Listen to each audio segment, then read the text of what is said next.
I'm saying, true. Yeah, you ain't even finna go out, I don't know what's going on. Smooth was good, baby. I ain't even gonna be running shit. I'll make LA look real good. I'll make the West look real good. I came in a function burnt out with a broken wrist. For 10K, you'll get filled with hollow tips. Rocky Balboa, tell a nigga to box this stick. You'll be dead if you come between rock and red. Home run with this plastic, turn a nigga to bobbleheads. Tommy Pickles, Tommy Hilfiger, man, I hate niggas. Wearing my clothes, I imitate niggas be knockoff. I brought all my trophies to the room, my shoes cost thousands. I got Caden in the booth with me. Watch your mouth, bitch. Caught him talking down on the team, he got drop kicked with a chopstick in a mosh pit. Wallin' out, Willie Beams on the mop stick. Socks and shoes and grimy teeth on the concrete. I see you flexing hundreds too, but you not me. My Nina Siamese, my jury blind niggas. My ops always on Twitter, never offside dugging. I came in a function, burnt out with a broken wrist. For 10K, you'll get filled with hollow tips. Rocky Balboa, tell a nigga to box this stick. You'll be dead if you come between rock and red. I came in a function, burnt out with a broken wrist. For 10K, you'll get filled with hollow tips. Rocky Balboa, tell a nigga to box this stick. You'll be dead if you come between rock and red. Nigga, I came in a function, burnt out with a broken wrist. Nigga, for 10K, you'll get filled with hollow tips. Nigga, Rocky Balboa, tell a nigga to box this stick. For real. You'll be dead if you come between rock and red. 100 rounds jumping out the chop, they like stop dead. 2016, I was flu flaming through pots and pans. Bands, mariachi, little nigga do the paisa dance. How many times I'ma tell you that fights don't matter? If I keep aiming a fan at his chest, his mic gon' shatter. 10 shots, that's me giving him micro doses. I don't know about your stick, but mine bipolar. 2021, Audemars Piguet, yours might be older. Don't bring your girl to the stool, cause she might be rolling. Give her a Tesla, she gon' ride on 4 wheels. Tell these rap niggas, let go of my coattail. You wasn't thuggin' in the county with me, no bail. You ain't been where I been, you wouldn't go there. Your name all up in report, you were a gold man. Distinct team for the win, you know the slogan. Ops liking on my pictures, stop holding. I came in a function, burnt out with a broken wrist. For 10K, you'll get filled with hollow tips. Rocky Balboa, tell a nigga to box this stick. You'll be dead if you come between rock and red. I came in a function, burnt out with a broken wrist. For 10K, you'll get filled with hollow tips. Rocky Balboa, tell a nigga to box this stick. You'll be dead if you come between rock and red. Nigga, I came in a function, burnt out with a broken wrist. Nigga, for 10K, you'll get filled with hollow tips. Nigga, Rocky Balboa, tell a nigga to box this stick. For real. You'll be dead if you come between rock and red. Nigga, you know what's going on. Yeah, nigga. You know about the West back, nigga. I make this shit look good. I got my Kate in the booth with me, like, you know what's going on. 600 jewelry. Yeah, you already know what's going on.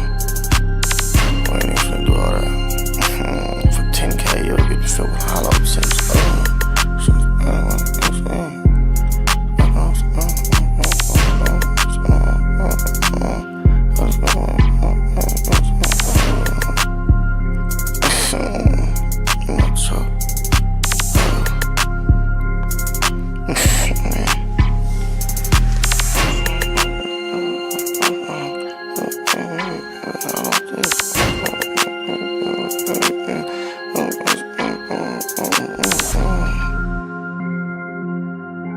If you come between rock and red, for 10K, it'll be filled with hollow tips.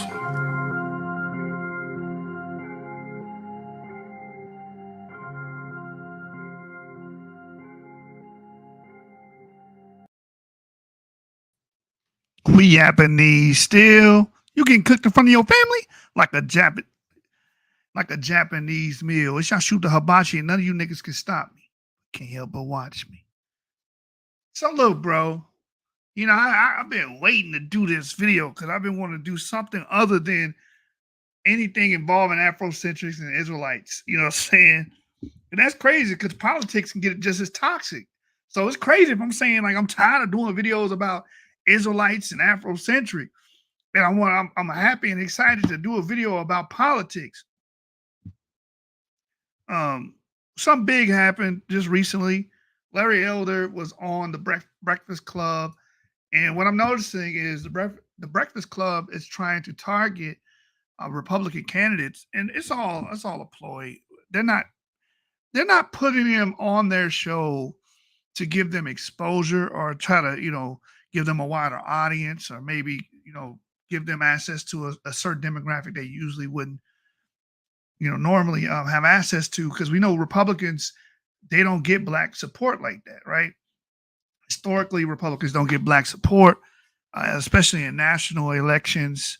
I think Bush got 8% of the black vote and Trump got 12.8%. And that's what, people misconstrue when it says historically high. Yeah, it's historically high, but it doesn't mean it's a outrageous number. It just means it's just higher than what they're used to getting, in the past 70 years or whatever. So, you would think that the Breakfast Club, they're being open, they're being balanced. No, this is not a showcase of them being balanced. The whole purpose of bringing people like Larry Elder on the show, bringing other Republican candidates on the show, the East Indian brother, I still don't know how to say his name. I think it's Swamsey. He was on there a month ago. The whole purpose of bringing them on the show is to demarcate them and show to their viewers and their listeners, which are most likely left-leaning, that these candidates don't know what they're talking about. They're racist. They're tokens. They're all these things. They stand behind a party that's evil. It's just there to lambast and smear. It's a smear campaign to smear their image. So we're going to review the video tonight. We're going to deal with what was actually discussed. Man, there's this woman that's insufferable there that's giving the questions. And she's obviously trying to railroad Larry Elder with her questioning, because her objective is, she's not going to admit this, of course, but her objective is to make these people seem as if they don't know what they're talking about. They're derelict. They're not suitable for the office of president. But these are the same people that vote for Biden. Your standards are very low if you voted for Biden. So, and they would rather that. Even Charlemagne, the fraud, says on the show that, what party you think I'm gonna vote for? Bro, you ain't gotta tell me. I already know you're gonna vote Democrat. You're gonna vote for Biden. All these baseless claims you throw on the Republican Party. And like I said, growing up, all you hear is bad shit about the Republican Party. My grandmother, she spoke evil of the Republican Party. Everyone that voted that I knew of will basically say the Republicans hate black people. And then Kanye West did what he did on TV with George Bush. The president doesn't like black people. And it resonated because that is the common thesis or thought pattern in the black community, what we call as the black community, right? So, Mari, when people say stuff like that to me now, I'm numb to it, bro. That's all I've heard from a child all the way up through school, through when I went to college, went to trade school. That's all I hear is Republicans are this, that, and the third. They're all evil. And if you do find black people like Ben Carson, he's a turncoat, he's a token. Just all these negative attributes are on Republicans. So you're feeding into that base. So you bring them on here and the narratives are on your side. You don't have to do that much work. You just like, look at him. He's being a token again. Just simply existing and standing on his Republican swear. I vote Republican and I support Republicans because I support low taxes and low government regulations. Limited government regulations, school choice, and stuff of that nature. I don't believe that our children or anybody's children should be talking about sexual preference at the kindergarten level. There's 6 states that already are doing that, where they have to learn about LGBTQ and sexual preferences and stuff of that nature. I don't believe that should be the case, and the Republicans are against that. So I'm going to vote Republican. You tell people you vote Republican. How could you vote Republican? And Trump said he'll snatch pussies. He hate black people. He hate Mexicans. Shut up. What about policies? All you can talk about in reference is mudslinging when it comes to politics. You can't talk about what policies are going to be enacted, what have they enacted, what is their platform about. You can't discuss any of those things into great detail because all you know is the bullshit you heard on CNN, MSNBC, blah, blah, blah. And a lot of these conversations are pointless and monotonous because it's like you don't know shit about the topic. You don't know any damn thing. You don't know anything about the platform. You don't know what they stand for. So, even if I bring up facts, it's like speaking Mandarin or speaking another language or foreign language to you because you don't know a goddamn thing about it. A lot of these situations, man. So it is what it is. That's what we're in. That's the era we live in. We live in the era of the only party that can actually compete with the Democrats has a shitload of baggage on them being racist, misogynist, sexist, blah blah blah, all the ist, and people perpetuate it, not with showing proof and evidence of it, just gossip, just saying it's so. Like I said, as a child growing up, that's all I've always heard. No one ever sat down and demonstrated anything. They said, yeah, they are racist. When I was at my in-laws' house a couple months ago, got into a conversation and argument really, got dragged into a political argument. Yeah, that's true too. They're gonna put us back in chains. That's been said every election cycle. And he said, "What has Republicans done for Black people?" I said, "Are you serious? Republicans freed Black Americans from chattel slavery. What do you mean?" He said, "Republicans did that." I was like, "Yeah." And then one of my other in-laws was like, "Yeah, Abraham Lincoln and those guys were Republicans." He's so deeply programmed, like, you know what I'm saying? These things become mantras. They echo and echo. You say something long enough, then people believe it. That's just how it goes. That's just how it goes. So they don't have a.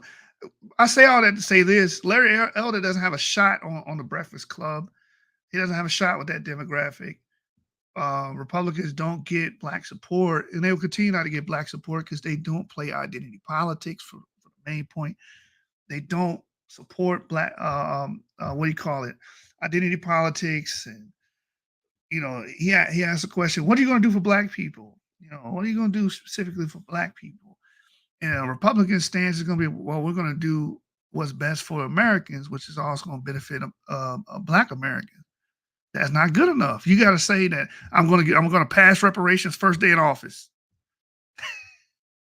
That's what you got to say to appease these people, which is not going to happen. But it's crazy. We're going to review what happened during this discourse between Larry Elder and the Breakfast Club. Like I said, this woman, I don't know her name. She's very insufferable, and she's trying to railroad him and just trying to demonstrate to their audience that these people are crazy. You don't know what the hell they're talking about. They would never give an examination, a cross-examination, or be as critical towards Democrats. And they claim to be independent. You're not independent. You ain't vote for a Republican in your life. You are a Democrat in independent clothes. You know what I'm saying? In an independent disguise. I think both parties are trash. Go to the ballot, cast your ballot, Democrat. You're lying. You're a Democrat. You're not independent. That's just fluff. You're just saying that because when people get on the Democrats, you don't want to be. Then I'm not a part of that party. I'm not a part of that. I'm independent. Just be honest, man. You're a leftist, and you got people that's claim to be Republicans that all their talking points and all their viewpoints is on the left. I was like, it don't work like that, buddy. You're just a Republican in name. You're not really for the values, what the platform actually stands for, what the party actually stands for. With that being stated, let's go and get into this video. Is that how you say her name? Figaro? Yeah, the system. Oh, the system. The system argument, man. Oh, the system is against. You're saying the system is being used against. Here's the thing: you can prove that the system is being used against Donald Trump and the DOJ and all that. They're putting him in jail and incarcerating him. Well, giving him all these charges, trumped up charges, no pun intended, because they don't want him as a political rival. It is very clear they're weaponizing the system against him. But Pookie and Ray Ray having 4 baby mamas has nothing to do with the system being racist towards them. You made those mistakes. You went out there and made 4 children by 4 different women. No one forced you to do that. The government didn't tell you to do that. You know, King Von went out there and punched on whoever that was. What's his name? Quando Rondo. Nobody told, the government didn't tell him to go punch on that man. And then he gets shot down. That's another thing too. People say we need to go back to throwing hands instead of going to the guns. No, we need to stop being violent towards each other.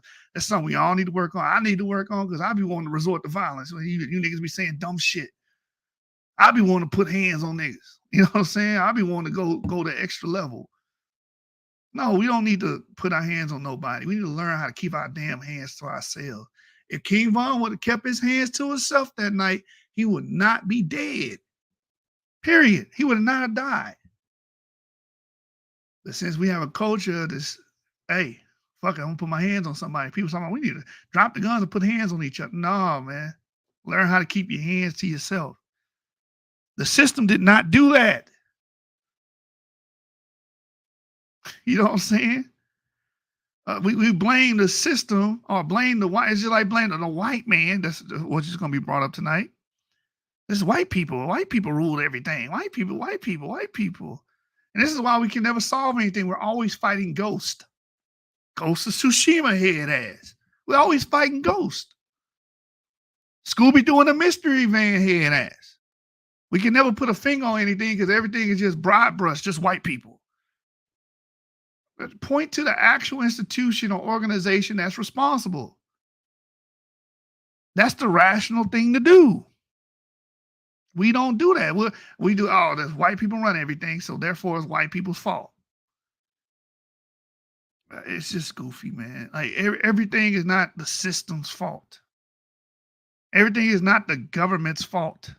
Everything is not white people's fault. You know, you're absolving people of their accountability, and that's the real issue. And that's why they continue to make bad decisions.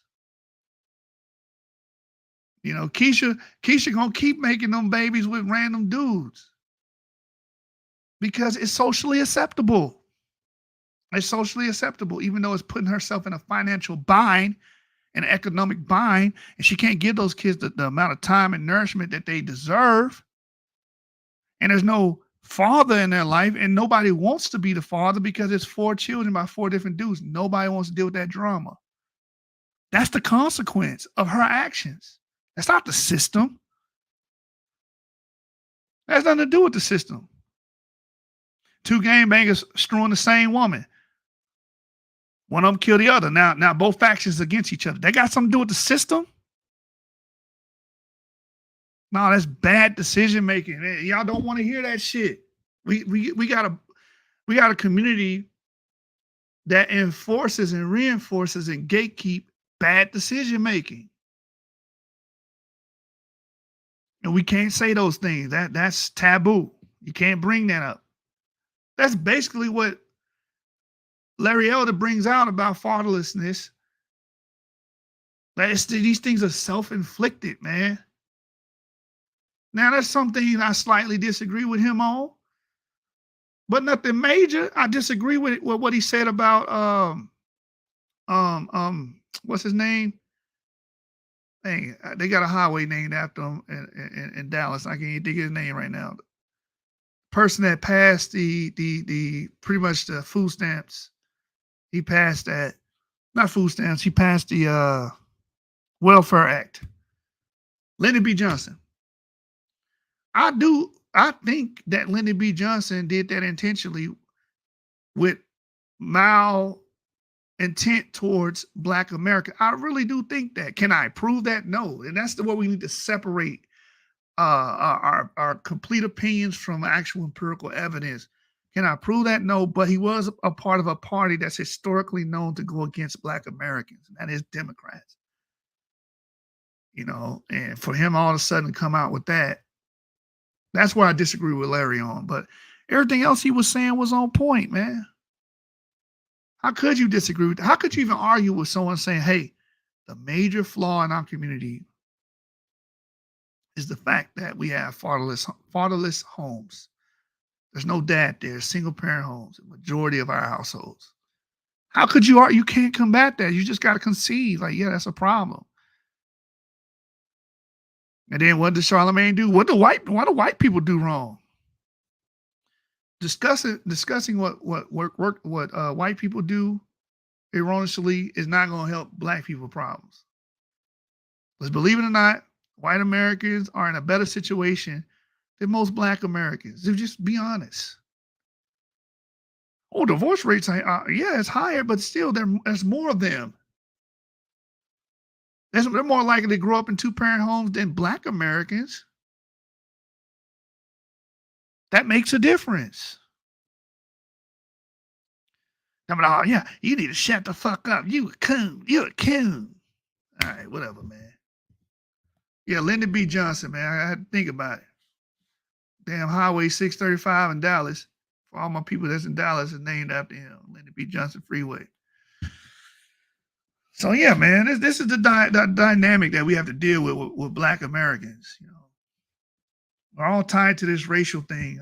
Well, if Larry Elder is not for black people, then you know we're not gonna support him. You don't support him any fucking way. It don't matter what he do. He's Republican. You don't support him. You won't support him. It's just that simple. Y'all gonna turn on him like you turn on Ice Cube. Motherfuckers don't even deal with Ice Cube for having a conversation with Donald Trump's team. Just having a damn conversation. The community ousted his ass. He's a coon now. he's a coon, which just shows that we have strong ties with Dixiecrats and KKK members of the past and rednecks of the past, because who started calling us coons? Them. Why we call ourselves niggas? Them. We can get our lingo, our way of life from them. We get everything from them. We're more like redneck Southerners than we are to West Africans culturally. Let's just be honest. They had a subculture that was pervasive too. They didn't honor marriage in their communities too. They had a low regard for life just like we do today. We don't regard life like that. We don't give a damn. Lil Ray Ray got shot, killed. We don't care. Who cares? Lil Ray Ray, he was a menace anyway. Fuck it. You know what I'm saying? You got a low regard for human life in our community. Just like them, man. We feud over the dumbest shit. We'll kill each other over the dumbest shit. Just like them. They did a cartoon. Hanna-Barbera did a cartoon about that, man. About the feuding bears. I don't know if y'all remember that, but that's supposed to reflect on how hillbillies were back in the day. Kill each other on disrespect. They were doing, the rednecks was doing that back in the day. Go out there and count, paces. Yeah, pace. 3 paces or whatever, turn around, shoot each other over a disrespectful notion or some shit. Like I said, we're more akin to rednecks than anybody. Vernon says it's amazing that black people use coon, a Jim Crow era character of black man. Yeah, we use it today to describe people that I guess goes against their values or align with white people's values, because that's a problem. That's a sin if your values aligns with another white person's values, which is hypocritical because their values align with white liberals. So are they coons too? But yeah, we use the same terminology. We even tell people that speak, that have a good diction and a good grammar, that they're speaking white, they're talking white. That comes from that redneck shit too, because they believe that proper education only belongs to white people and not black people. That's where that stems from, man. We're more akin to them than anybody, bro. We just got to admit that. Somebody will bring ragtime back. Bring ragtime back and start drinking corn whiskey and all that, man. Moonshine. Anyway, let's get into this video. Those are just some bars from Chess. Were they my hardest? Yes. All right, but before we get into this video, we are covered under the Fair Use Act to cover this content. You will see the banner flash on the bottom of the screen, fair use. We are covered under the Copyright Code 107.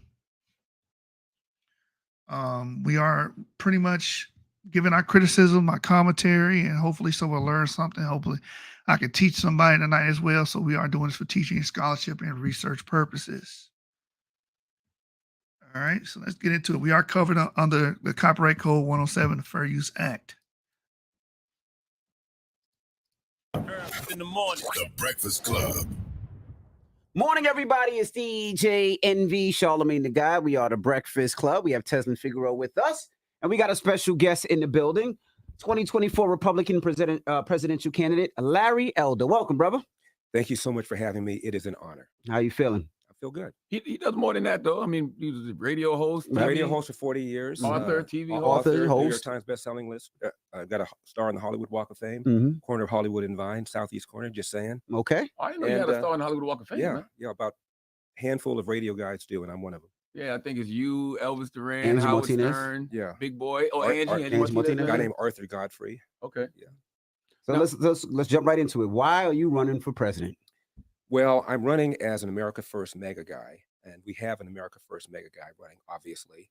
So the question is, what do you bring to the table? You said MAGA. mega. Okay. And the answer is I bring a lot of issues to the table that I feel our side is not talking enough about, if at all. For example, the number one social problem in America by far is the epidemic not of COVID, but of fatherlessness. 70% of Black kids today enter the world without a father in the home, married to the mother, up from 25% back in 1965. Now 25% of white kids enter the world today without a father in the home, married to the mother. And the stats are clear. Even Barack Obama once cited them. If you're raised without a dad, you're 5 times more likely to be poor and commit crime, 9 times more likely to drop out of school, and 20 times more likely to end up in jail. What's happened? In the mid-60s, with I think the best of intentions, a Democrat named Lyndon Johnson launched what he called the War on Poverty. And since then, we have incentivized women to marry the government and incentivized men to abandon their financial and moral responsibility. You know, when I say this to people, the pushback I get is, well, there are lots of things that are going on, systemic racism, poverty. Here's the problem. If you look at a young Black male aged 10 to 43, that's young to me because I'm 71 years old. A young Black man in that demo is 13 times more likely to be murdered than a young white man, same demo. Young Black man, real young, 19 and under, the number one cause of preventable death is homicide, almost always at the hands of another young Black male.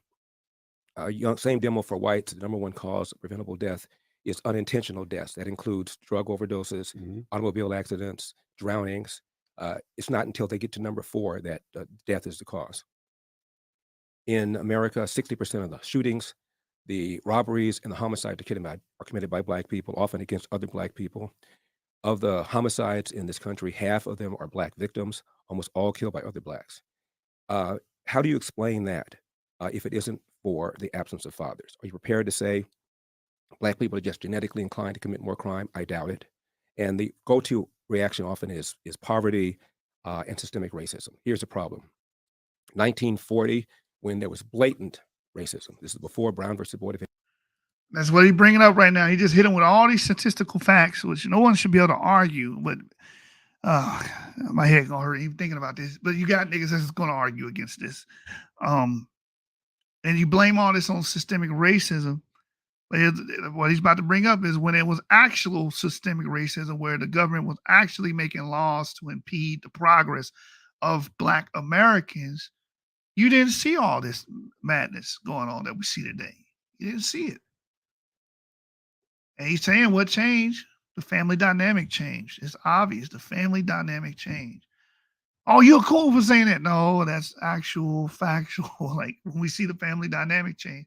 No. It was the Republicans in the 80s. They manufactured crack, and there's no evidence for that. God damn, dude. Like, you have to argue so much pseudo shit, man. That's why I love the fact that I can unplug myself from social media, the internet, and YouTube, and go about my day and exist in real life instead of plugging into digital.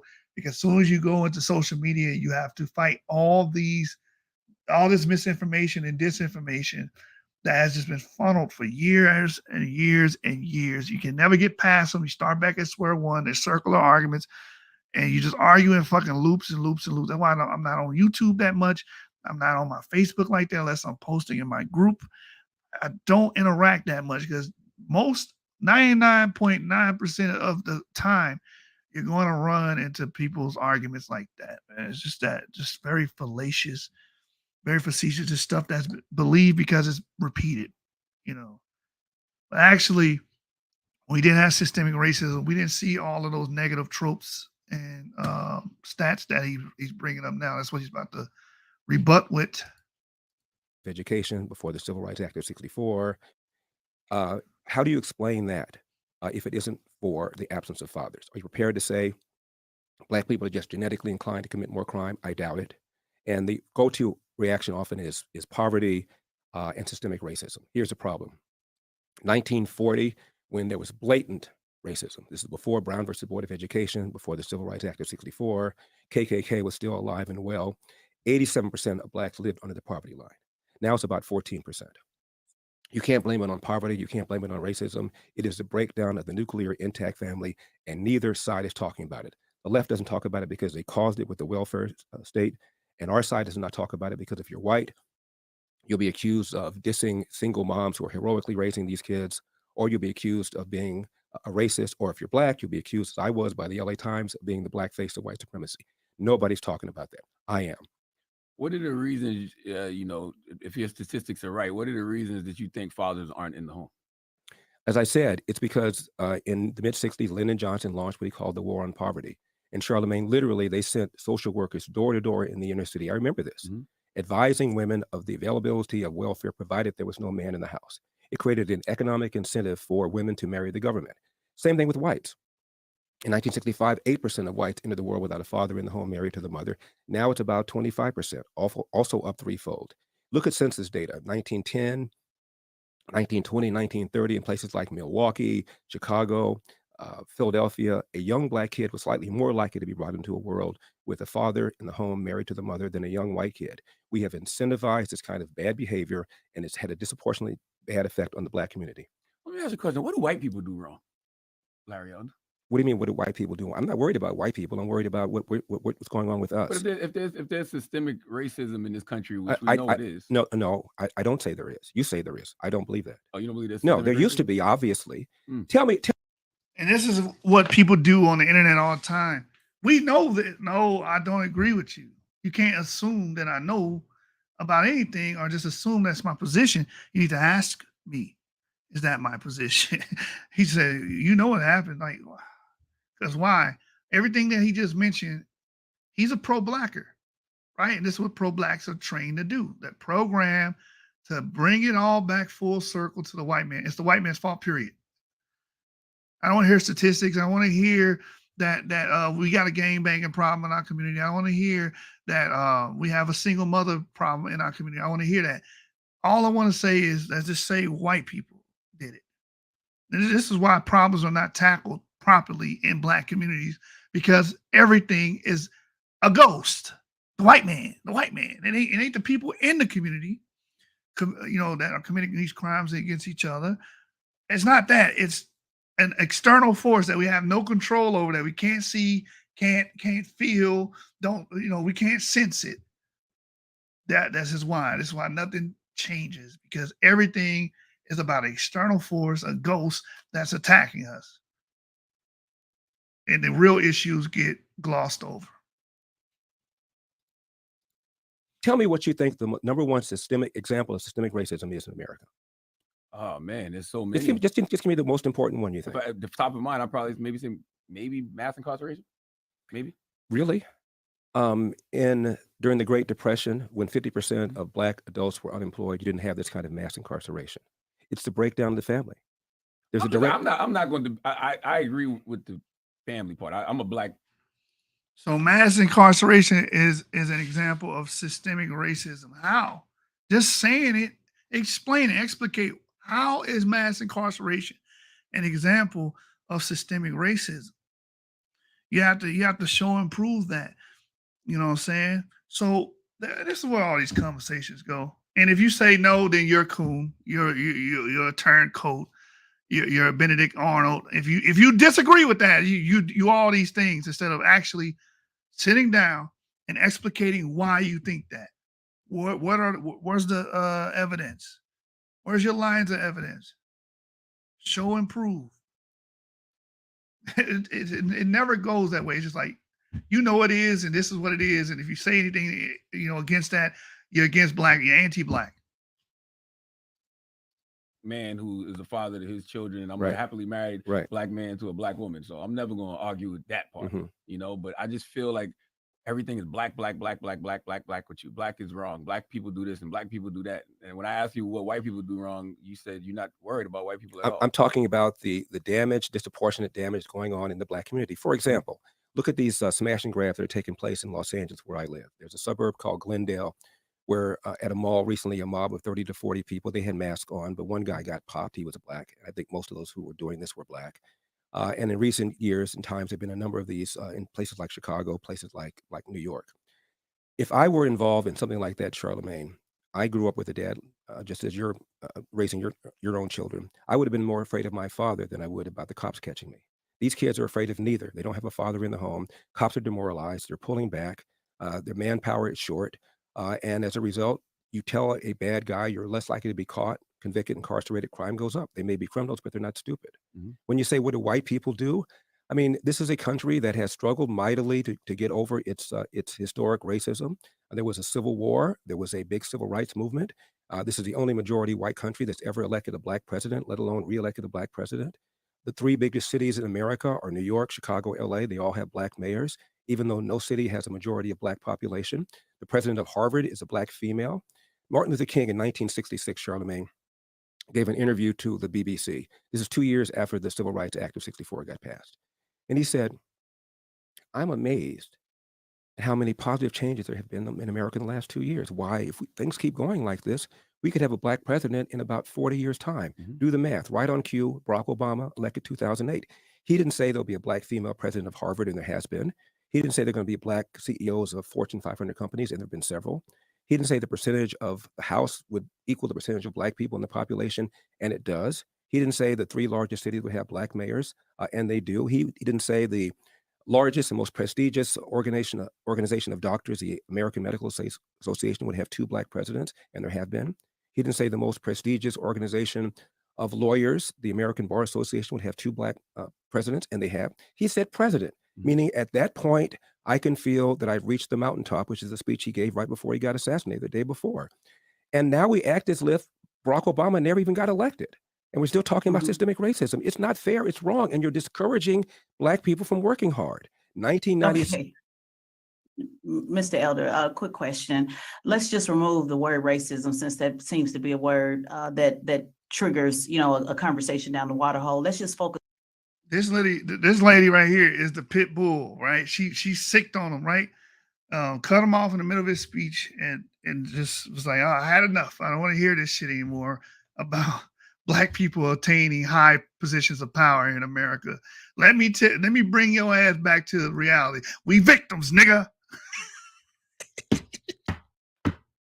And the system is on our back, and black people have white people standing on their damn throats. Let me remind you, and I think this is a product of the pseudo-gynocracy that we have in the quote-unquote black community, where women do have all the authority. If you think about it, if women are always raising these households by themselves, they're the primary authority. That's pseudo-gynocracy coming out. She's used to seeing women put men or niggas in their place. So she's just doing what we all have grown up witnessing. If you ever grew up in the projects or grew up in the low, the lowest of the low, what I'm saying, as I call it. This is just commonplace, man. She used to have that position of authority, like, wait a minute, shut up, nigga. I'm talking. Now it's time for me to correct you, because you up here, I'm gonna bring your ass back down.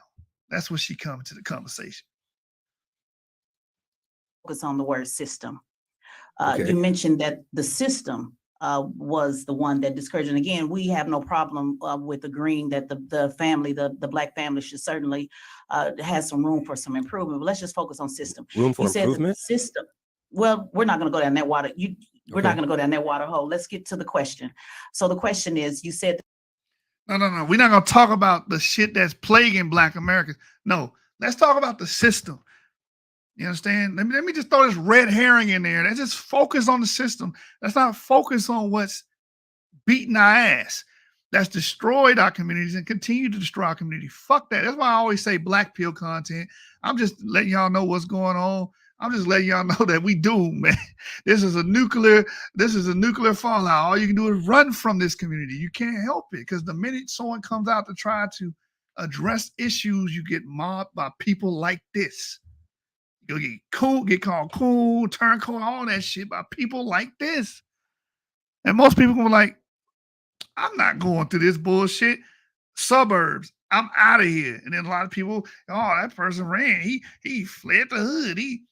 He turned his back on his people. Don't forget where you come from. No, the whole purpose of us getting together and getting our skills in place and obtaining these higher positions in life is to get the hell out of the lowest of the low, not to stay there. Who thinks like that, right? This community, this pro-black community thinks like that. You know what I'm saying? It's like, nah, I want to talk about the shit that need to be addressed. Let's talk about the system, the boogeyman. Hey, you black people can't do shit because the system is on your back. You know what I'm saying? The white man is on your back. You got a monkey on your back. You know what I'm saying? The white man is preventing you from being successful. It ain't you. It ain't your own effort. It ain't your own merit. It's the white man. You know what I'm saying? That's why you got a plethora of bum ass niggas, no matter what city you go to in the Americas. That's why, you know, and not because of lack of trying hard. It's because the white man is not letting you go to school. It's not letting you get into these trade programs, not letting you acquire higher learning or gain these skills, not letting you open your own business and blase. This is where all these conversations go with these pro-blackers, man. And this is why there is no progress. This is why most of us are moving backwards and we're in a downward spiral, because there's too many people gatekeeping this negative culture, where all we do is point blame towards the government and white people. We never say, wait a minute, what are they actually stopping me from doing? What are they actually stopping me from doing? Get your ass up and achieve something. Learn something, man. We live in the age of information. You know, like I always say, the phones got smarter, you niggas got dumber. You know, get a skill, man. Break into some of these fields. I remember when D-Red was, we had a conversation. I was like, dang, we need some. There's, you know, Neil deGrasse Tyson said that there's not that many astronomers. There's like 10,000 astronomers in the world. You can crack into that field. You know, that's a niche that needs to be filled. Why won't we get more Black Americans that go into the field of astronomy and astrology? There ain't no Black people in there. Why would we do that? Okay, there will never be any Black people if you think like that in that field. If you just say, don't fucking try because there's not that many Black people in the field already. We don't think, we just say shit. You know, everything's the system fault, Yeshub. Everything's the white man's fault, Yeshub. And the only thing that can fix it is reparations. You know, is your candidate going to support reparations? You'd be like, no, Republicans don't support reparations. I'm not voting for him. I'm voting for Democrats. Okay, do as you please. That's why I vote on the individual level. I don't do this ethnic group voting shit that you weird motherfuckers do on the internet. Crazy. I can go all night on this subject. That the system encouraged Black women to be single mothers, correct? I said the welfare state, yes. The welfare, the system. So who's in Okay. charge of the system? Who was in charge of the system? Well, it was Democrats that passed it. And who The were Lib- Democrats? Were they Black or white at that time? Well, at the time, majority of Black people were Democrats, as the majority of Black people are Democrats now. Not the voters. I'm talking about the system. Remember, the main idea is the word system. Who was in charge of the system at the time? The Democrats at the time, the system. I'm just going to Charlamagne's point about white or Black. This is called pettifogging. Of course they were white. But now when you say they're white, everything else he said about Black people being fatherless goes down the drain. Everything about our issues and the family dynamic, our issues when it comes to killing one another, all that shit doesn't matter. All we care about now is white people did it. White people are a part of, they run this system, they run everything, and there's nothing we can do about it. We just victims. It's the system. It don't got nothing to do with the ideology or the party. See, we never focus on shit like that and get specific. It's the fact that they're white. Ronald Martin did the same shit. He said the commonality is that they're all white. as if all white people are homogenous in thinking. You know, that's why I say this is doomsday. I just give you black pills because most of y'all think like this. Majority of you guys think like this. You know, you want to argue with me? Arguing with me ain't gonna fucking do anything. You know what I'm saying? The point is, this thought process is pervasive and it's non-conducive to any goddamn body. It's not gonna help. It's not gonna change anything. It's not gonna make us more productive. It's not gonna put us in a higher level or put black people in a higher level. It's not gonna do any of those things. It's just a constant state of boo-hoo, woe is me. There's nothing I can do. The government is on my back. The system is ran by white people and white supremacy, and we're being conquered by it. That's the story that we hear all the damn time. Anyway, enjoy your black pill content. Was it white Democrats in charge of the system or black Democrats in charge of the system? Well, if you're prepared to say that Lyndon Johnson did this viciously with an intent to destroy the black family, I disagree. He did it with the best of intentions. And if you look at the New York Times, which is left wing, the Washington Post, which is left wing, they cheered all of this. Right. And what I'm asking was it white people? So I'm going to ask again in case my mic's not coming through clearly. Was it white people in charge of the system or black people in charge of that system that helped break down the black family? It's a simple yes, just a simple question, white or black? Well, you didn't have to go on welfare unless you voluntarily chose to go on welfare. The inducement was put there by Democrats, by the left. Correct. Okay. White Democrats, well, most black people were Democrats and they voted for these white people. Not voters. I said who's in charge of the system. Oh my God, man. This woman is so insufferable. And this is all, she represents majority of you. This is how you guys argue. Oh no, I don't care if they're Democrats, they're white. Yeah, but the party line matters. The ideology matters. The ideologues matter. And that's the party that black people were voting for during that time. They got to get put in charge. So they agree with it. No, they don't have any accountability. Just white people did it. And this is why we don't get no fucking where. This is why you're doomed. You're finished. Save yourself. Anybody listening with some sense, save yourself and get out of this black hive mind way of thinking. Run away from these people. Run for the fucking hills, man. This is nuclear war, nuclear fallout. You can't save it. You just got to leave. It's the plague. It's the bubonic plague. You just got to run from it, man. Don't get bit by one of these zombies and become like her. Don't do it. Just blaming white people just because. That's it. Blanket ass statement. Oh, it's white people. Yeah, your ancestors, those people voted for them. They put them in position. Man, just sweep that under the rug. We don't give a fuck about that, Yashub. You're a coon anyway. You're a turncoat. James taught me a new word, bootlicker. You're a bootlicker. Well, who put them in charge? Was Lyndon Johnson white or black? Who put them in charge? Maybe that'll help you. Fine. Lyndon Johnson was white. Thank you. Okay. But if your argument is that the reason he did it is because of racism, then I disagree. He did it because of that's not my argument. I just asked you a simple question. Was he white or black? Charlamagne? And Mr. Elder, you said you talked about the smash and grabs, right? And I find that interesting because when you that's the end all be all right there. That's all she had to do. She appealed to her demographic. She appealed to the people listening to this show. All I gotta do is show that these people are white, they destroyed us. That's it. Boom. We had no more, there's no need to have a discussion on it any further. The conversation starts and ends with these motherfuckers were white, they did us dirty. That's it. It's just so goddamn pseudo, man. It's so pseudo and disingenuous how these people argue, man. I'm telling y'all, run from people like this. Run. If you got some sense, run. Do not drag yourself down with people like this, man. You see the mass shootings that happen. Majority of those people are white males. What do you think about that? Actually, if you look at the percentage of whites in America, which is 60%, the percentage of mass shooters is under that. The percentage of people that commit hate crime is under that. The percentage of people who are serial killers is under that. Black people are 13% of the population. We commit a greater percentage compared to that of mass shootings. We talked about the smash and grab, though. So I was saying, since you're using that as an example, I'm saying, well, what about the mass shooters that are usually white males? One more time, they are usually white males because 60% of the country is white. However, they underrepresent in terms of the number of mass shootings. About 50% or so of the mass shootings in this country are committed by white people, even though white people are 60% of the population. They underrepresent. We overrepresent when it comes to hate crime, when it comes to mass shootings, when it comes to serial killings, when it comes to robberies, when it comes to virtually every category of violent crime. We overrepresent. So what do white people do wrong? I'm gonna keep asking you that because I want. Well, like, it seems And this is why it's genius on Charlemagne's part, because he's feeding his base. His base is going to agree with him. Yeah, man, he up here down in white people.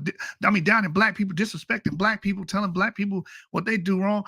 What about white people? Damn, we have a discussion about black people though, and what needs to be corrected to, going further, going, from now on, this needs to be addressed. No. What do white people do? And he knows that his demographic, his audience is going to be like, yeah, get on his ass. Get on that coon ass nigga. We're doomed. You're fucking doomed, man. Like the Democrats have spanked this people into a submission. All you can do is run, man. Run. Get the fuck out of Dodge. It seems to me, rather than deal with what's going on, the pathology that's going on in the inner city, you want me to talk about how bad white people are, which I don't think it's a particularly productive thing to do. Well, I think there's a cause and effect, but if we can't talk about the cause, which I believe is systemic racism and white supremacy, the FBI says. Well, I just told you, if it's systemic racism, please explain to me how it was when America really had systemic racism in 1940. 87% of blacks lived under the poverty line. Again, this is during Jim Crow era. My father is from Athens, Georgia, grew up in Jim Crow. My mom is from Huntsville, Alabama, grew up in Jim Crow. 87% of blacks live below the poverty line. This is before Brown versus Board of Education. You did not find these kind of black on black crime. Probably because we had no But choice they still were living ourselves. below the poverty line, though, sir. I'm sorry? You're forgetting the fact that they were still living below the poverty line. You're picking and choosing, saying this was good, but this was bad. Okay. The bottom line, they end between the poverty line. But let's move. No, there ain't no bottom line. You don't just move on from shit like that. That's what y'all do, man. She's representing every pseudo I ever encountered on the internet, man. Like, you don't just throw shit out there and try to. No, the point was that Charlemagne said early in the show that poverty and systemic racism is the reason why black people are violent. That's pretty much what he brought up. So wait a minute. We were more in poverty then. 80-some% of us were in poverty in the 40s. And there was real systemic racism like Jim Crow and stuff going on. But we were not killing each other. We were not doing what happened. We didn't have this pervasive culture that we have now. That was the point. And then you came in and red herring the whole damn argument. But there's still poverty. He's not picking and choosing. He's actually very much so on topic with what Charlemagne said earlier. Well, if poverty and systemic racism is the cause of us killing each other in a high clip, committing all these violent crimes at a high clip, then why in that era that did not happen? But no, you just want to be right. You just want to make an argument that fit and beat up this straw man so much so you can be like, yeah, I won. I put that cool ass nigga in his place. That's all this broadcast was about. To demarcate any Republican candidate and show that, hey, this is why black people shouldn't vote for you. But newsflash, black people are already not voting for these people, man. Because they already believe everything you said before they watch the video. Most of these people believe what this woman says, And to them, Larry Elder is a turncoat, man. Only people like me gonna support Larry Elder, man. Buy his books and all that shit. You niggas gonna say he a bootlicker, turncoat, and a coon and all these other damn racist ass terminologies. Move forward. Well, can I just address that? In 1940, 87% of blacks lived under the poverty line.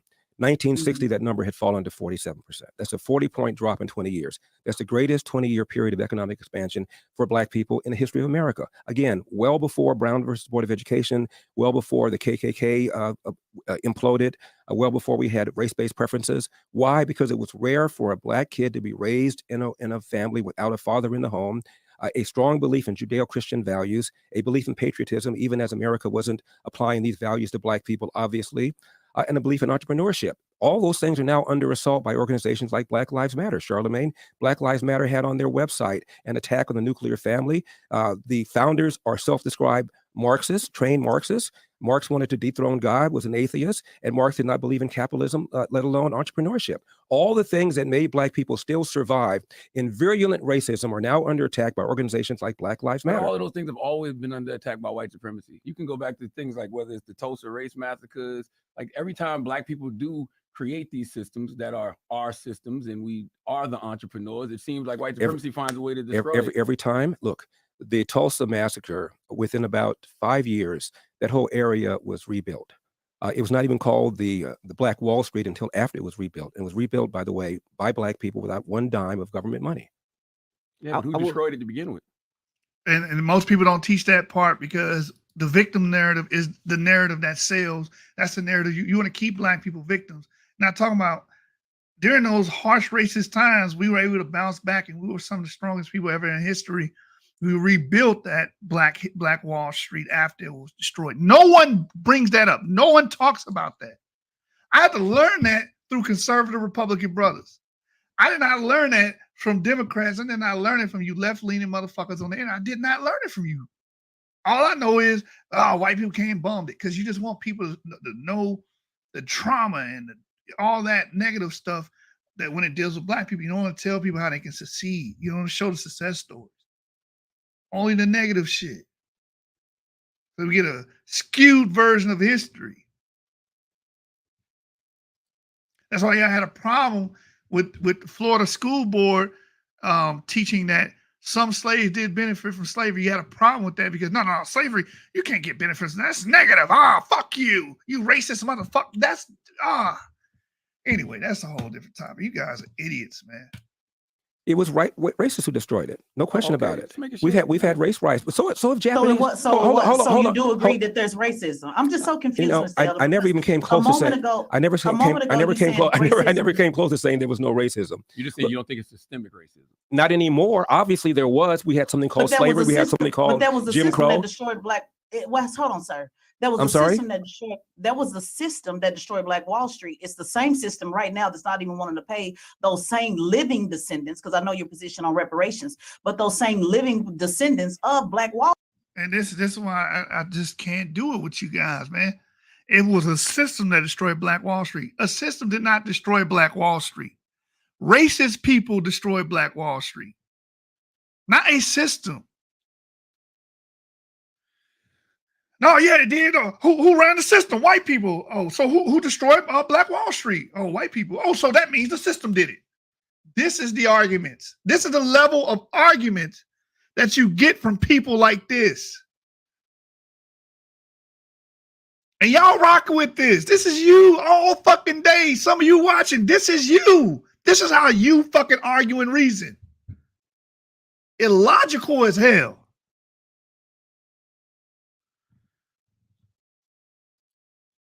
You can't be honest about shit because it's all about narrative weaving. You just got to push your fucking narrative, no matter what.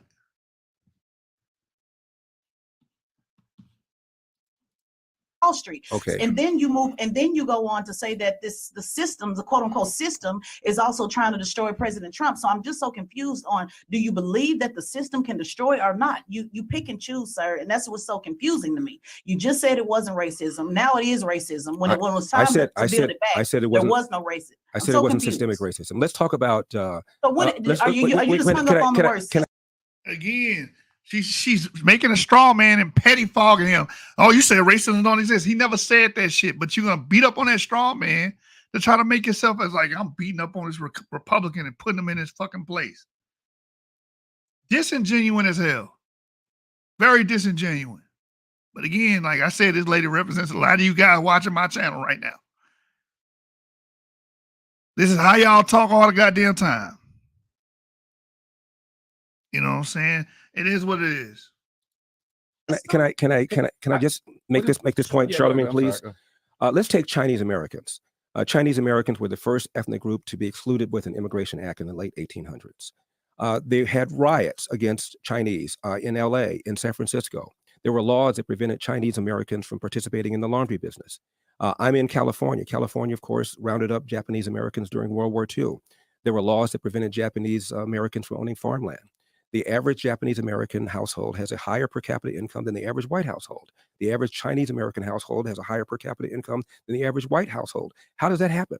It happens because of a strong belief in family. It is rare for a Chinese American or a Japanese American kid to have a child outside of wedlock, and a strong belief in education and a strong belief in entrepreneurship. These are the kinds of qualities that make people But successful. You can't blame everything on having a fatherless family, right? Because I didn't say blaming I everything. know, but that's what you're saying. You're saying a strong community. But No, you said talk that's about what the I just Asian said. I didn't community, say but that. You talk about the Asian community. Asian community, it's easy for them to get loans for entrepreneurships. It's easy for them to get loans for houses. You look at our community. Okay. If you really want to talk about our community, right? You look at the schools in our community. Some of our schools are the worst, right? Would you agree with that? Yes or no? Absolutely. Which Right, is why, don't have Wi-Fi, don't have education, which is don't why have one of books. the reasons I'm running for president is for school Also, choice. would you say that is in our That's community also is systemic. by the way. it's also in our communities heavy food deserts. There's nothing.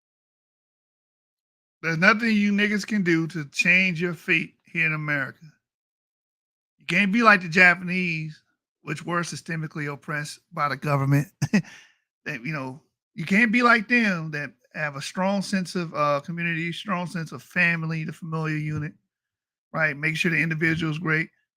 You can't be like them and be entrepreneurs. No. You can't do that. You know why you can't do that? Because everything's against you. The government's against you.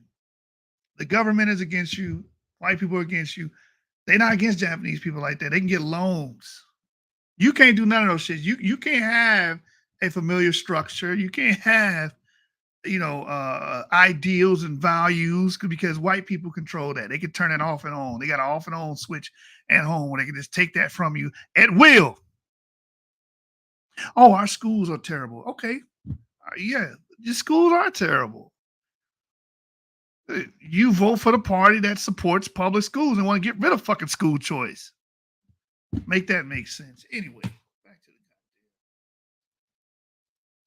Nothing but fast food places that are just killing and destroying that. Would you say that's true? Systemic too. Boy. Would you say that's true? I'm just asking a question. Okay, you said a number of things. I just addressed one of them about Sure. loans. In 1965, Barack Obama, who was in private practice, joined a bunch of other lawyers to file a class action lawsuit against Citicorp, which is headquartered here in New York. 186 Black people were applying for loans for mortgages. They didn't get them. And they accused Citicorp of engaging in racism. Citicorp said, no, it's not racism. You have poor credit scores, and we want to make sure we get our money back. Obama joined a bunch of other lawyers, and they sued Citicorp in a class action lawsuit. And Citicorp said, okay, to hell with it. Gave them all loans.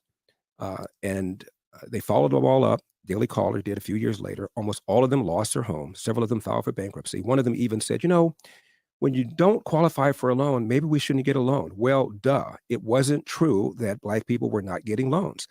Plus, there are all sorts of Black-owned community banks around the country. And it turns out the turn-down rate when you apply for a loan at a Black community bank was even higher because they had less capital and they couldn't afford to loan money to risky people. It is just not the case that the reason for the plight of the Black community is because people were not lending money to them. It's just not true. That's not true. But yeah, that's hold not on true. one second, Charlamagne. But see, What's not you're bringing true? back facts of 1965, right? Let's talk 2023, right? I said 1995. 1995. We'll talk 2023, right? My son will be successful in real estate and successful in buying a house. You know why? Because of you. House. Because his of father you. owns a house, right? But my father, Because of you and the drive. Because of you and the drive you put into did it. not own houses. Because of you and the drive you put into it. We're not gonna have a conversation. You're not even appreciating what you've done to your son. I'm just asking you a question. I just let you speak. And I'll let you talk. Okay. Y'all can talk. We have a conversation. All right. But when we talk about it, right, it's harder for our community to get loans, right? And not just because of poor credit scores, it's because of where the areas are. You talked about the Asian community. A lot of the Asian community have their own banks and they're able to process and get their own banks. There's not too many African-American branches that are able to give out money. So that's one. Then let's talk about getting grants for schools. They're not even giving grants for schools at the rate that they're giving grants for white people. And let's talk about when they talk about entrepreneurship, they are giving so much money to these white and Asian kids and Asian people doing it, and a 1,000 times less than our community. Will you agree to any of that? No, I don't. I don't agree with virtually any of what you just now said. The turn down rate for a white applicant for a mortgage is higher than the turn down rate for a Japanese or a Chinese applicant for a mortgage. Now, are you telling me that banks are discriminating against white and in favor of Asian Americans? It's because their credit scores are better. They often live below their means. They save more, even when they're making the same amount of money than Black people do. If you have poor credit score, you're not going to get a loan. Period. End of statement. Even the head of Urban League. Hey, I know that for a goddamn fact. They don't give a damn. You walk in that bank and you got shit on your credit score that ain't supposed to be there, and you look like a risky loan. They not gonna give you the loan, bro. It's just that simple. Then you gotta go to the hard money loan. He gonna fuck you. You know what I'm saying? He gonna tax the shit out of you. We do got bad credit scores, man. We just gotta work on that. Nah, man, it's systemic. All right, man. Fuck it. Believe what you want to believe. Believe what you want to fucking believe. And you're gonna be in the same. We're gonna see where I'm at in 10 years and where you at, and we're gonna compare and contrast. You're gonna be in the same goddamn position or worse. Just fix your goddamn credit, man. Take the necessary steps to fix your credit. No, it's systemic. White people just don't want to loan to us. And he'll give you all these stats and these facts right here. Larry Elder would give it all to them, and they find a way to dismiss it. This is called an ad hoc, post hoc argument. So most people do on the internet. You would give them empirical reality of what's actually happening versus what they think is happening, and then they will just come up with a reason in their head on the fly to try to dismiss the empirical reality. Or just call you a coon. Yashub, you's a coon. Coon ass nigga. Agree with me. I'm black. We all black. We should say the same shit. Even the head of Urban League, a black man, once said that if you have poor credit score, you're not going to get a loan. End of statement. Sir, Yes. let's just, okay. When you were talking about crime, you weren't prepared to talk. Sir, let me shut you the fuck up and let you know who runs this motherfucking conversation. Look at her fingers. Look at her fingers. You can tell the attitude right there. Look at her hand. Sir, hold on now. Fuck that. You know, you done got me pissed off. Talking about bad credit and shit. Fuck that. It ain't bad credit. It's motherfucker. The white man is not allowing your people to get loans. Sir, shut the fuck up. Look at her hand, man. She got the little attitude hands. Shut the fuck up with all these facts and shit and these stats. I don't want to hear no stats. I need you to feed my emotion and feed my goddamn ideology and my victimhood. Black people are being stopped from getting wealth because they're not getting loans. That's what's happening. The bank is looking at them and saying, oh, that's a nigga.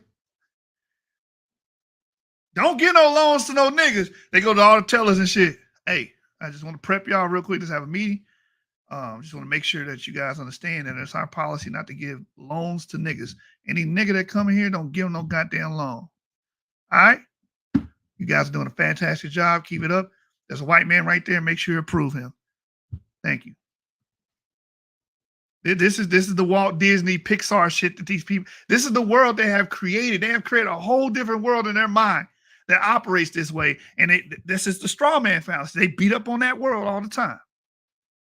That's why she's so mad. He obviously don't know what he's talking about. Now, let me correct him. Now, niggas is getting discriminated against. Like it's 1920s in this motherfucker all over again.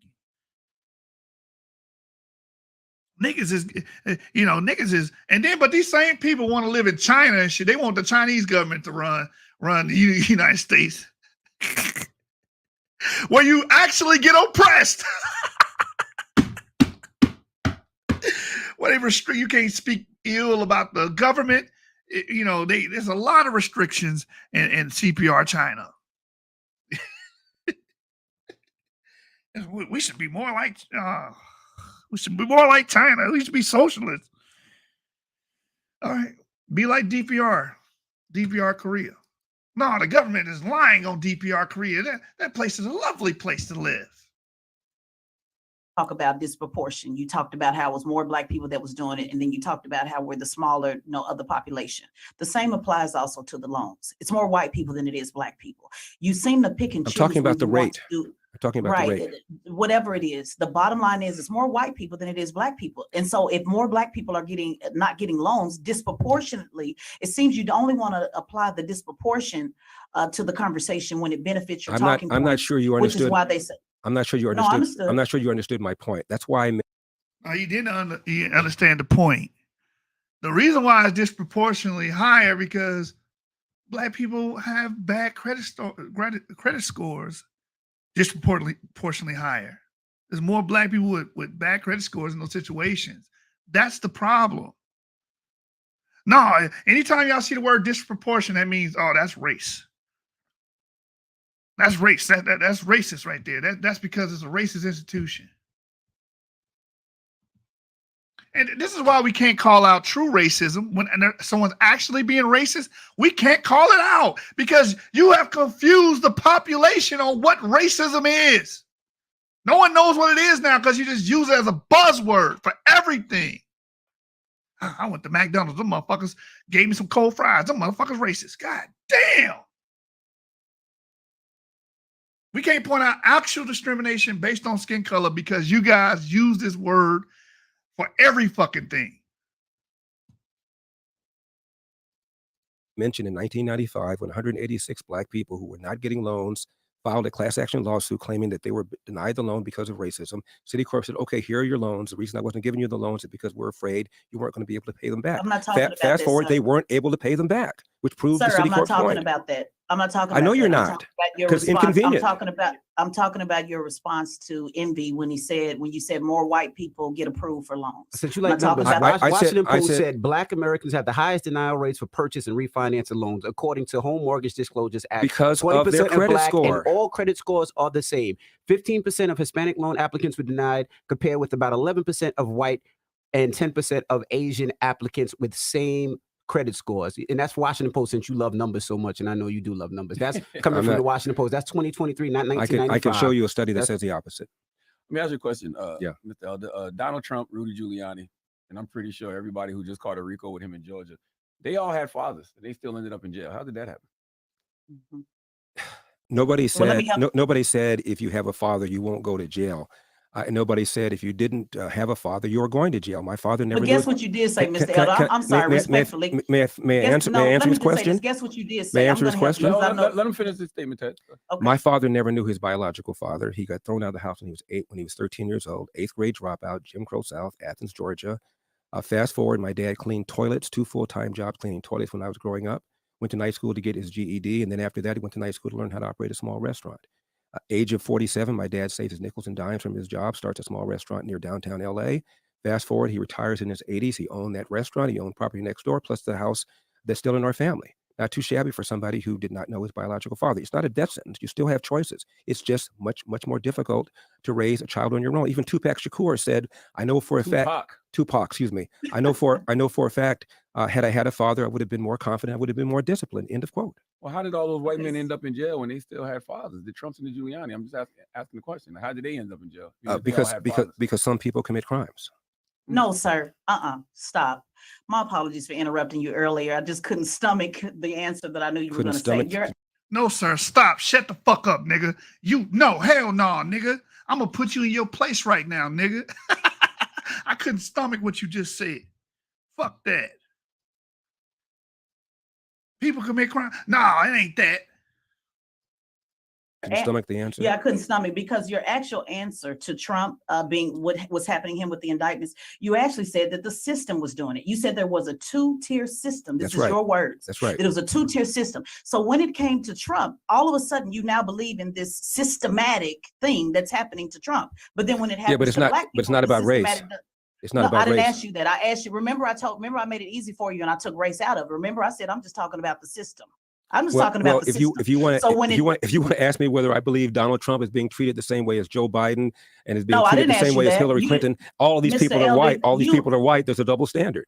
Well, Mr. Elder, you didn't hear my question. You said that they. You didn't hear my You question. said some people commit crimes, so you do believe that Yeah. Trump, Giuliani, them, they committed a crime. I don't know. But you just said some people commit crimes. I asked said you some the question. people committed a crime. I didn't say Donald Trump committed a crime. If you ask me specifically whether I believe Donald Trump committed a crime, No, I but don't. asked I you don't. specifically about those people and why they ended up in jail. They all got fathers. Well, Donald Trump is not in jail. Oh, he got indicted. Yeah, he got indicted. Not That's even- a far cry from being in jail. Let me ask you a Well, question. why did he get indicted? Well, he got then, sir? arrested, is what I'm Well, saying. he got He's it. going to get arrested. He got He's been arrested. he got indicted, in my opinion, because the DOJ has a double standard. They let Hillary pass, for example. She clearly violated the Espionage Act by having an unsecured server in her basement. She paid for the Steele dossier. She So was destroyed. it the She system? destroyed 30,000 emails that were under subpoena, and she got a wrist slap. And Donald Trump is now being indicted, I think, for the 4th time. It's Hey, man, unfair. Right. Black for- people, black by people what, been the telling y'all how system? corrupt the FBI is for a long time. And the FBI has been corrupt. There was COINTEL, the That's right. the FBI, J. Edgar Hoover J. Edgar Hoover also wiretapped MLK under Robert Kennedy, a Democrat and Malcolm X Attorney and General, Malcolm X, lots of things. Muhammad. Right. And I find it interesting how the same people who criticize the FBI historically are now defending the FBI because they're going after Donald Trump. Oh, we're not defending the FBI. I didn't say you were. I said some of the same people. We're just looking and saying, damn, finally. What's your thoughts with Justice is being Florida? served all across the board. And you see that they're trying to take our history out of these history books and not trying to teach our history. What's your thoughts? I find it interesting that the Democrats are the ones complaining about Florida. This is a party of slavery, party of Jim Crow, the party of the KKK, the party of the Southern Manifesto, That's a lot of the systemic racism. you named. party of Dred Scott, the party that I said earlier destroyed the nuclear intact family, and the party that is opposing school choice. And now they want to lecture Florida on making sure the proper history of slavery is taught. I don't know anybody who's defending slavery. Anybody. Not Ron DeSantis. He's not defending. People benefited from slavery. Actually, you're talking about one Well, line. actually, you're talking about actually, one there line is in about somebody- 127 pages of the study, and it is a line that was repeated almost verbatim in the associated in the advanced placement African American course that the DeSantis administration refused to use because of all the sexual stuff that was in it. It's basically the Well, same sir- thing that was in the advanced placement African American courses, and now Oh, wow. because it's in that, all of a sudden the governor is accused of somehow defending slavery. He's not doing anything of the sort. What did you think Well, about sir, that line? you were actually one that defended slavery. In your comments, you said that, like it or not, slavery was legal It in was. response to reparations. So it's you that was defending slavery, correct? How's that defending slavery by saying it's fucking legal and the leaps in logic? But if no, she's the pro-black woman. She's the one you're supposed to be on her side, you shoot. Not Larry Elders. Larry Elders a coon. Look, he defended slavery. No, he was right. Slavery was legal until we fought that damn war and we disbanded the slavery in America. That's what happened. How the fuck is that defending it? Straw man, petty fog. You're just trying to misrepresent the argument. Why? So you can make it look like, listen, I beat up on that Republican nigga. I stuck it to that motherfucking turncoat. That Benedict Arnold, I made him look silly. This is why niggas should not support Republican. This is the whole plan behind this shit. Especially a black Republican. He hate his mama. He hate himself. Yo, man, listen, when you heard this shit I'm 30, I'm 31, might be 32. You know what I'm saying? You hear this shit, I done heard this shit throughout my whole life, man. It's the same rigmarole. It's never based off anything factual. It's just whatever I say about these people, it applies. And I wasn't saying the Republican Party is perfect. Damn sure a way better option than what you niggas have been feeding us for the past 70 years. Defending it and saying that it's illegal are two very different things. Slavery, Well, that was your response. slavery, Well, that was unfortunately. your response. That was slavery- your response into if reparations should happen. So Let- your let- response to that was, like it or not, slavery was legal, and one would think that was a defense on those who were Well, what asking you for would think it was a reparations. defense, Yeah, let but him answer it is not a defense. Unfortunately, slavery has been part and parcel of human history from the very beginning. Asians enslaved Asians, whites enslaved whites, blacks enslaved blacks, Native Americans enslaved Native Americans. This is a culture, the Western civilization, that had a revulsion against it. We had a civil war against it. And we ought to applaud ourselves for doing something about this. This is a flawed country. It's moving forward. It's becoming more perfect all the time. Today, if you are born and raised in America, if you finish high school, presumably one where you can read, write, and compute at grade level, which is why I support school choice. Don't have a kid before you're 20, get married first, get a job, keep a job, don't quit it until you get another job, and avoid the criminal justice system. You will not be poor. And if you don't follow that formula, there's a good chance you will be. You know, the first GOP debate is coming up, Mhm. and you didn't qualify, and I saw you right. Well, you didn't say, I've not yet not qualified. It's not until August 21. Oh, okay. Well, I saw you writing the op-ed that the Republican National Committee has rigged the rules of the game by instituting a set of criteria that Right. is so onerous. What is it? Onerous. Onerous. Onerous and Mhm. poorly I designed. mispronounced Tupac, so you mispronounced onerous. That's So, right. so we're even. You are really petty, Mr. And he said, and poorly designed that only establishment execs and billionaire candidates are guaranteed to be on stage. Explain to us why that system hurts people. Well, I ran for governor of California. I got 3.5 million votes. It seemed to me that made me credible. The RNC is requiring us to have 1% or 40,000 individual donors. In 2020, the DNC required you to have 1% or a certain number of donors. For reasons that I don't quite understand, the RNC is requiring you to have both of them. One of the candidates in this race is a multimillionaire. He's offered a $20 gift certificate if you give $1. Another one is offering a free, air quotes, country western concert if you give $1. Another one is giving you a commission if you are a prospective donor to go out and get other prospective donors. It seems to me that corrupts the whole process. I'm doing it the old-fashioned way, Charlamagne. I'm asking people to support me and go to my website, LarryElder.com, and give me at least $1. If I get $1 from 40,000 individuals, I will be up on that stage in Milwaukee on August 23. And when I get up there, game on, hold my beer. So why is this system? So would you- Is this system holding you Go back? ahead, Would you Sean. say it's a system holding you back? I would say it's unfair. It seems to me this early, the voters ought to decide this. I mean, in 2016, there were 17 or 18 Republican candidates. Now there's 13. Somehow, some way, our republic survived, and we could survive with 13 candidates. I don't know why they have all this rule to eliminate certain people at this Yeah, point. those systems, But rather than those systems can hold you back no matter how hard you work, right? no, I'm going to say, but rather than whine about it, my goal is to get on as many shows as I can, like yours. Urge people to go to LarryElder.com, give at least $1, even if you want somebody else.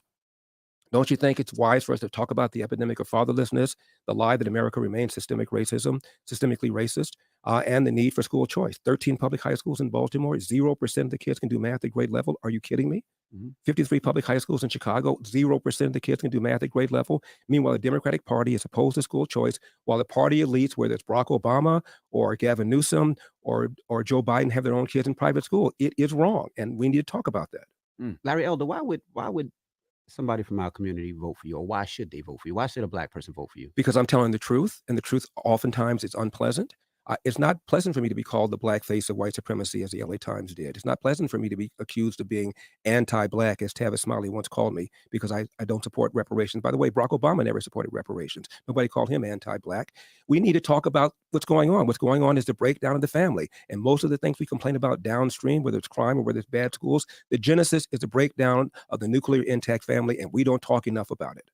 Do you agree that our community is hit harder with a lot of things that you just said, whether it is racism, whether it is getting loans, whether it is getting entrepreneurship, whether it is education, whether it is all those things? You do understand that and agree with that, correct? I do, but much of it is either self-inflicted or because of policies that we have supported, Democrats that we have supported. I wrote a book it's coming out in October. It's called As Goes California, My Mission to Rescue the Golden State and Save the Nation. It's about the one-party rule in California. California has supermajorities of Democrats in the Senate and in the House. And as a result, our schools are near the bottom. People are leaving California for the very first time. We have the highest state income tax in the country. The average price of a home in California costs 175% above the national average, all because of these left-wing policies that are hurting the very people, black and brown people living in the inner city, that people on the left claim that they care about. Do you think slavery was self-inflicted? Or do you think Jim Crow segregation was self-inflicted? Or do you think, He hits you with all these facts. It hits you with the devastation that the left wing causes, and you don't even stand to even have a conversation about any of those things, because the whole purpose of this platform is to be like, no, demarcate, show that Republicans are not good for black people. What did he ask them? Why would somebody from my community vote for you? Well, damn it, I'm voting for this motherfucker. If he was able to get candidacy, I would vote for him. You know what I'm saying? But I am the rarity, right? Most of you guys won't, because again, y'all believe all that racial bullshit that was fed to you by whatever that girl's name, Charlamagne. And then his point on the system, the system prevented you no matter how hard you work. Actually, working hard will give him those standards. Do we agree with the standards? Some probably don't, I don't. It is what it is, but those are the standards the RNC created. Oh, it was created to keep black people out. Tim Scott made the damn standards. He's black. Oh, he's a token. Never-ending argument. That's all it is. That's why I just turned the phone off at that point. It's like, there's nothing else to talk about here. What is there to talk about? Everything is ad hoc, post hoc. The war on slavery drugs was self-inflicted? of course it wasn't self-inflicted, but those are all of but there are a lot of people have bloody hands in slavery. Mhm. For example, slavery could not have existed had it not been for African chieftains who were selling black slaves captured in battle or captured through raids and selling them to European and Arab slavers. It could not have existed without that. So everybody has dirty hands here. That's why reparations is such a foolish thing. If you're going to get reparations from the 5% or so of white people that have some sort of generational connection to slavery, and that's all there is, then you need to go back to Africa and get money from African countries that were involved in the slave trade and in the Arab slave trade. And by the way, the Arab slave trade was even worse than European slave trade. 90% rate of attrition, often making men and women walk on barefoot across the Sahara, and the men were castrated. Only about Okay, 5. so if they go after the money from the other countries, then would you agree that it would be okay to go after the money from America? Is that your problem with it? When are you going to stop with this? Everybody has No, I agreements. just asked a simple question. If they go- I'm answering your question. No, I just There's want no you to end. answer There'll be no end to this because slavery has been Okay, part that's of fine, human Mr. history Elder. from the It's a very simple question. beginning. Okay, We're getting now money. I've let you talk, sir. I've let you talk, and every time I talk, you begin to talk, and then you say, "Let you finish." So I asked you a very simple question. You said, "If you're going to go after it in America, go after it in Africa." So if we all agree to go after it in Africa, will you then agree to go after it in America? It's just a simple question. Yes or no? No, I won't because it's a waste of time. We ought to be spending our Okay, time no problem. on Next education. question. Okay, So, Matt, you told me that I cut you off. Then I tried to answer your question. You won't let me finish. Go ahead, Larry. Thank you. It's a waste of time. We ought to be talking about working hard, investing in ourselves. Right now, as we speak, there are Haitians in Haiti lining up for a lottery to come into this country. Why? Because it is the land of the free and the home of the brave. You can go from nothing to something faster in America than any other country. That's a logical answer. I always say that this shit will never happen. I'll be 84 years old, and you niggas still gonna be arguing with me. Yeah, shoot, we should fight for reparations. Reparations gonna fucking happen. Yeah, you ain't. The reason why reparation ain't happening because Yashu been using his platform. Now, only 6 motherfuckers watching. All right, y'all, go out there and yell at white people for reparation. There, I did my job. Thank you. I'm not gonna keep arguing about it. It is a waste of time. Y'all could be starting businesses. Y'all could be working on your familiar units. Y'all could be getting skills. Y'all could be learning another language, making yourself and adding value to your family and accruing value. You could be doing those things. This is a dead end topic. Your government doesn't support it. The party that says they support it don't put any effort behind it. Republicans don't support it. They don't believe in reparations. So you're at a dead end here. Oh, you can use my idea. I was talking to my wife earlier about this class action lawsuit, but you're going to lose that too. To be honest, man. You niggas ain't organized enough to do a damn class action lawsuit. You would lose that easily. So let's do things that we know we can. Just like he's going to say later on in the video, his dad used to tell him, I can't control the outcome, but I can control my effort. Let's put some effort in. Let's put some sweat equity in. Let's build something for ourselves on the individual level and stop looking at the ethnic level. That's the problem. The ethnic level will never get fixed because we don't fix people on the individual level. We don't fix ourselves. We don't put ourselves in better positions to achieve things of higher status. We don't do it. How the fuck you gonna have a community with no strong individuals? You need a bunch of strong individuals to make the community work. And a lot of you niggas just sorry, and y'all just want to get out of jail free card. That's what reparations to you is. I don't have to work, I don't have to achieve nothing. Just give me money. You know what I'm saying? I gotta be frank, man. I ain't no politicians. I can tell you how it is.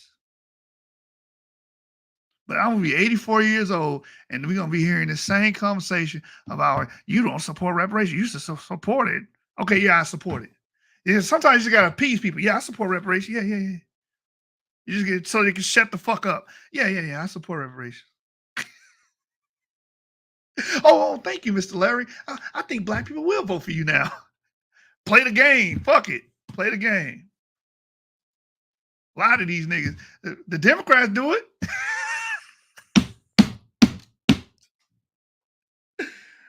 Joe Biden will do it. Oh, we're going to look into and investigate reparation. Remember that? Remember that shit? He's like, we're going to pass a bill to look into and investigate reparation.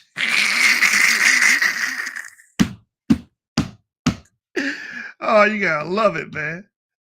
What will make you laugh will make you cry, man. You gotta chuckle at this shit. In all of human history. We ought to be talking about that.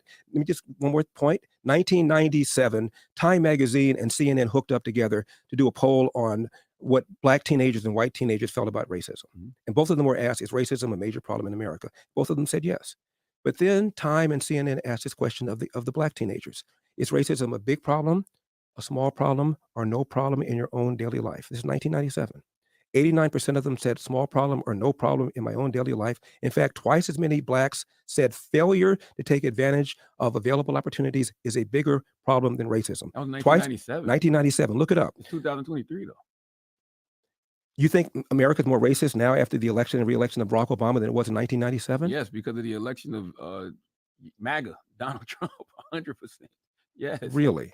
Absolutely. Well, how is it, Charlemagne, that Donald Trump got 8% of the black vote in 2016? He got 12% in 2020, a 50% increase. He got 20% of the black male vote in 2020. If MAGA is racist, how do you explain that Donald Trump substantially increased the percentage of black votes Republican Party got? Sometimes people make. So poor why are you choices. running Hold against on, Trump then, hold on, Mr. Ted. Elder? Yeah, I'm not running against him. I'm running against Biden Harris. Any one of the Republican nominees we have would be better than what we have right now. I'm not running against him. I'm running to put forth the issues I just now mentioned that I've been talking about for the last few minutes. You know, I want to ask you about that. You know, after 4 indictments, 91 criminal charges, don't you think it would behoove the Republican Party to move on from Donald Trump? I think that the voters in the primary will make that decision. What do you think, though? I have no problem with I thought Donald Trump did an extraordinary job as president, especially for black people. Best economy ever. He did something about the borders. The people that are most hurt because of porous borders are black people living in the inner city, because most of the illegal aliens have little or no education.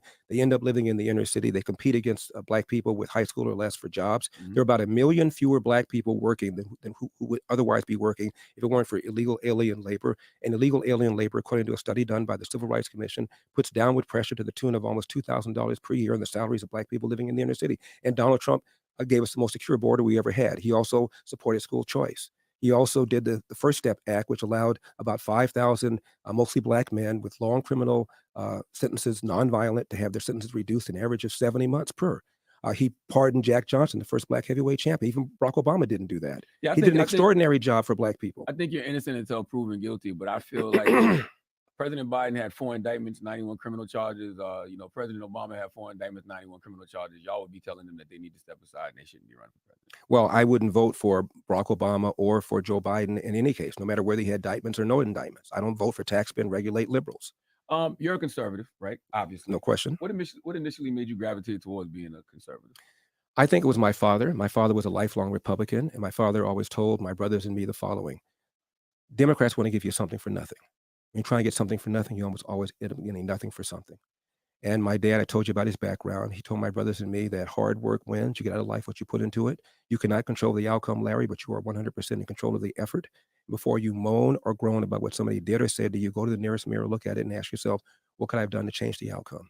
And finally, Charlemagne, my dad told my brothers and me this: no matter how hard you work, how good you are, sooner or later, bad stuff is going to happen to you. How you deal with those bad things will tell your mother and me if we raised a man.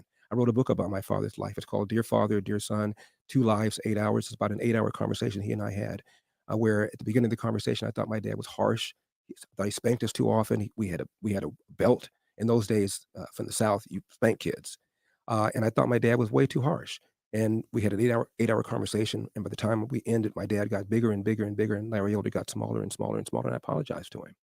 And it's a book that's changed a lot of people's lives. It's called, as I said, Dear Father, Dear Son, 2 Lives, 8 Hours.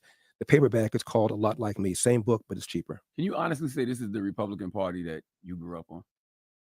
This modern day GOP? Yes. The Republican Party pretty much has always stood for low taxes, low regulation, peace through strength, not strength through peace, and strong borders, and still does. And when Donald Trump is gone, and he will be gone, even if he gets reelected, day after he gets reelected, he's a lame duck. The party will still go on. The principles will still go on. However, I do believe that many people in our party have spent and spent and spent, so that Ronald Reagan, my favorite president, when he entered the Oval Office, Charlemagne, when he left, government was bigger. It got bigger under George Herbert Walker Bush. It got bigger under W. It got bigger under Donald Trump.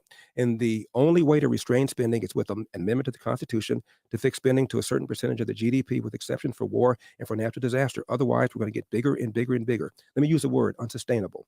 That's the word Barack Obama used to describe the so-called entitlements. Unsustainable was a word that Bill Clinton used to describe them. But nothing happens because if you run claiming you're going to reform Social Security or Medicare, the other side is going to accuse you of not caring about the sick, the poor, the elderly, and you are going to lose elections. That's why government gets bigger and bigger and bigger. So we need a law to restrain spending. Otherwise, it's going to get bigger and bigger and bigger. And for young people like you, these programs are not going to be there. Mr. Elder, I know a lot of Black conservatives, and I completely agree about the Black family. I don't think anybody here objects to that. Don't I disagree just, about that at all. I think when you talk about ideology and then you mix in parties and then personalities, it gets kind of confusing. And, you know, you mentioned yourself not to moan and groan, you know, that as long as you work hard, all is well. And I think where the conflict is coming in is you did moan and groan about how the Republicans treated you. You did moan and groan about Governor Newsom and, you know, asking for a recall. You did not leave that up to the voters. You are moaning and groaning when it comes to Donald Trump and how he's being treated. So it just seems to be a hypocrisy. And I don't know if the message would land a little bit better if there was some fairness across the board on.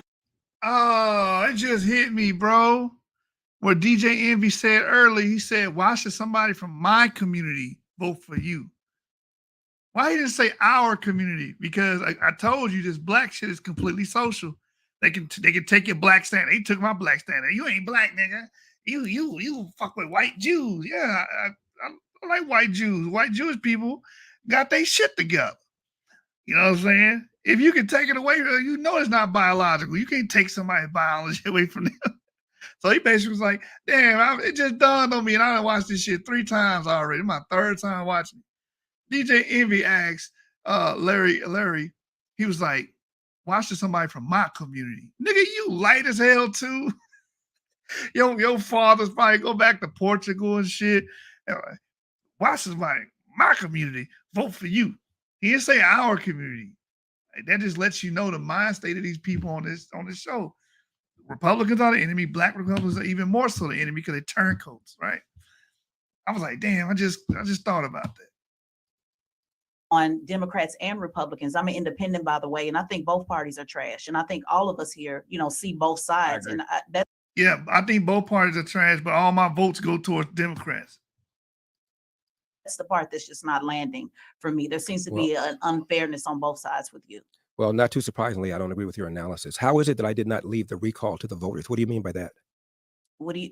You said I didn't leave the recall to the voters. No. I said you moaned and groaned about it. You said it should be recalled, correct?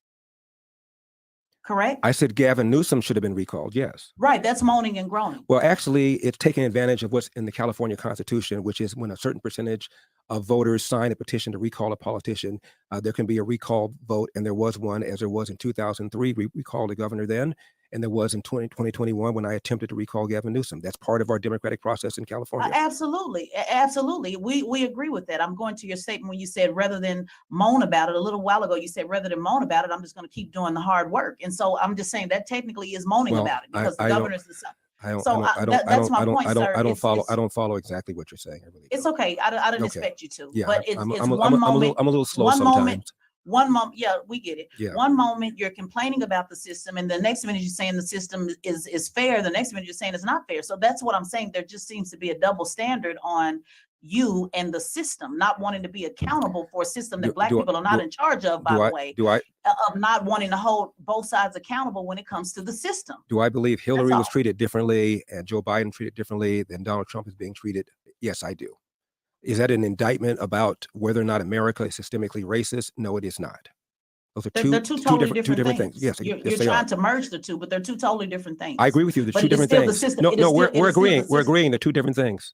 We're agreeing. No, we're agreeing to two different things. We're not agreeing that there's not systematic racism because we're not in charge of the system, sir. In case you all right. Can we? Black people have never been in charge of any system. Well, actually, we have been. Take Baltimore. No, we've never been in charge. May I finish? Tell me, what financial system are Black people in charge of? What healthcare system are Black people in charge of?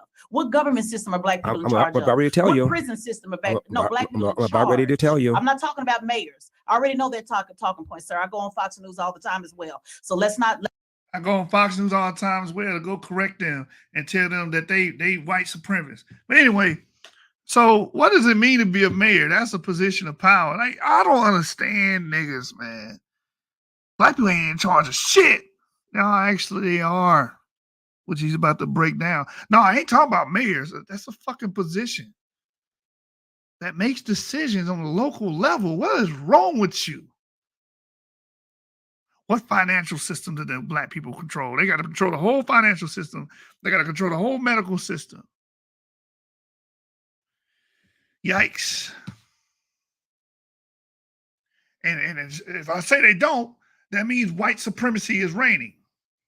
You can't win. There is no winning with somebody like this. You just got to like, all right, go vote for Biden. You know, Biden 2024, which is most likely what's going to happen, by the way. 4 more years of Sleepy Joe. Gas prices going to shoot to the fucking roof. We still ain't fixed what's going on with OPEC and all that. Oh, no, that don't matter. Okay, well, fucking pay for $10 for a slice of goddamn bread. I don't know what to tell you. Let's not go there with that. I said, what system have we created? Goodness. Have we implemented that we have been in charge of? Name one. Is this why you don't like talking to black women, Larry Elder?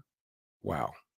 Baltimore, Freddie Gray a few years ago. No. That's mayors. I'm not talking. I said system. I'm Remember, going to you like tell the you word about system. this system if you allow me to finish my point. I'm not talking about somebody elected and doing a job, sir. I asked, what system did we create? What financial Okay, let's system talk about This is called pettifogging.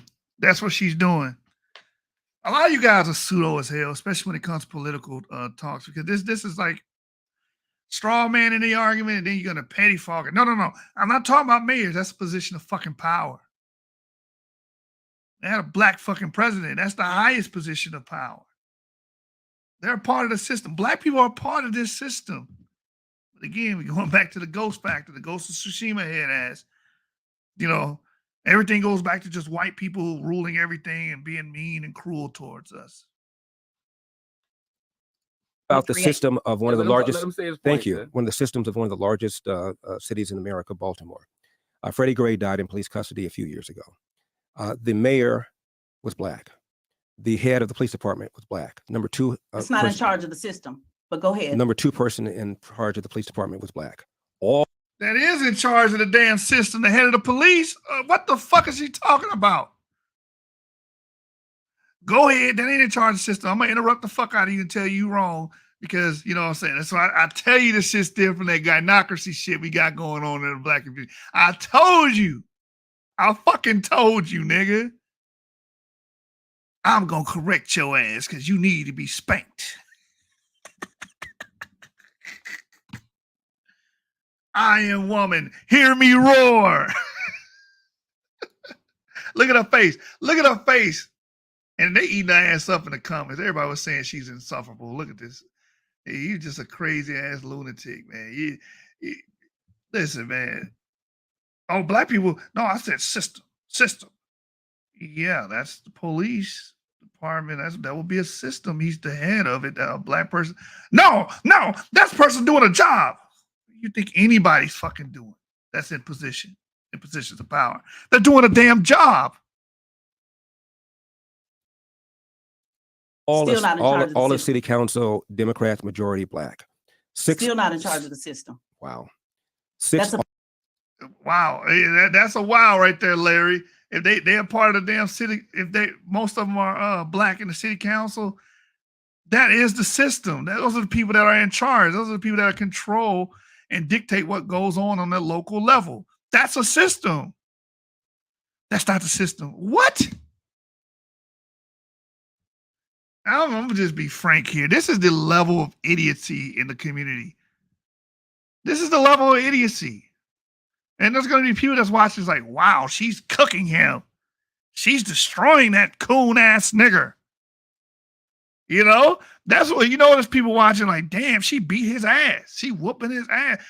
What? Yeah, nigga, that ain't a system. That's why I said, like, this shit, none of the arguments they got are feasible or tangible. It's just shit they make up on the fly to try to sound cool and beat up straw man all day. There's a black judge. That's not a system. That's not a system, Larry. 6 officers charged. 3 of them were black. A judge before whom 2 of the officers tried their case found him not guilty was black. Still not in charge of the system. The city intendant of public schools was black. The county superintendent of public schools was black. The Attorney General at the time, Loretta Lynch, is black, as was the President of the United States, was black. And yet, Still many not in people- charge of the system. who's in I charge of asked the you a system, simple Ted? question, sir. well, Wanda Sykes said when Barack Obama got elected, how are you going to complain about the man when you are the man? Now, from the president to the attorney general to the state attorney to the mayor to the head of the police department to the commissions of the schools in the city and in the county to the majority of city council in that city, all of them are black. And you're still saying that we don't run anything? So who's in charge of the No, system? Ted? I said who created the system. I didn't say we didn't run anything. I challenged a lot of those black leaders, by the way.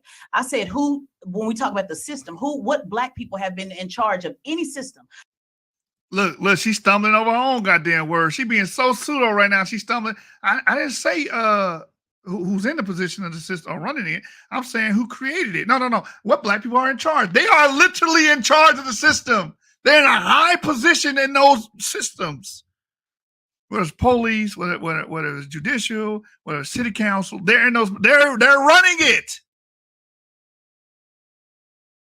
But she's being so goddamn pseudo and conflating the argument that she's stumbling over her own goddamn logic. And she knows it. I'm not talking about a position. I'm not talking about a mayor. You know Oh, good so and well what I'm you're talking about, basically Mr. saying that they're just So- they're black faces that are still in those Correct. positions, but they're So- still being Correct. a part Similar of the to you, Mr. So- Elder. so- You're so- a black face in a position in the conservative movement. They're just the same. They're just on the other side.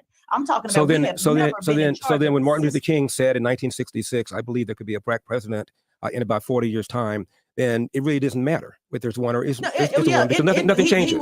He was well, the naive. system He was also naive then. killed him as well. Well, we know that the FBI and the CIA also killed him. That system. You realize You realize that, right? Give some pseudo ass shit. The system killed him. We know that, right? You better say yeah, nigga, or black people ain't gonna vote for you. Hey, Larry, next time you get on one of these radio stations, just agree to every goddamn thing. Just lie. You don't want genuine motherfuckers with their own opinions and their own worldview. Just lie. Yes, I support Republican reparation. Yes, I support. Yes, Martin Luther King got killed by the government. Yes, all these things are true. Vote for me. Because being genuine ain't gonna get you nowhere. You got to be like the Democrat. Just lie to them. That's all they want. Tell them what they want to hear. Tickle their ears. That's all they want. You gave them all the facts. You showed them who ran the city council in Baltimore, the judges, the police chief. No. Who created the system? No, I mean, who ran the system? Oh, these people run the system. No. You know what I mean. Oh, they just black faces in a white man's system. Exalting everybody. If you black, you get to get out of jail free card, especially with a black woman. You know what I'm saying? A lot of these black women, they bail Pookie and Ray Ray out. You can be with her, and she gonna be talking to him while he in jail, accepting her jail calls and shit. Oh man, we're doomed. We're doomed. Run for the fucking hills. Is that correct? Wow. An individual killed him. Right. That was also a part of Pro Hotel through the system. COINTELPRO, Correct? yeah. Not correct. COINTELPRO. Not correct. He was So killed. the FBI didn't have anything to do with it. The CIA didn't have anything to do with J. Edgar it. Hoover was definitely on Martin's ass. Like, come on. I didn't say he wasn't. Oh. Robert Kennedy is the one that approved the wiretaps. But to say that the FBI killed him, I mean, what's your evidence of that? Oh no, That's a pretty serious I get what you're charge. saying. Yeah, I get what you're saying. Pretty serious charge. Yeah. Serious charges Yeah, I require was talking serious about the system. evidence. Yeah. What is your Mr. enforceable Elder, law proposal? It is to allow states to set up commissions of That's what happens in our community. We get these myths or whatever, or things that are unproven. Let's just put it like that, because some people might believe that. Cool. But when you actually try to make sure, when you actually state it as if it's fact, that's the problem. We can't prove it. So that's, hey, you believe that? All right, I don't believe it. That's what he's saying. Move on. But we pass these things out as if they facts, and if you don't accept it, then you're a fucking turncoat. retired judges and retired DAs to get rid of these soft on crime, George Soros-backed DAs that are allowing a bunch of bad people on the streets or not charging bad people to the full extent of the law. And the people that, by and large, that are hurt by these people are the very black and brown people living in the inner city. Mm. There's a Larry Krasner is a George Soros-backed DA in Philadelphia. He's been impeached, but this Philadelphia State Senate wouldn't even take up the case. We've had 2 attempts to repeal a soft on crime DA in LA County, and it hasn't gone through yet. We've got a bunch of, in my opinion, this guy, Alvin Bragg, he ran promising to get Donald Trump. And when he got in, he said the evidence wasn't there. And then one of the former DAs writes a book, accuses Bragg of giving Donald Trump a pass. And all of a sudden, he brings counts against Donald Trump. I think it's unfair. You think members of your party are leaning toward fascism? Define fascism. Authoritarianism? Define fascism. I mean, the rejection of democracy, the rule of law, and equal rights under the law in favor of a strong man, Donald Trump, who interprets the popular will. No, I don't. There was a long article about Barack Obama by one of my mentors. His name is Thomas Sowell. He's an economist, he's a Black conservative, still alive, around 95 years old. And he wrote a piece in which he said a lot of people call people like Barack Obama socialist. Socialism is government ownership of the means of production. Fascism is when the government allows you to own means of production, the government tells you what to do. And he said, frankly, technically, people like Barack Obama are fascists. That is to say, these are left-wing people telling you how to run your business, telling you what to sell, telling you what you can't sell. For example, in California, we have a governor named Gavin Newsom, who recently said by the year 2035, no more sale of new gas-powered cars. How dare you? Most people don't want an EV. They like their own gasoline-powered cars, but now you're telling car dealerships they can't even sell them? What do you call that? But what about, when you tell women what to do with their bodies? Well, that is a moral issue. I happen to be pro-life, and I believe that Telling first of all, anybody telling women what to do with their bodies, they're outlawing certain actions. There are certain actions that are illegal in certain states. Like in the state of Texas, it's illegal to smoke marijuana. Well, it's a little more open now. If you can do it for medicinal purposes, but it's not legal to do it for recreational purposes. But in Chicago, it is legal. So different states have different laws. In Texas, we in the Bible Belt, they believe that abortion is akin to murder. So in Texas, it's illegal to abort your child. It's just that simple. It's illegal here. The law of the land deems it illegal. Oh, I'm telling you, you just want to tell women what to do. All right, man. Everything's simplistic to y'all. You don't have no nuance. No nuance. Oh, that's fascism by making a law. Okay, so we shouldn't have any guy. Let's just have a lawless fucking land and let anybody do whatever the hell they want to do. Because technically that's telling somebody what to do, right? In your eyes, it'll be fascism. You know what I'm saying? So you go live in whatever state that's letting everybody run in your house, crack you upside the goddamn head and steal all your goddamn groceries. You go live in that state since you don't want people telling you what to do. No, that's within reason, man. The voters in Texas believe that abortion should be illegal. So therefore, in the law, it has been ousted. So people that agree with it can live here in Texas, but people that disagree with it can move. And you go to the state that allows it. Well, everybody can't afford it. Well, too goddamn bad. Control yourself. Don't have an unwanted pregnancy then. What about rape? That's less than 1% of abortion. Stop doing that. Stop pulling up rape. The most extreme case. That's less than 1% of abortions. Go live in Jersey. Oh, it's expensive out there. Well, I mean, shit, pros and cons of everything. You want to be able to get impregnated as much as you want and kill as many babies. There are states that will allow you to do that. Every state doesn't have to now. You telling women what to do with their bodies. All right, man. This is the level of idiocy that's out there. Abortion is a sin. That's not telling women what to do with their body. That's expressing my opinion about whether or not it is right or it is wrong. For example, there is a guy right now behind bars in Philadelphia named Dr. Kermit Gosnell. He is an abortion doctor who performed late-term abortions. When I ask people who consider my position to be extreme, I ask them, tell me at what point do you believe pregnancy has gone so far that to terminate the unborn would be homicide? And almost nobody will give you an answer.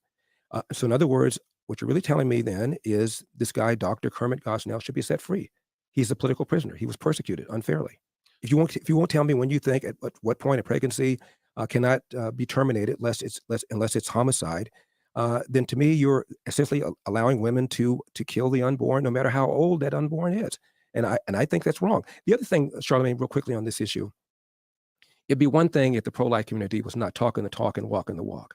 But there are literally thousands of pregnancy centers all over America, whether it's funding for adoption services, funding for housing, funding for education, funding for job training, to let women know they have alternatives. And every state will decide this. The government shouldn't be passing some sort of law one way or the other regarding abortion. Every state's going to decide that. I'm in California, which is a deep blue state. There have been 2 initiatives to restrict abortion. I voted in favor of them. I was overwhelmingly defeated. And when abortion has been put on the ballot in recent years, the people that wanted abortion restrictions have lost. The American people pretty much have said, first-term abortions, they want them to be legal. Late-term abortions, they don't want them to be legal. I happen to disagree with that, but I'm willing to live in a society that has a different point of view than I have on this issue. Can you have a real democracy if you're taking away people's power of choice? If you're taking away people's power to choose and not giving them any option. Now that's democracy. No, you have the power to choice. You still have the power to choose that, right? This is not the CPR China. They're not gonna bust in your house and stop you from doing anything. You have the power to choose, but if you choose to do something illegal, there are ramifications to that, right? There's consequences to that. If I choose to run up in your house with a damn gun and stick you and your family up and take your money, I have the freedom of choice to do that shit, but there's going to be consequences behind it. And this is another thing. All this single issue shit with these Democrats is hilarious. Now, all of democracy hinges on the fact that women can't get abortions in certain states. All democracy is in a frenzy now. All of democracy is in a line. We're not free no more because women can't kill their babies in certain states. Well, you guys is goofy as hell, man.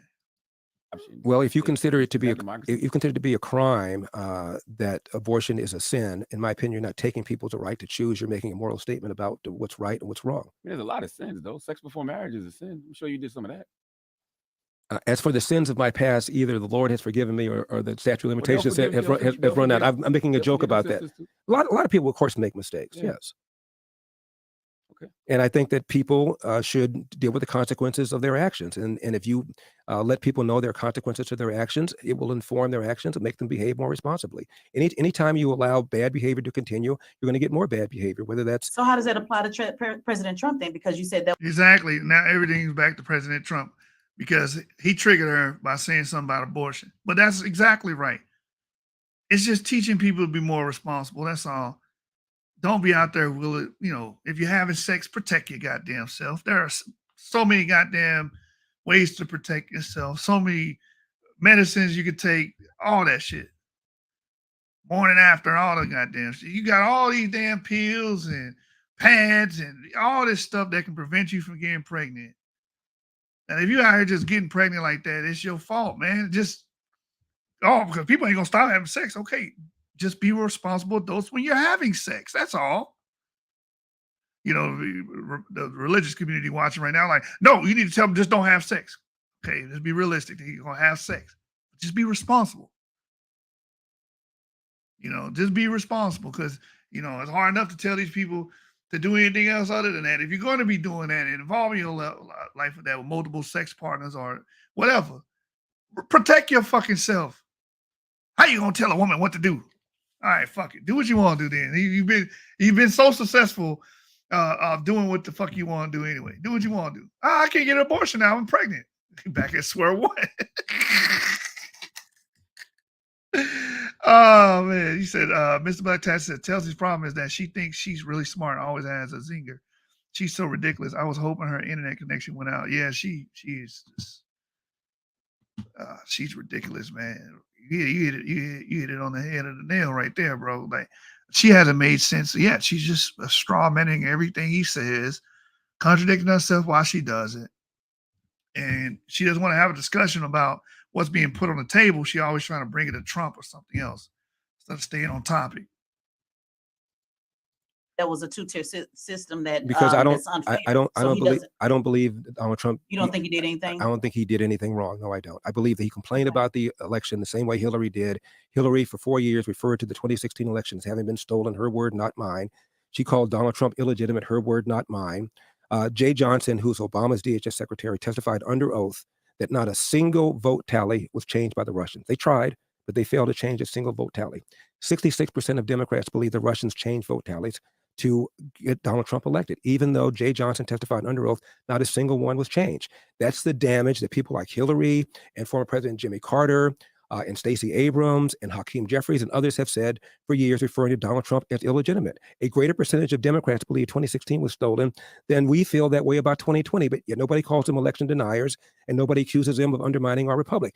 And they're not undermining our republic. They're complaining about an election. You have a right to do so. I know you probably got to go. But have you ever heard of the term nigga wake up call? No. It is an incident where a person of color forgets that they are of color and are reminded rather brutally by an unexpected act of racism. Have you ever had any of those? Oh, brother. I'm just asking. You think you've ever Well, had I'm acutely aware, Charlamagne, that I'm a black person, just as you are a black person. And when Joe Biden insulted you by saying, you ain't really black, we don't know whether or not you want to vote for me or vote for Donald Trump, it seems to me that should have been a wake-up call on your part. How dare this guy come in here and insult you, a black man, and tell you you got to think a certain kind of way? I'm amazed that you weren't mad about that. I'm not gonna say it upset me, just like I'm not letting you upset me. You know what I mean? I don't tend to get upset over things like that. But what I did say, well, you just not talk about a nigger wake-up call, and it seemed to me that should have been a wake-up call on your part. What is Larry Elder saying to you that would even make you upset? That's the thing. Now, the third time I watch this, I'm catching little things like what DJ Envy told him. Why would somebody from my community vote for you instead of saying our community? You don't even view him the same way as black, and that's why I told you that shit's fake, because you can actually turn somebody's black card off, their black identity off at will, and say they're not black. And even though your ass look like you from Portugal, he do look like he's from West Africa from a phenotypical level. So, and he did get him, TJ. He did get him. He flipped that shit real quick, right? Got his ass real quick. You sit up here. You should have had your Negro wake up call moment when Biden said, if you don't vote for him, you ain't black. He flipped it on his ass. But, what was it that Larry said that was so disturbing that you would even get upset? This is making goddamn sense. I don't let him upset me. To have a white guy come in here who also said, by the way, about Mitt Romney, because he didn't want to put more regulations on Wall Street, going to put y'all back in chains. And Joe Biden has lied for decades about his civil rights record, claiming that he desegregated movie theaters and restaurants in Wilmington, Delaware, when he didn't do any of that. He lied and said that he tried to visit Nelson Mandela during apartheid South Africa. He did not. And he came in here and told you aren't even black and let you think a certain kind of way. It seems to me that should have been a nigga wake-up call for you, but it wasn't, apparently. Yeah, I mean, for the record, I'm not a Democrat or Republican. I didn't say you were. I think both. I don't know what you are. I never even asked you about your party affiliation. Yeah, I'm just saying, but you are black. I think both parties are trash, but my platform supports Democrats. My platforms push Democrats. My platform had a Democratic president on here. I'm not Democrat or Republican. These independents be lying. You niggas is independently Democrat. You vote left all the goddamn time. Watch what he says. And to have a white guy come in here and tell you have to say think a certain kind of way, otherwise you, quote, ain't black. Wow. How should I have replied to him, you think? What I just now said, how dare you insult me and tell me I think as a human being, let alone as a black person? I don't tell you how to think, Joe Biden. How dare you come in here and tell me how I should think? I'm going to vote for Donald Trump if I want to vote for Donald Trump. And if I want to vote for Donald Trump, it does not make me not black. 20% of black people, black men, as I said, voted for Donald Trump in 2020. Are they not black now? So only 80% of black men walking around are really black, 20% are not because they voted for Donald Trump. How insulting is that? How condescending is that? I mean, you're probably right, but I didn't take it in that way. I did. As I said to him in that moment, it's just about me wanting something from my people. How the hell I didn't take it that way. How else you gonna take it? How else you gonna take it? It's quite frank. If you don't vote for me, you ain't black. I don't know. There's only so many ways you can take that, Charlamagne. You're full of shit, and you know it. That's why a lot of people on the internet are ragging on you right now, saying you got your ass kicked by Larry Elder because of bullshit like that, man. And let's talk about Charlamagne for a minute, man. You always on the wrong end of shit. Like You was what's the name? The basketball player put it out that you had pictures of yourself with your ass tooted up in the air. You know what I'm saying? Birdman came in there and threatened your ass. I'm just a radio guy. Remember that shit? Like you always, then that footage you getting beat up in New York. And like, man, you always making yourself like a clown or an ass, bro. You the donkey of the decade, bro. You the donkey of the decade, man. Oh my God. Men, as I said, voted for Donald Trump in 2020. Are they not black now? So only 80% of black men walking around are really black, 20% are not because they voted for Donald Trump. How insulting is that? How condescending is that? I mean, you're probably right, but I didn't take it in that way. Well, I did. As I said to him in that moment, it's just about me wanting something for my people. And I want to know, what is he going to do for my people? And not only for my people now, how are you going to atone for the things you've done to my people? Right. That's it. Right. And this is a guy, Joe Biden, who when he first got. That's very ridiculous. And this is not why we're not dealing with adults here, man. You got a presidential candidate at the time running for the president of the United States, and you go in there and you say that silly shit to him. How are you going to atone for what your people did to my people? Like, oh, the cringe. No real political questions or anything on policy. Are you going to enact anything? Are you going to make schools better? None of that. You go straight to how are you going to atone for what you did to my people? Hey, but he's pro-black, so he's cool, right? Larry Elder's the problem here. It's not Charlemagne. Got into the Senate, hung out with segregationists, talked about how well he got along with them, talked about how he didn't want integration because of a jungle. This guy has made all sorts of insulting things to black people, and his policies right now are hurting black people. Inflation hurts the people at the bottom more than anything else. Letting a bunch of illegal aliens into the border are hurting black people more than anybody else, as I said earlier. He's opposed school choice when he has his own kids in private school, and we lost a year, almost 2 years of in-school education in California because of COVID that he supported. I mean, this guy has done monstrous things to black people, and then for him to come in here and tell you how you ought to think of the black person, it blew my mind. As a person objectively who doesn't care about either party, when I just take a step back and I just look at everything that's happening, I see one party that seems still committed to democracy somewhat, and one party who's headed fast towards fascism. That's just my personal opinion. So who do you think I would vote for? Well, let's talk about fascism, since I assume you're talking about. He just told you what side he votes for, the Democrats, because this is the new thing. Republicans are fascists. And wait a minute, hold on. No. The Democrats have always been fascists. It's a party of slavery, man. Come on, man. They're on the left. Fascism is on the left. Socialism is on the left. Communism is on the left. Those are leftist ideologies. Republicans are on the right. If Republicans did decide to be fascists, air quotes, and then that would make them shift to the left politically. That's what you're talking about, a government being giving the government so much power that it can regulate and control people's lives and actions of their lives and their businesses and so on and so forth. That's extremely left. The Republicans don't believe that the government should have that much power. Anyway, like you can fool a dumbass. You know what I'm saying? You can fool them, you can't fool me, man. About election denying. In 2000, when George W. Bush won the election over Al Gore, the Democrats, the first week of January 2001, tried to overturn the results in Florida. 2004, George W. Bush gets reelected.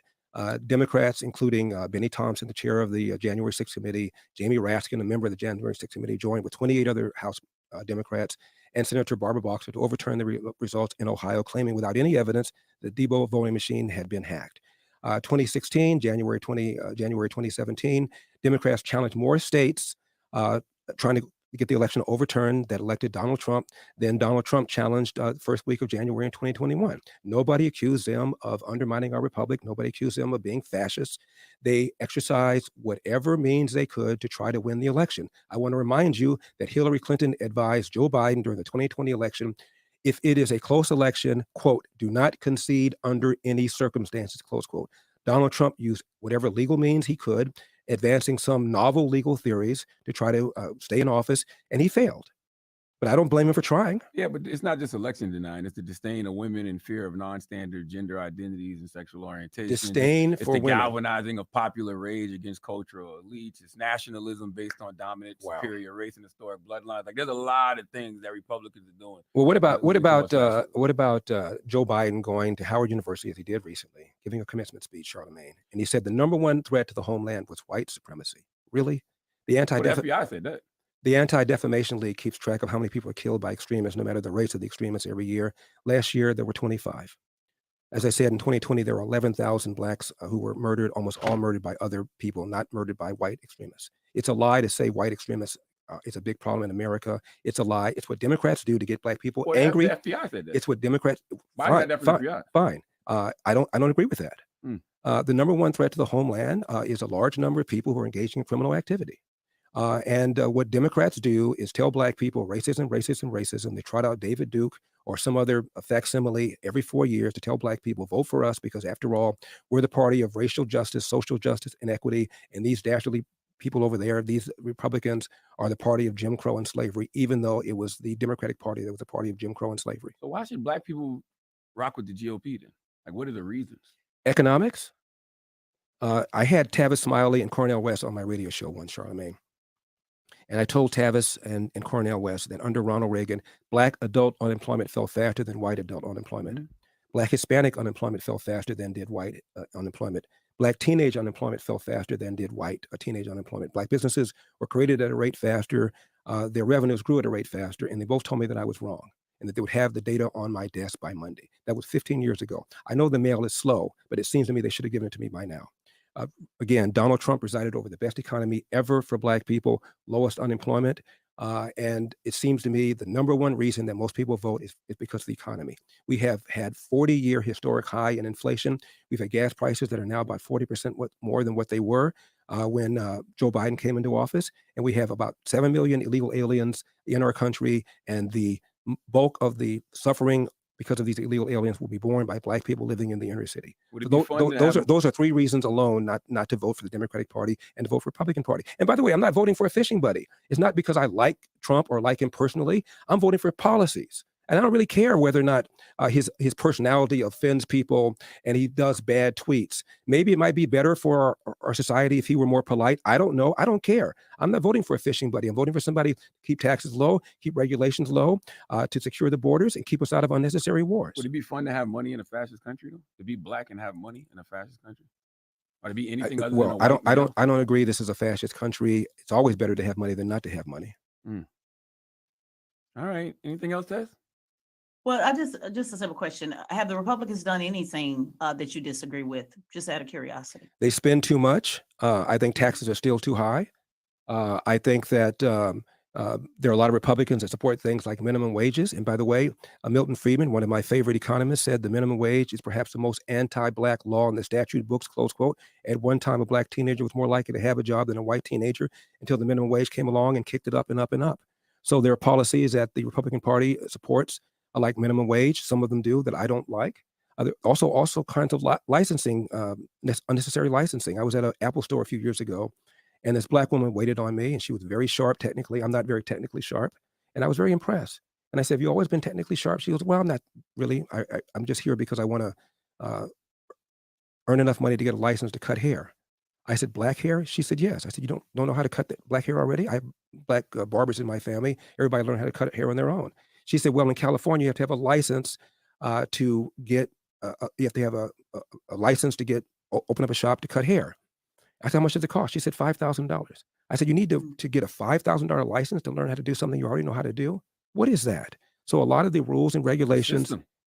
Okay, fair. It's hard to get around them systems, no matter how hard you work. But the system applies to both blacks and whites too. But fair enough, those systems ought to be struck down. So there are lots of things Republicans do that I don't. Well, it's not just cutting hair. You know that. You know they have to train how to learn with diseases and to make sure your clippers are clean and make sure certain things that you have to follow certain protocols so that you can be a barber, so that you can make sure that the community is safe when you're doing these protocols. Well, if there weren't government protocols, there'd be other protocols. For example, there's something called the Consumer Reports. That's not government. And it comes out and it talks about cars Mm-hmm. and what cars are good, cars are safe. If government didn't do these kinds of things, entrepreneurs would step in and they would have licensing. So there'd be a little sticker on the window when you go to a barbershop and it would say, I've been approved by so-and-so licensing board or organization. Some of it's bullshit. there- 5,000 is too much though. But There are all sorts of things that we would do if the government was not doing them. Do you have a black barber? Yeah, I do. Oh, okay. Just making sure. Actually, I have a black barber for 25, 30 years. He got cancer, and now the person that owns the shop, who is Latina, cuts my hair. Okay. I do want to ask you one final question. When do you think systemic racism ended? Since you said it don't exist anymore, when did it end? I can't come up with a specific time, but Civil Rights Neither Act, can we. Civil Rights Act of 1964, Mm. Brown versus Board of Education, the Loving versus Virginia Act that struck down race mixing. You couldn't, for 13 states, you couldn't marry a white woman. Again, I think that when Barack Obama got elected, that was a big deal. When Obama got elected, this is really important. He got elected with a little more than 52% of the vote. He walks into the Oval Office the third week of January. He had a 70% approval. Now, how can that be? How can 15% all of a sudden support this man? It wasn't because they wanted capital gains taxes raised, which Obama promised to do. It wasn't because of Obamacare, which Obama promised to do. It's because many Americans said, at the very least, he'll stop the nonsense that America remains systemically racist. And for 8 years, in my humble opinion, he played race card after race card after race card. So when he entered the Oval Office, both blacks and whites thought race relations would get better. When he left, both blacks and whites thought they got worse. Why? Because he did things like the Cambridge police acted stupidly when they didn't. If I had a son, he looked like Trayvon. When what happened to Trayvon had nothing to do with his race. He embraced Black Lives Matter. He invited Al Sharpton in the White House over 70 times. He said that racism is in America's DNA. He said all sorts of things so that when he left, both blacks and whites thought race relations got worse. Right, but sir, this is where and we can just agree to disagree, because you're mixing race relations and voters, what voters decided to do, who might just be very good people that decided to elect a black man, confusing with institutional system racism. And those are just two totally different things. And it's okay if we just agree to disagree. I'm talking about structures. Yeah, it is two different things. One is made up and one is real. People actually do vote for people. Institutional systemic racism has not been proven. You just say it is. And your defense for it is white people run the government, right? And you'd be like, yeah, there are white people that run the government. See, there it is, systemic racism. Y'all doing, man. I'm gonna have this video about the end, because I tell you what, watching this shit 3 times, I done lost a couple brain cells already. Not what voters did, or voters wanted to see better race relations. We're talking about structures, the same Okay. structures that you referenced several times that have also spited you. So that's all I Joe have. Biden, for example, when Georgia reformed this law, said it was worse than Jim Crow. It's Jim Ego. More blacks voted in Georgia than ever before. The percentage of blacks increased. If the structure, how is it that the structure did not stop black people from voting in Georgia? Well, I'm not talking about voting, sir. I'm talking about, and just to be fair, I think Joe Biden and what Joe Biden has did to African Americans, particularly with the war on drugs. I'm not talking about voting, sir, but that's a structure. You can't give us anything specific. You just got to keep saying it happened instead of saying, okay, systemic racism exists in this country because that'll be a better conversation. It's just systemic racism that has slighted you too. The reason why you didn't qualify the RNC because they're racist. Oh, but they got black people already there, and they got an East Indian guy there. They got Tim Scott and the East Indian. Oh no, they're tokens. So if the black people make it onto the RNC debate platform, they're tokens. They don't make it, it's racism. You can't fucking win. You can't win, man. The cards are stacked against you. They didn't stack the deck on you niggas, man. Was one of the worst things that actually happened to black people, just to put that on the record. He too was a part of that system that I'm talking about, Democrats as well. I just try to stay balanced to say that same system it applies on both sides. Democrats and Republicans helped with mass incarceration. Joe Biden wrote it. So we have no problem, or I have no problem condemning him as a Democrat for what he's done. I'm just talking about institutions versus relations are just two totally different things. And that's just where we, just disagree with that. And that's okay. Well, we didn't really get into mass incarceration, but most people who are behind bars because they committed a violent crime against somebody else. And often the black people who are behind bars committed a violent crime against another black person. Well, when I'm talking about mass incarceration, I'm not talking about violent crimes. I'm talking about non-violent crimes, particularly the war on drugs. I was very clear in what I said. I agree. disagree on I systems agree and with you institutions. that I believe that the drug problem should be dealt with as a health problem rather than a criminal justice problem. But most people are not behind bars for using drugs or for dealing drugs. They're behind bars for having committed a violent act against another person. Sure, but that wasn't what I was talking about. I was very clear when I talked about Joe Biden writing the crime bill Right. and mass incarceration with war on drugs to nonviolent offenders. So Right. that's a different conversation. You're weaving the two together. So we just have a disagreement on institutions versus race relations, and that's okay. Well, in order for you to go to jail, you have to commit a crime. If you walk down the street, Not always when you're black in America. well, where are the class action lawsuits, Charlamagne? We have all these black lawyers, many black. Man, the pseudoism. Not always, you black in America, police gonna hunt your ass down and lock your ass up. And not because of anything you've done. And not to say there isn't racial discrimination, because this is you assholes that's watching. So you act like ain't no racial discrimination. Yeah, there is some racial discrimination, but not to the magnitude you niggas try to paint it on the internet. Oh man, I was just driving to work, man. Motherfucking laws got behind me, dirty ass law, pulled my ass over. You ain't gonna tell the part that you had your fucking what you call it was expired. You ain't gonna tell that part. You know what I'm saying? Man, them whole ass niggas, them police, they just be getting on the nigga ass for no reason. I was driving while black. All right, man. I tell you, y'all live in a whole nother fucking planet. Y'all live in a whole nother world, man. Y'all don't live in the same existence I live in. Y'all have made up a damn Pixar, Walt Disney version of reality, and that's where you guys decide to live in your mind on a day-to-day basis. People have gone to law school. Where are the class action lawsuits claiming that a bunch of people are behind bars illegally, wrongfully? Where are they? So you think everybody that's behind I didn't bars say is that. behind I bars? didn't say that. Why don't you answer my question? Where are the class action lawsuits? Well, you got need money to do class You action have lawsuits, and you've need had information. you've had a black attorney general, Eric Holder. You had back-to-back black attorneys general, Eric Holder and then Loretta Lynch. Why didn't they release a whole bunch of people who are illegally behind bars? Why didn't they do that? You had a black president. And I you had a black president. criticized him as well, went on record, because actually you're right. He lied and said that he was going to fix the crack cocaine disparity. So I went on record. You're right. And guess what? Guess who he works for? The system. So he's just a blackface that works for the system at the time. So again, we just disagree on systems and institutions versus black faces in high places. Well, the disparity has been rectified. Now you go to jail for dealing powder as you do for dealing crack. And at one time there was a No, disparity. you go to jail, but the ratio is not the same. Well, because the dealers are not the same. For example, Moving the goalposts every goddamn time. Every time he smack one of your points up, you move the go. It's not the rate, but the ratio not the same though. What you got for that? He say something else. Oh, but this ain't happening. Oh my God, it's so childish. This is how a lot of you guys. She represents most of you guys on the internet that argue about this shit. This is exactly how you argue.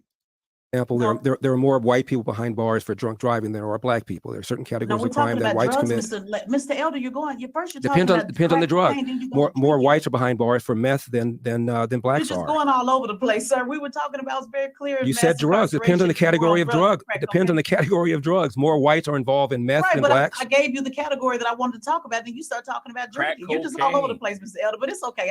More blacks are okay. involved in crack cocaine. More whites are involved in powder. More whites are involved in meth than blacks. Depends on the category of the drug you're talking Right, about. and I was talking about a very clear category, and I gave you, I told you where I just criticized the black man who was in charge, and you skipped over that and went right to talking about drunk driving. Larry, So again, sir, I have no problem with criticizing black Democrats. We do that. Charlamagne does that all the time. It's just the imbalance of understanding that even black faces in high places, even including yours and Democrats, Republicans, just being fair across the board. That's all. Well, cocaine do you think it that was to in me, the that White to me, House, that to me, basically is no different than what Joe Biden just did with Charlamagne, which is to tell me as a black person, I got to think a certain kind of way, otherwise I'm not And black. I didn't like that either. Well, you just did. I didn't like that either. You just did. I You didn't call like me a that black face as if I'm supposed to think a certain kind of way. No, You I just said did. blackface. I said blackface in high places. I said they're everywhere. You're a blackface. You're in a high place. You're running for president of the United States. That's a high place. You are a That's true. blackface, correct? I said so. There's blackface in high places on both sides. Yeah, but you're demeaning it because the reason why you're pointing out is that you're just a fucking puppet, nigga. It don't matter what you do, you're a puppet. You're working for this white supremacist system. That's what you're trying to tell him. And that is insulting. Because ain't no matter what you do, nigga, it's not of your own merit. It's not what you're doing. It's you're a puppet. You're just working for the white man. You're just doing what he wants and his will. You know, and not because of your own, your own views, your own politics. It's not because what you want to push. You're just working the white system. You're just a black face in a high place. That is very and highly insulting. Because you act like I'm just being innocent. I'm just shut up. This is you niggas on the internet. I'm telling you. Y'all didn't talk, y'all didn't said the same. And that fake ass balance shit. I'm just using balance. Y'all don't never use balance, man. Like I said, I'm 32 years old. I'll be 32 next month. Every year of my life, every time politics came up, you niggas demonized Republicans. Brutally demonized Republicans. Say they ain't for black people, blah, blah, blah. And if you support them, you're cool. Y'all destroy them. Y'all destroy Condoleezza Rice. Y'all destroyed what's the heart surgeon? Y'all destroy everybody, man, that latches on to this ideology or this political party. So ain't no goddamn balance. Y'all be lying. That's just a buzzword. So you can air your grievances out on the Republicans like you always been doing. Niggas don't critically analyze Democrats like this. You crazy? So it's just about being fair for me on both sides. I've mentioned I three or four agree with Democrats. that. I agree with that. Yeah, I mentioned several Democrats that I have a problem with. Several, including Joe Biden. So you don't have to sell us on that. We get that. I'm just saying it also happens on the Republican side. That's all. And black conservatives agree with a lot of your messages, Mr. Elder. But when you're not balanced across the board, it just kind of lands flat. That's all. Whose cocaine do you think it was in the White House? Since we're talking about drugs. I have no idea. All I know is that it seems to me it's to be scary that that Secret Service has closed the investigation without identifying a suspect. What other kind of stuff goes in and out of the White House without anybody knowing about it? But I have no idea. I just think it's bizarre that the investigation all of a sudden got closed that fast. And you think criminal charges should be brought against President Biden, right? I think there certainly should be an investigation about the pay for play stuff that we're hearing. The IRS whistleblowers are saying that they were told to stand down in their investigation. I think there's a double standard going on, as I said earlier. For example, Donald Trump has been indicted for document possession. There is a special counsel investigating Joe Biden for document possession, but his defenders are saying, well, Joe Biden, unlike Donald Trump, turned over the documents readily when they were found out to have them. And if that's the case, why is the investigation still taking so long? Tell them how they can support your campaign.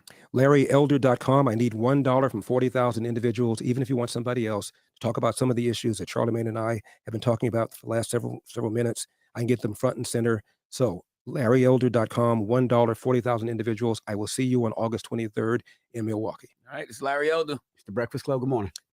Wake that ass up early in the morning. The Breakfast Club. They glad that motherfucking interview over. Get this turncoat ass nigga out of here, man. Some takeaways from this interview. DJ Envy made it clear that he does not view Larry Elder as a part of whatever imaginary black community that he has created in his head. That's why I told y'all that black shit is all fictive. It's all a result of the imaginaire. Because if it can't be biological, because it can't be phenotypical. Because he basically said, why should somebody from my community, the black community, vote for you? He didn't say our community. I saw a lot of mendacity in this interview. Your boy was trying to say Republicans are fascists. If you know anything about politics, fascism has always been on the left. And I know this has been a new topic, a new tactic of the Democrats trying to say Republicans are fascists. But Mussolini, his ideology was on the left. He actually had a fascist regime. The Nazis, they were National Socialists. That is leftists. They were all on the left politically. Those type of governments and regimes, those harsh governments and regimes are all on the left. Woodrow Wilson, right? The father of the Liberal Party, one of the most racist presidents we ever had. He was extremely left. So again, when 90% of your audience are unread and don't know this shit, they're going to get tricked and fooled and bamboozled, right? And a few that actually take out the time, try to research this stuff, we're going to be aware. Again, I agree with the comments on this video. That woman's insufferable. She's all over the place. She's a pseudo. Most of her arguments are just made up on the fly, ad hoc, post hoc arguments. She kept contradicting herself. Now, I'm not talking about people that run the system. I'm talking about those that create it, then backdoor and say, no, I'm talking about those that run it. Okay, the black people that run the system, the black people in high position, all those is high, those black faces in high places. Oh, they not accountable for shit. You know what I'm saying? They're not accountable for anything they do. You can always just say they're puppets, and the puppet master or puppeteer is always going to be the great white fright. Pulling all of the strings and controlling these niggas. They're not doing anything on their own merit. They're not doing anything of their own volition. They're doing it because they're working the system's working them. Sorry, excuse me, the system's working them. A lot of menacity, a lot of pseudoism going on here. But she represents majority of the people that argue like that in the community. You know, a lot of you are watching, you argue just like this person, right? You don't use facts to try to back up any of your arguments. You just say it. The government is systemically racist because you've been hearing it all the time, and you know it's been repeated and regurgitated. Therefore, it's true. Instead of saying, "Okay, let me investigate this issue and see if that applies across the board." No, it doesn't apply. And you Republicans are fascists. The end. Oh well, why do you think that? Because I said so, and I'm black. You black, so agree with me. You have no choice. I'm black. You want my vote, nigga? Agree with me. You don't support reparations? What? We're not voting for you. My community, we're not all black. My community won't vote for you. Hey, you're right. Because Republicans historically don't get the black vote. I just need people to vote for me. I'm just focusing and honing in on one goddamn demographic or just skin colors. I need enough people to vote for me in the respective states so I can tally up enough points to beat and dethrone Biden. Now, the black pill thing is, I don't think Republicans are going to beat Biden. I think all this baggage on Trump is going, you know, where it's going to show its ugly head. And I think we're going to get a 2024, fortunately, Biden, which would mean if he gets reelected, in the last 20 years, 16 of those years would have been ran by Democrats on the national level. You get what you pay for. But anyway, I got my brother Moore in the building. What's going on, brother? Hey, peace out. So is Larry Elder running for president or for governor? President. Oh, that's what's up. I would have much preferred to see him on the debate stage the other night than the other cats that were up there. I agree with you. I don't think the Republicans are going to fare well based upon the performance I saw the other night. What's up with your man, Zach? What's up with your man DeSantis? He fell flat. He was flat, right? Bro, like how you just like, I don't even understand. What's the point of having a record like that? You're not gonna pound the table with that joint. Yeah. Beat your chest, man. You was just trying bro. Play with your chest, bro. That's the whole point. The only person that was up there that impressed me was man, I can't pronounce this dude's name. Swampsy. Oh, Vivek. Yeah, man. I really, you know what I'm saying? If everything falls through with Trump, I will vote for him. I would definitely vote for the East Indian brother, man. I can't say your name, but I will vote for you. I felt like you brought that energy and tenacity.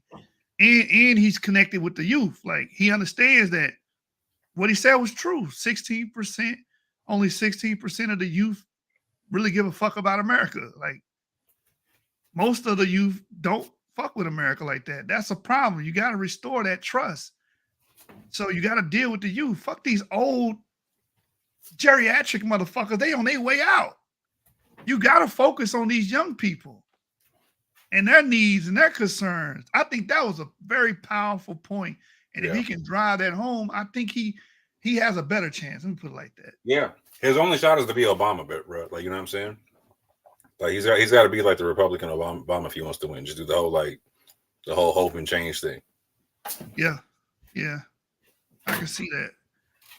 I can see that. And Mike Pence made an ass of himself talking about, so no, America, that's not a problem. People here are proud to be American. Bullshit, bro. This ain't the fucking 1950s, man. You know, and that's the thing. These people are still living in a forgotten era. Like, we not in those times no more, bro. Wake the hell up.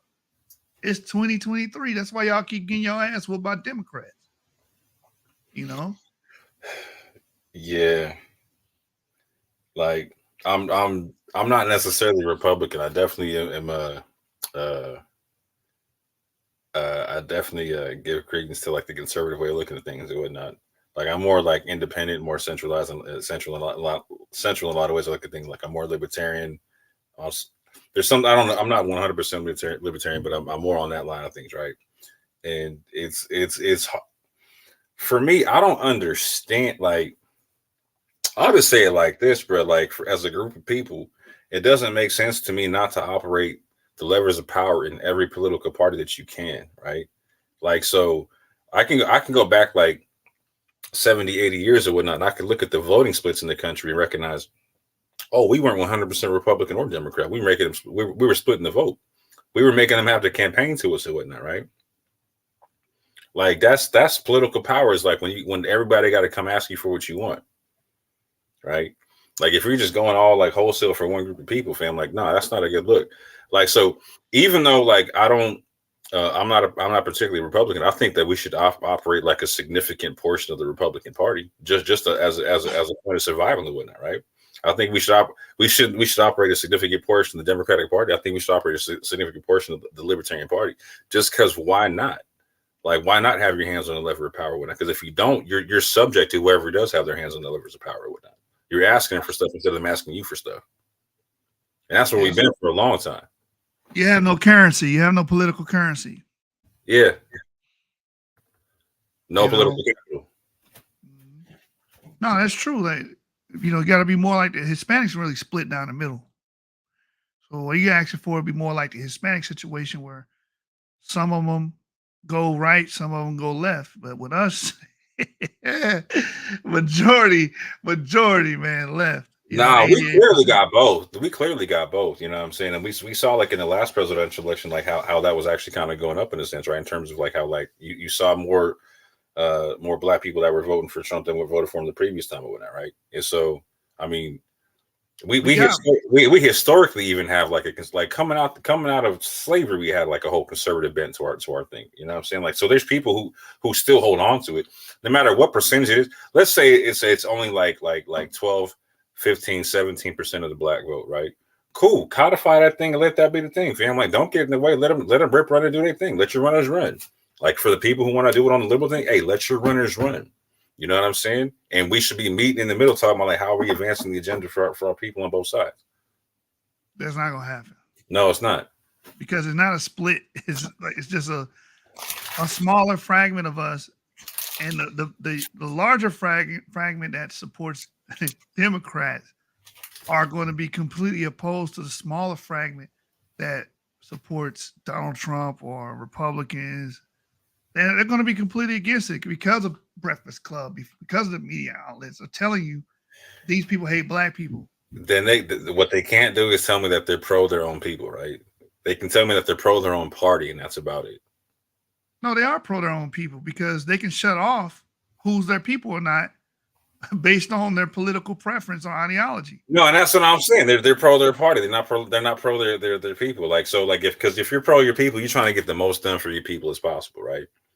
And that means that you're building coalitions and whatnot. You're trying to make stuff happen and whatnot. Like, you're not worried about where you disagree with cats. You're worried about where you can agree with cats. Man, this community is very, very hostile. I don't know how much in the interview that were you privy to see, but the whole point was. Well, I thought it was better for your boy. No, I got you. I'm with it. That's why like stuff like the Black Congressional Caucus doesn't make any sense, because like if you want to be like a black Republican and part of the Black Congressional Caucus, like no, you can't. I was like, well, why don't you just call it the Black Democratic Caucus then? Yeah, Ronald Martin and all those guys support those things, and they act like they're open. Like, oh, why do Republicans don't come to my platform? Why would they? Hold on, no. Your man that's running for president from Carolina, whatever. You know what I'm saying? Like, he tried. They was like, no, we don't want you. Tim Scott, yeah. That's I'm what I'm not. saying. I'm not a fan of Tim Scott. I just thought that was a cold piece. I was like, damn, off rip. Yeah. They meet you with hostility. So it's like, what's the point? There is no sitting at the table with each other. Not right. You know, you That's oust why you everybody. That's why you got to vote out the black aristocracy, fam. Because like, what's it been doing for you, fam? Like, They got a you strong tell me the landmark piece of legislation like that Maxine Waters passed. Besides, like, you know what I'm saying, voting for like the Biden crime bill and whatnot.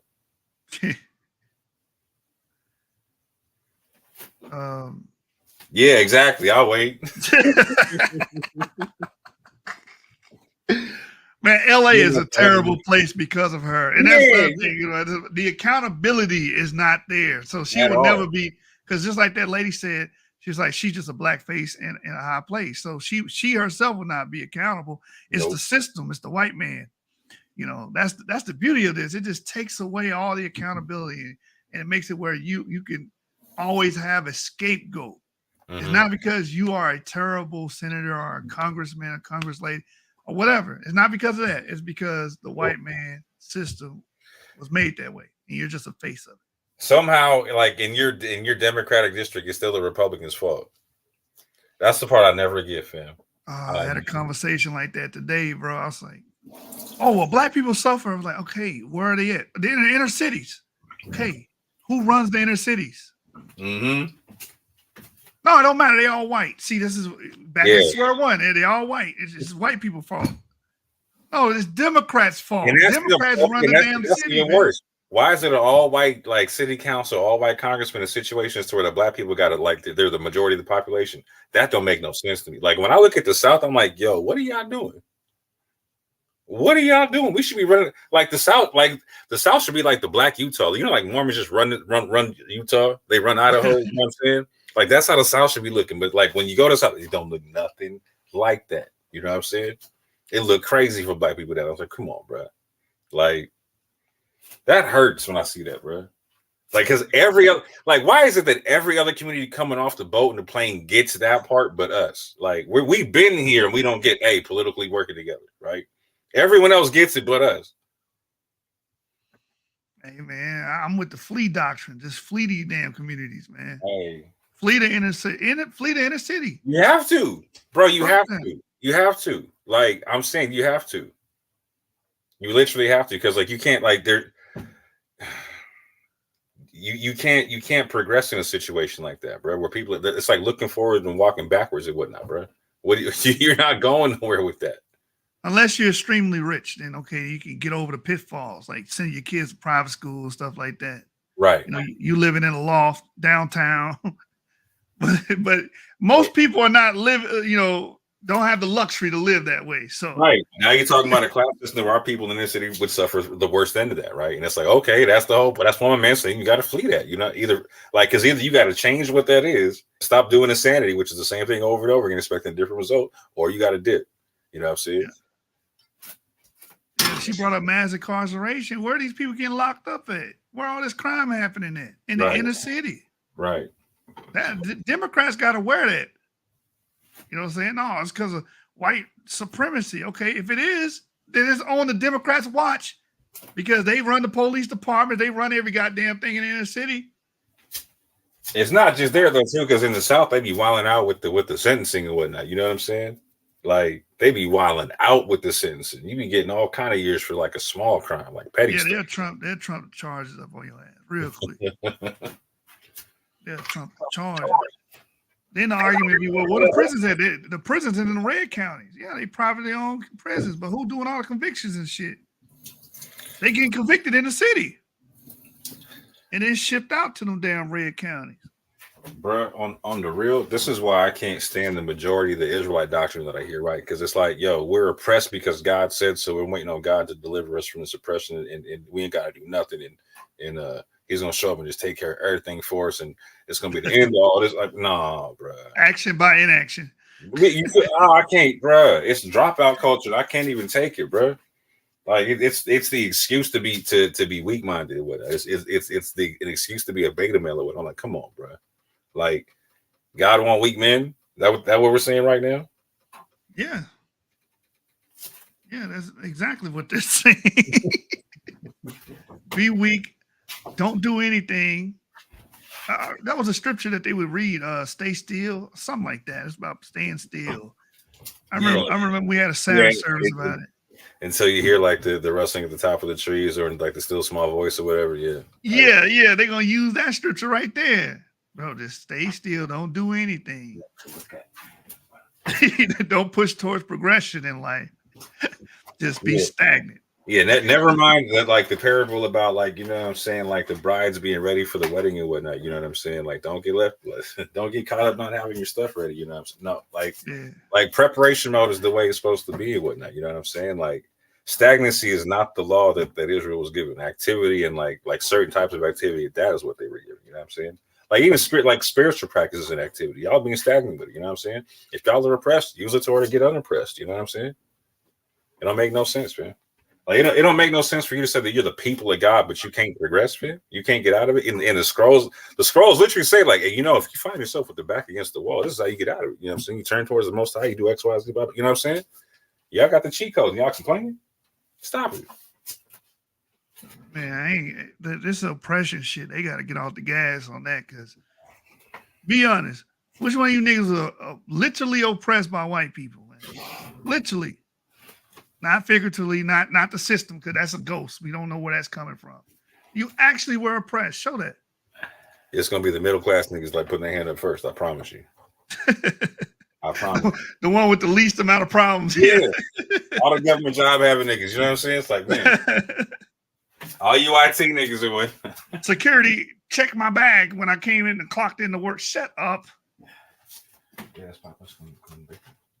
you know how niggas is, man. My whole life, I've been beefing with other niggas, man. I'll be honest with you. You niggas ain't gonna be honest. From the time I went to elementary school, I was fighting, strapping. My grandma used to come up there and whoop my ass. That's the teacher would call. He back at it. She come up there and whoop me. I'd be like, Grandma, you don't understand. You don't understand. Every day and they gotta fight this motherfucker. You know. And I'm naturally taller and bigger than everybody, so I'm always looked up at you in there bullying shit. I ain't bullying none of these niggas starting with me, I promise you. You know what I'm saying? Going to them hood schools, man. You know, my whole life, a lot of y'all whole life, your interactions negatively. I've never been with no damn white person on that level. Your experience of violence or anything, or beef or whatever, that's probably been with other black people, man.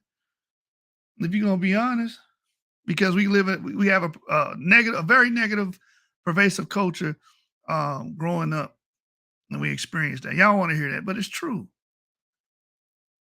And I'll be damned if my kid go to school and he come back with cuts and bruises on him. I'm go to the school like, if you can't protect my motherfucking son, I'm whooping your ass. I don't care if that's the principal or the teacher. If my son is in jeopardy up here, I'm whooping your ass. Hey, real shit, bro. Real shit. All my life I had to fight. I went to a hood school. I went to a hood ass school, man. Every day in that bitch bumping. Wasn't no peace for me, man. Was in that bitch bumping over dumb shit. Grandma come up there and whoop my ass. Grandma, you don't understand. Hey, that was cool. Like when, like 60, 70 years ago, whatnot, right? Like my pop told me he got his ass whooped in the street once by his teacher. You know what I'm saying? Like by his teacher, right? But that's back when we have like a village raising a child or whatnot, right? We're not in that situation no more, right? Like so again, like back in that time period, we were voting a different way. You know what I'm saying? You could do things a different way. You know what I'm saying? The way we're voting now, homie, like whooping ass at the school, like you're just add insult to injury. You know what I'm saying? Like you're saying you're in a fucked up situation to where like why do you need to be fighting every day, bro? Yo. That's a whole other that's a whole problem that got to be addressed. We're like, no, I'm not just acting up. This is a crazy situation. Like, I remember when I went to private school. I've been homeschooled and I went to public school. I remember the second time I went to public school, like in high school, I was like, yo, y'all are doing what? what's this shit? What's this shit here? You know what I'm saying?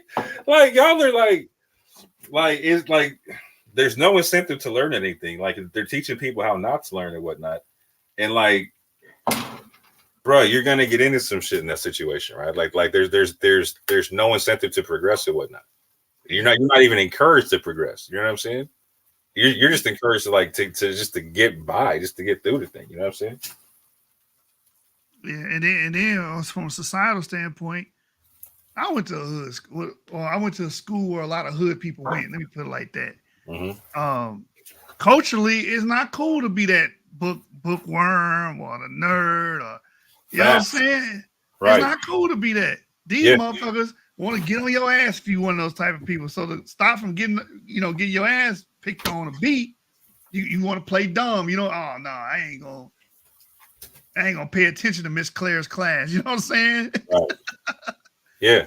That's what be going and that's on.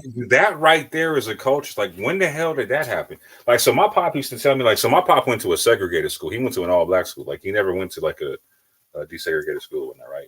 And so he was telling me like how like his teachers wouldn't allow him to fail. You know what I'm saying? Like, he had this black teacher, I forgot her name, but like she kept pulling him aside, like, no, you're smart. I'm not gonna allow you to fail. You know what I'm saying? Like, this is not how we get down. You know what I'm saying? Like, there's put standards on the kids. You feel me? That's not how it is now. You know what I'm saying? Like, there is like it's sad. Like, so why would you want to encourage people to not be smart? Like, what do you think the trajectory that is? What do you think that kind of culture that builds? Like, being a real nigga? Yeah. Okay. So now, so what does your society look like based upon the what the real nigga can build? A real hood. There you go. So you can build a real hood nigga society. Got you. So you can like live and die parking lot pimping like 3 o'clock in the morning, like, you know what I'm saying, at the gas station. Okay, cool. Oh shit. All right, that's the best you can get out that situation. You know what I'm saying? Like, I remember when I was in my early 20s doing that shit, right? And I was like, look, man, like over some cheap malt liquor and whatnot. You know what I'm saying? I remember sitting in the park like, damn, I cannot do this no more. Right. And like, this should not be a standard that anybody should allow people to do. You know what I'm saying? Like, y'all need to run from that shit as fast as you can. You know what I'm saying? Because there's it ain't going nowhere, man. I remember I left that. I went to the East Coast for a little bit, came back like a few months later, whatnot. My homies was in the same spot, doing the same thing, having the same conversation, not going nowhere, right? And we was all trying to put money together to bail out whoever got locked up that weekend, you know what I'm saying, for whatever fight had broken out at the club or whatever, you know what I'm saying? All that dumb stuff, right? We can do better than that, fam. And on paper, we did. You can go back in time and see, like, okay, when we came out of slavery, we progressed super quick, like at a rate that's just ridiculous. We never stop and look at it. We never look at the studies that were done, right? Like, Thomas Sowell got a book where he breaks down some studies that was done from like 1912, breaking down like how we were progressing coming out of slavery. What, fam? It's nuts. It's nuts. It's like it's almost unparalleled in history. Like, how quick we were able to get literate, like, from being non-literate in certain stuff, right? And just advance it with us to the points where, like, and this is what I don't understand. When we make this switch in the 60s or whatever to vote Democratic, we're at such an educated level. Like, I don't understand how we got the hoodwink. It doesn't make any sense. Like, we're going to college at record rates. I mean, we're killing it when we're in college. Like, our statistics is looking like crazy at this point in time. And then we're like, you know what we want to do is stop progressing and just have the state tell us what to do on everything. Let's do it. I was like, huh? That was the move? Yeah. And then radical black movements kind of ruined that too, especially with HBCUs. They didn't want white people involved, but here's the problem: those white people that were involved, they had the credentials to be involved, so they knew what they were doing. But since they wanted to have an all black faculty, they gave people the position just because they were black. Yeah, and here's my issue with the HBCUs, right? Like, so again, it's like the whole concept about like having no standards when you go into school, you have nothing to shoot for, like, or like it's cool to to not be the smart kid. It's cool to not be the policeman. It's cool to not be the city councilman or whatnot. You know what I'm saying? Like, it's cool not to control your society that you live in and whatnot. That's a crazy concept. But like, it gets worse when you look at the HBCUs and all that. Like, and you don't see black people saying like, oh, like, what would they look like if black people if they only went to HBCUs? Versus like going everywhere. Like, so for instance, like you would have like all the black athletes going to HBCUs, all the black intelligentsia going to HBCUs. Like, what would that actually look like versus being spread out like we are? Like the fact that we even have HBCUs and we don't even maximize them. I don't even understand, bro. It makes no sense to me. I'm like, what the hell is everybody waiting for? I don't get it. It's like we're waiting for somebody to give us some big present. Like, okay, like, no, we're not getting the present, fam. Like, every society that's ever come out of like a messed up situation has had to do the same thing: dust themselves off, get their minds right, and just build. No, brother, the Japanese didn't have to do that. Bro, what you talking about? They had a whole. Bro, did y'all not see Hiroshima and Nagasaki? Yeah, man, and they were being oppressed in America, put in internment camps. Bruh, I live in a state where they got one of the biggest populations of the survivors of them people and whatnot in Washington State, bro. It's crazy hearing them talk about that. Like it's crazy hearing them talk about that. They got the craziest stories. It's like, damn, okay.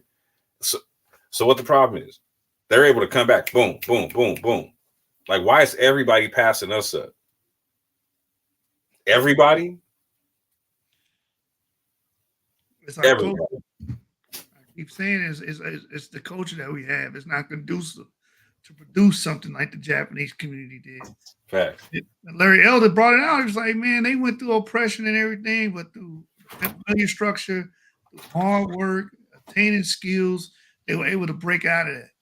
We don't want to do that. This is why people are going to hate me. But that's why we keep looking forward to reparations, because we believe we're not going to do it. We're not going to correct anything that we do wrong. We need a huge sum of money to fix all our problems, because I'm not going to do it. I'm not going to fix my own individually. So what would we do if we got the money, bro? Party. Yeah, let's keep it a buck. Like, that's what I'm like, bro. Like, I've seen it happen a bunch of times. Like, my dad came from an area where like a lot of people kept getting checks because of like people dumping like chemicals in rivers and all kind of stuff and whatnot. People getting cancer, all kind of stuff, whatnot, right? And so whenever people got their checks, you saw the same thing, fam. People just buy cars and clothes and stupid shit, and like that was it. That was it. No community investment, no nothing. So like, what makes y'all think? So what big black community would y'all build if y'all got reparations? You wouldn't, fam. Y'all would ball out and just go like travel the world and go like y'all would go to Africa, do whatever. Like y'all wouldn't do nothing over there neither, fam.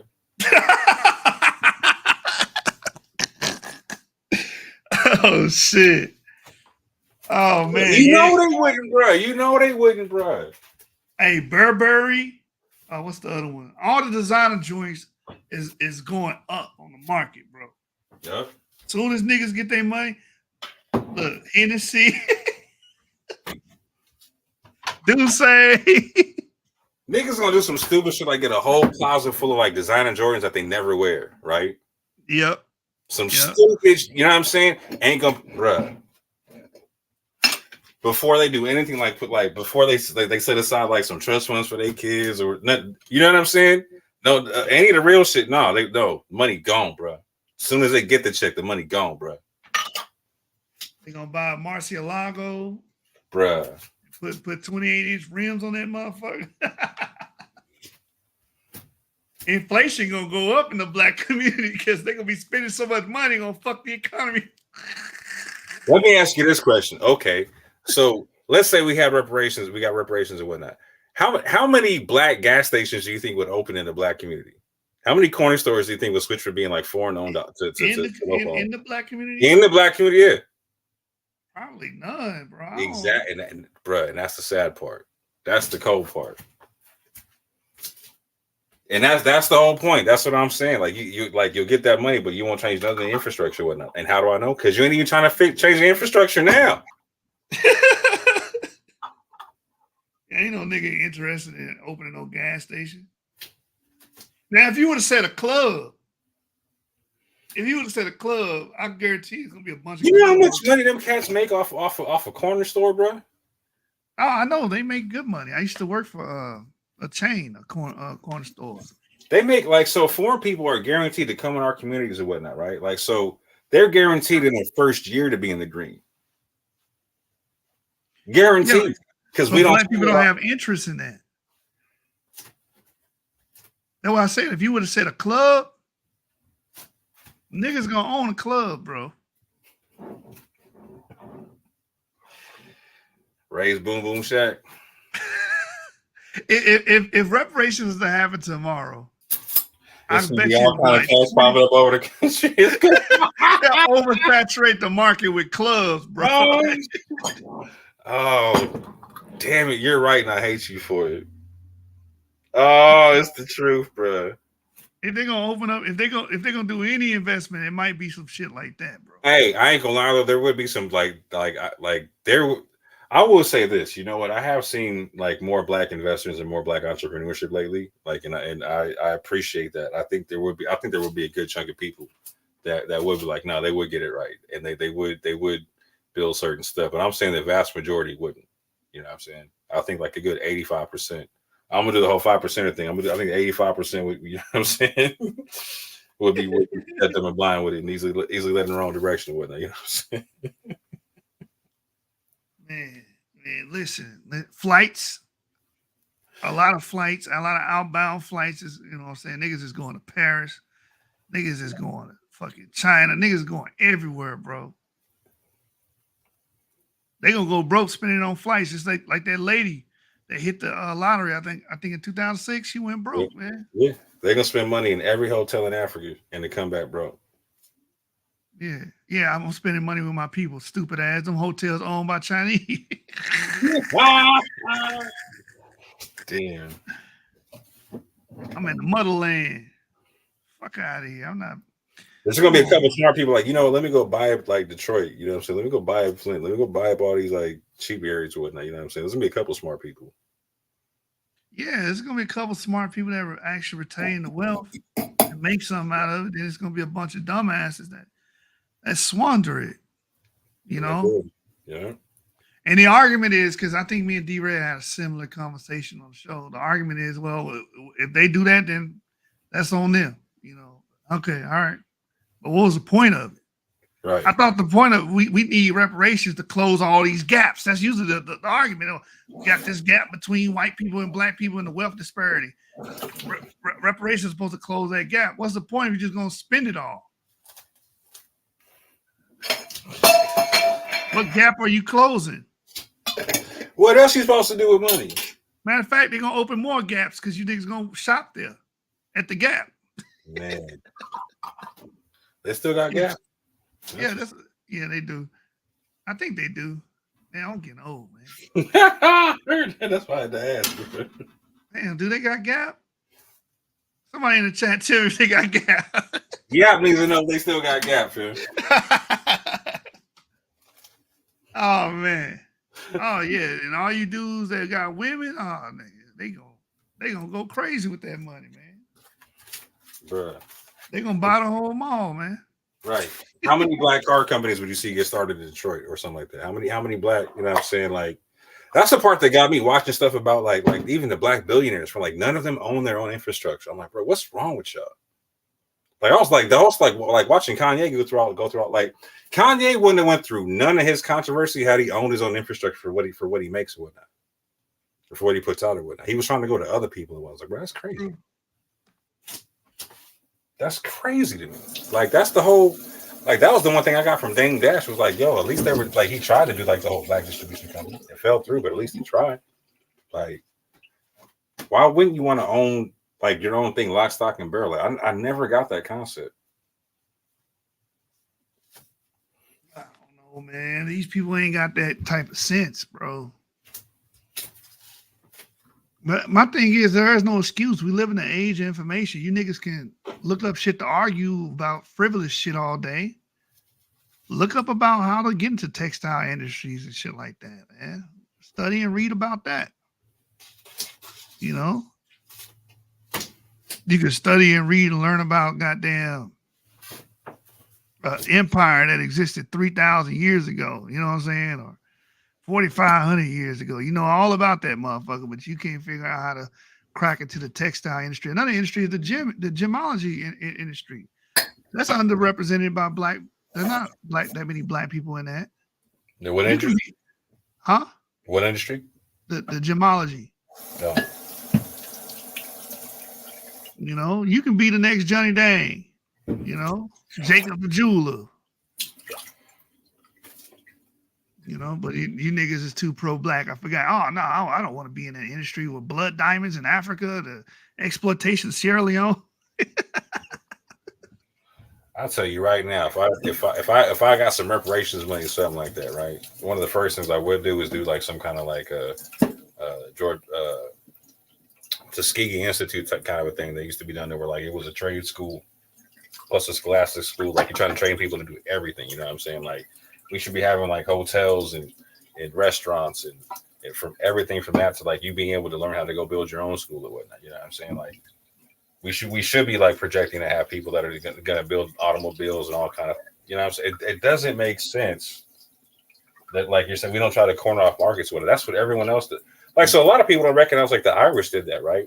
They used to have a thing to like, yo, my first son's going to be like, I might get the order mixed up. Like my first son's going to be a fireman. My second son's going to be a lawyer. My third son's going to be a priest. You know what I'm saying? Fourth son's going to be a doctor. You know what I'm saying?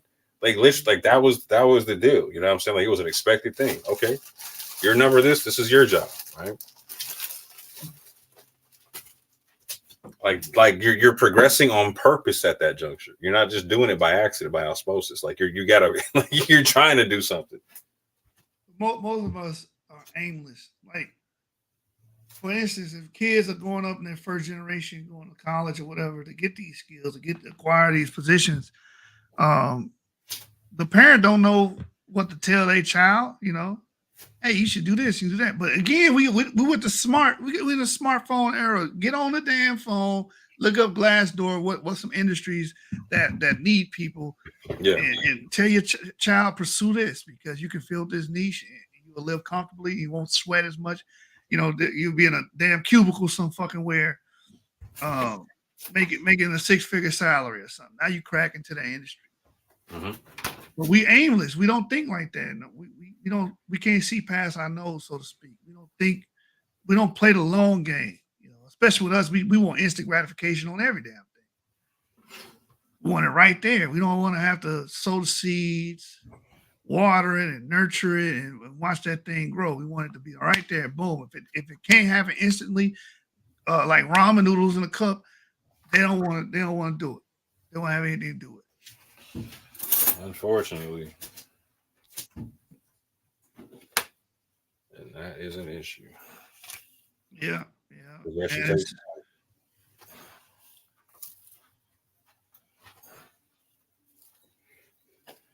But they can wait, but got all the time in the world to wait for reparations. hold on real quick.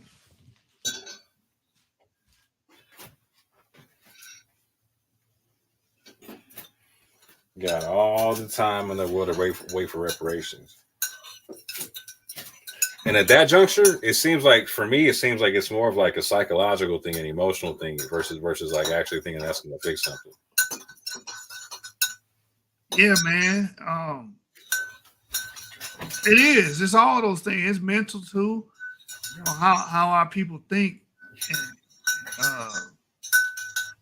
we really don't have no guidance, man. But we reject the guidance too, so it's more complex than that. Because when somebody do come along, we attack the person that's giving the advice. Yeah. And like you said about the Irish parent and the kids, Mm-hmm. they was like, oh no, he too controlling. Why can't they pick their own career? Why they get to designate what their children should do? Why can't they grow up and become an artist? Meanwhile, every major head of the major police stations around the country are Irish. Yeah, that wasn't by accident, right? Yeah, it was not by, you feel me? Like I'm like they're not just like they're Irish from New York. You feel me? That's the cold part. Yeah, man.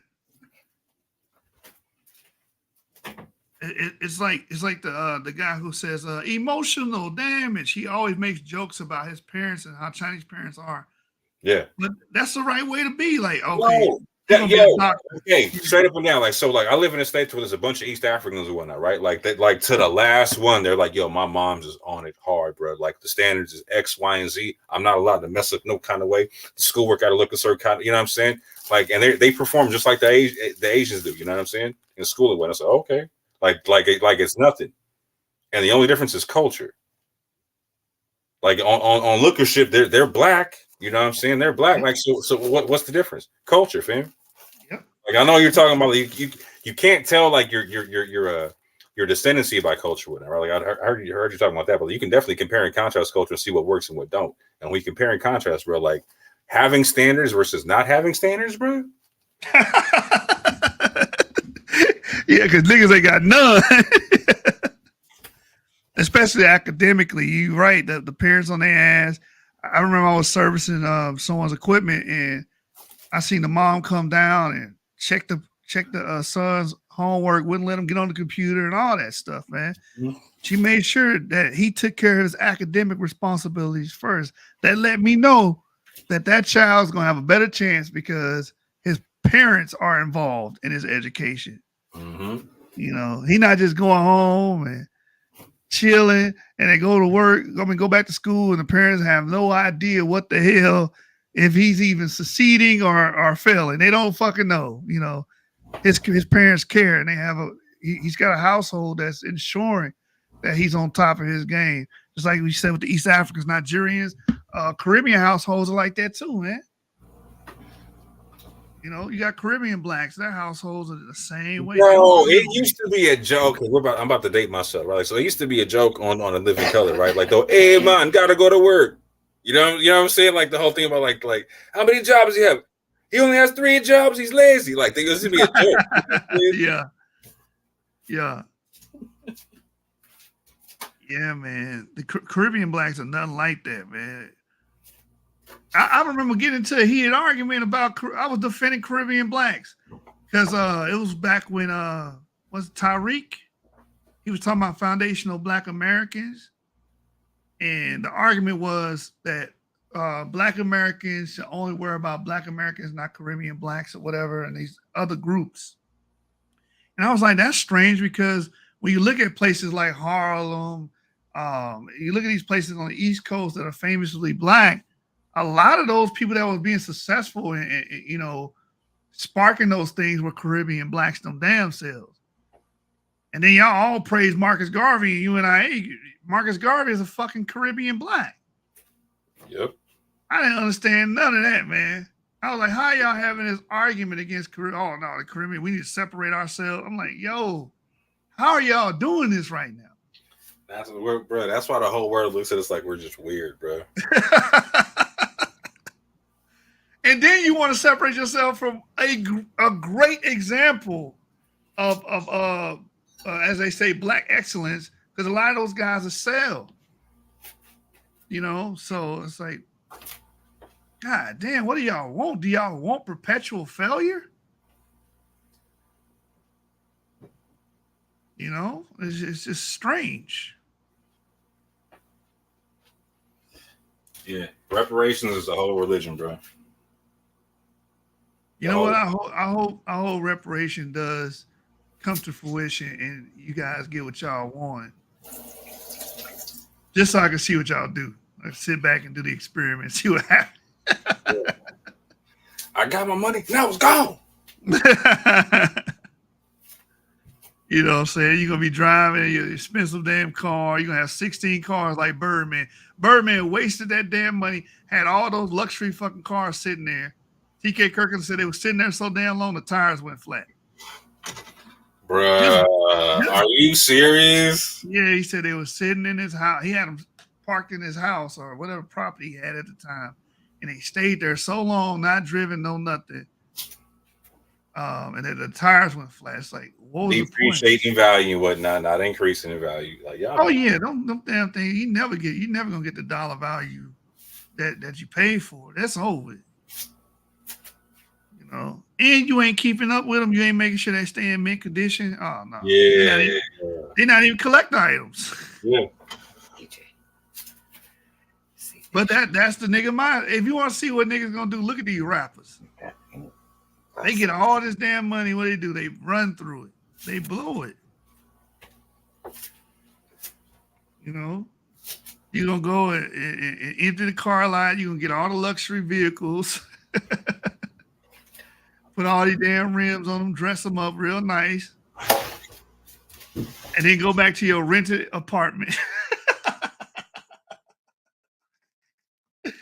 Oh, y'all crazy, man.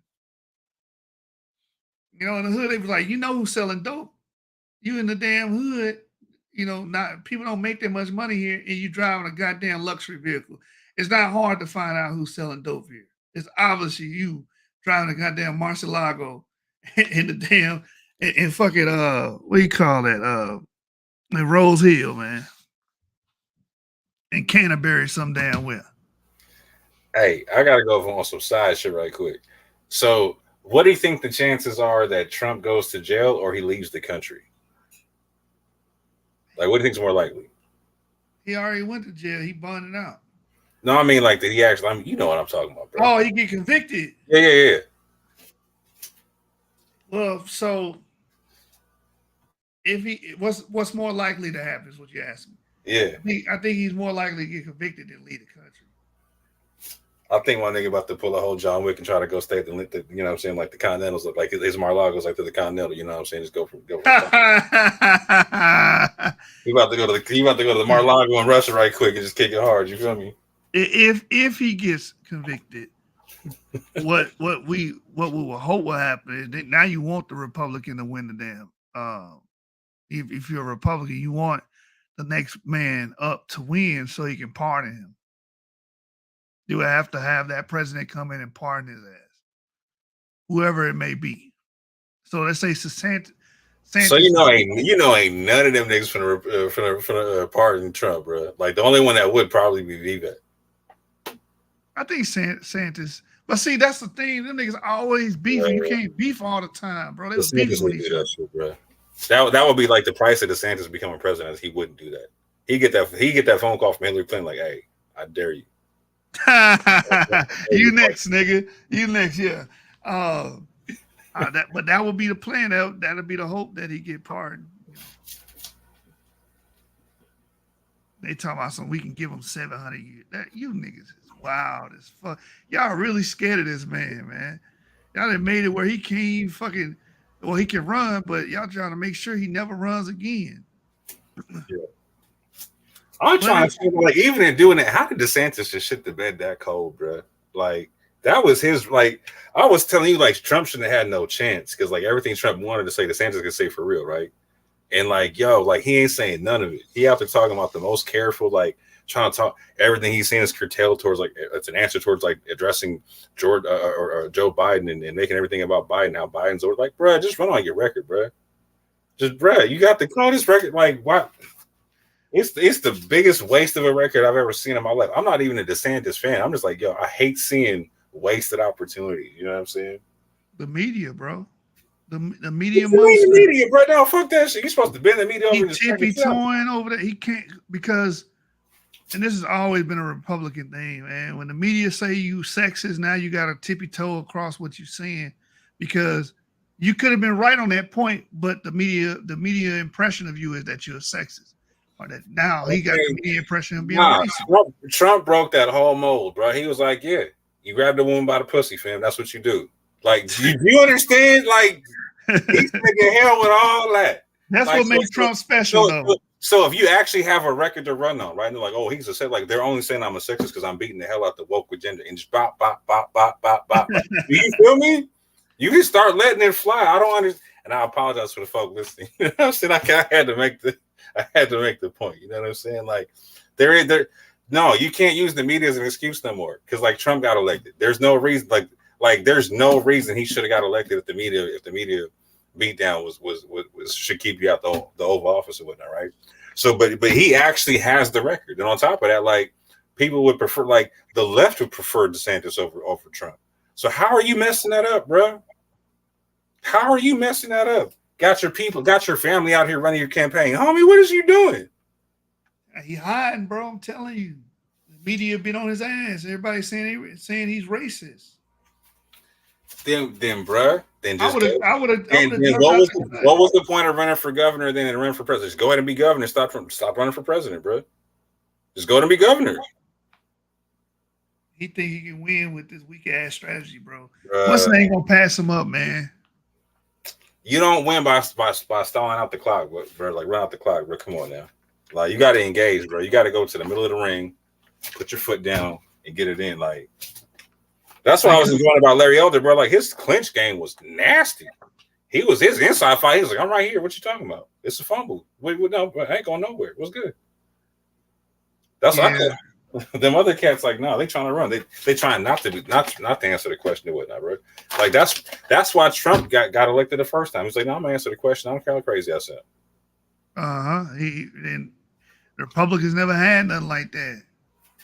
You know, they never had somebody that's highly spirited that's gonna go toe to toe with these niggas. It always been the Democrats hitting the Republicans upside the head with bullshit. You know what I'm saying? Now you got somebody, like you said, that's an inside boxer. That was a great analogy. He can fight in the box. Go blow for blow for your ass and win. So the closest thing I see is the East Indian dude. He's the closest thing I see to Trump, you know, that can bring life into this party. Because the party, I'm gonna be honest, man, Republican Party dead like a motherfucker. It's full of old people that live in a bygone era. Like you gotta remix that shit, man. You need some young blood in there that can get in touch with the youth, that can be more modern and understand the fights that we have today. Stop thinking it's fucking 1980s and shit. You know, we need more representation like that. Not to say the Democrats have that. Of course, they got Biden running. That nigga 87,000. You know. They need to change that up, man. They did. Did you see the Breakfast Club interview with the East Indian? They did one with him too. It was the same shit. It was egregious, bro. No, I ain't see it. Did you cover that one too or no? No, I didn't cover it. It's about 47 minutes long. But she overtalked him too, man. That same lady. Yeah, but he's like, I swear, bro, like he got me feeling kind of weird. Like every time I hear him talk, I grab my wallet. You feel what I'm saying? Like I'm trying to. You think it's a scam? Ramaswamy, Vivek Ramaswamy. But he said some cold shit, which is on the, you know, a lot of people put that racism on him, but on the Republican Party. But the part of the Republican Party is to look at race as from an agnostic's point of view. Well, we don't put so much weight on it. Mm-hmm. And he brought that's a great point, man. Yeah. Instead of focusing on that, they just focus on educating the children. Yeah, but like he also can't keep he can't keep sounding like a politician and say that he's not a politician, right? Like that's the most like I can't like everything he says sounds pre-prepared. And he's like, no, I'm an outsider. I'm just like, bro, stop it. Just say that you're the best man you think you're the best man for the job or whatever. You know what I'm saying? This is why, etc. Stop acting like you're running for president. You're literally a politician. Stop saying you're not a politician. Yeah, I think he should say I'm not a career politician. Yeah, exactly. For Donald Trump, same thing. Donald Trump was like, I'm not a career politician. These people corrupt up here. I'm not. You know what I'm saying? I ain't made the deal with Washington, you know? Yeah. I'm not built like that. I'm built for something else. Like I'm built to take that stuff down. Like, yeah, I'm with that. I'm down to hear that. But there's something about the way he makes his case. I'm like, nah, bro. You sound like you're trying to be like Trump's VP, and that's about it. You know what I'm saying? Not a bad position. No, it's not. No, it's not. Oh shit, Maharka is saying that the Bible condones rape. Who said that? Have you heard? Zion Lex and Maharka had a debate about whether or not the Bible condones rape. No, I didn't debate that. I was seeing them arguing about that in the chat. I was like, what are they arguing about?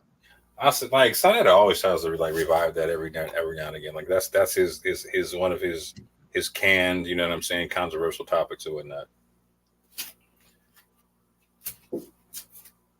Yeah, here it is here. Maharka versus Zion Lex, when two worlds collide, does the Bible condone rape? Maharka says yes. Zion Lex says no.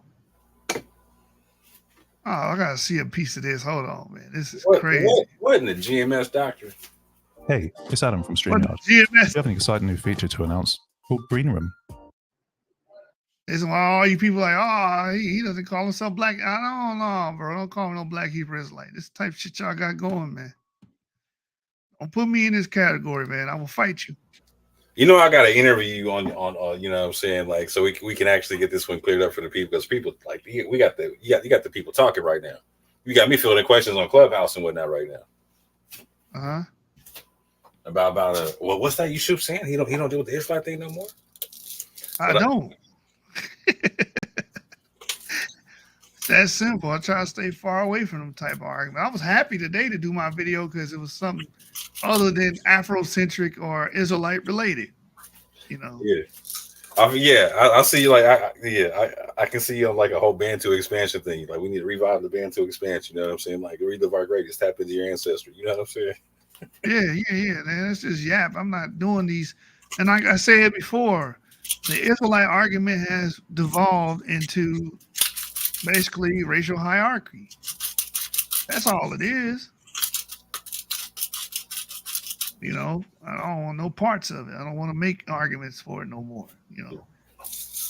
Yeah, well, shout out to the people who got what I was trying to do when I was talking with Garfield, because like there were some people that got back at me and let me know they understood. Like, oh, you're talking about like the legitimacy for the practice being prevalent in West Africa prior to slavery, and like people shouldn't be tripping if people go back to it or whatnot. I was like, yeah, that's one argument I'm making. Like there's no, I don't think anybody should practice any culture from over there they don't want to. You know what I'm saying? Like if you don't want to be a Muslim, I'm not saying don't be a Muslim. If you don't want to be a Christian, I'm not saying be a Christian. You know what I'm saying? Like you do you, like, and that like that's how we get down as a people or whatnot. You know what I'm saying? And so there are people like, yeah, I can respect what you're talking about now. Like you're not talking, we all got to do this. Like, no, I'm not making the DHI argument. I'm not saying we all got to. No, that's oppression right there. Like you're doing some colonizer stuff right there. We all got to do one thing. What you talking about? Garfield misrepresented you and said that you're talking about all. You mean all? Yeah. Of course, Garfield gonna say that. Beating up that straw man. What else is Garfield gonna say? Damn, Moore actually proved his position. I got to admit I'm wrong. Garfield, he's gonna ad hoc post hockey to death. All day to death. And then he's mad. He tried to use the fact that you're being an honest scholar and saying this is probabilistic against you. Oh no, see, none of this is definitive. Of course it's not. What you're saying, Garfield, is not definitive. Exactly. Special pleading. That's the whole point. Like that's why I kept bringing up Dr. Bantu. I was like, so if there's a scholar talking about and who's just relying upon the Islamic sources to stipulate that there would have been Jewish people in West Africa, why are you ruling it out, bro? Like I'm bringing you that plus like material culture. Why are you ruling it out, bro? Like what off what basis? Oh, it's not definitive. Okay, like you're saying, it's not definitive that is in the other direction either. Like, so what's your proof that it's definitive in the other direction? Oh, they would have been having to practice rabbinic Judaism more. He hit me with like my favorite one that hit me was like you'd have to show me them speaking 85% Hebrew coming off the slave ship. Like, word, that's the most random 85% Hebrew. That's the standard from where? Yeah, that was dumb as fuck, bro. I just. Yo, the one that really got me was that jollof rice and fufu are not kosher, bro. You can't eat beans and rice, pounded yam. Like, bro, that's probably because he's not like Garfield, though. You know what I'm saying? He's not a bad dude. He just played one on TV. He's just it's like he's trying to say kosher in the rabbinic sense, I guess. Because you know they got kosher pork and shit now. Hey, you know what? And something he has to recognize on the messianic sense is like, so if you're in a situation where Jews converted to Christianity, whatnot, via a Christian situation, is pork against the law? Is that against Acts 15? I think it's all mute because none of those foods were available to sub-Saharan Africans any goddamn way. Pigs were introduced to sub-Saharan Africa by Europeans. It's all documented. A lot of that shit they wouldn't have been eating. So it's like a mute fucking point to me. Right. I think some of his damn stipulations are just weird. And that's why I don't do these cultural arguments. All of it's gonna devolve into. Well, you gotta meet this certain criteria. If this person's not lighting 3 candles on Friday, they don't do shumash, they don't wear all white linen, then they can't claim this lineage. Meanwhile, all I gotta do is say the word uno, and I'm a Khan and Ashanti. You know what I'm saying? Right? Yeah. It takes very little to claim one of those traditions. Very little. My mom told me in a Nazi story. Therefore, I am this, but that's not how it works. Yeah, it's just silly, man. And then the cultures that the concept of evil eye, evil eye, that sounds very much so Jewish. Yeah. The Ob, which is like a witch or something like that, or one off memory. No, that's Jewish. You know, the Sankofa being tied to. There's so many fucking things you can say that's Jewish or Semitic. But you're gonna argue against it disingenuously and say, "Oh, that's all because it was introduced by external groups or whatever," and that's just then you're just gonna be having a circular argument from there. Hey, I respect the claim. Hey, if you're gonna claim they came from an outside group, that's what's up. Just show me the outside group. Don't just postulate the thing. Like, don't make an argument for silence. Give me some. Give me something to see my teeth in. That's the issue with people like Garfield. They give you the argument from silence plus they special plead. Like, so you're giving me nothing. Like, you're not even giving me my tail to chase. You know what I'm saying? You're telling me to imagine a tail to chase. I'm like, nah, come on, bro. You're doing way. Just dismiss every goddamn thing. Right. Because you said so. All right, because I said it. But that's Garfield that's like, hey, what about this? Are you saying this? Yes, I'm saying that. Well, I disagree. Why? And just keeps on trucking, right? Just, okay, cool. You disagree, bro. I'm not even mad at you. You got an opinion. Straight. Now back it up with something. Oh, that ain't never happening. That ain't never happening, you know. Oh, you brought up that they were praying to the east 3 times a day.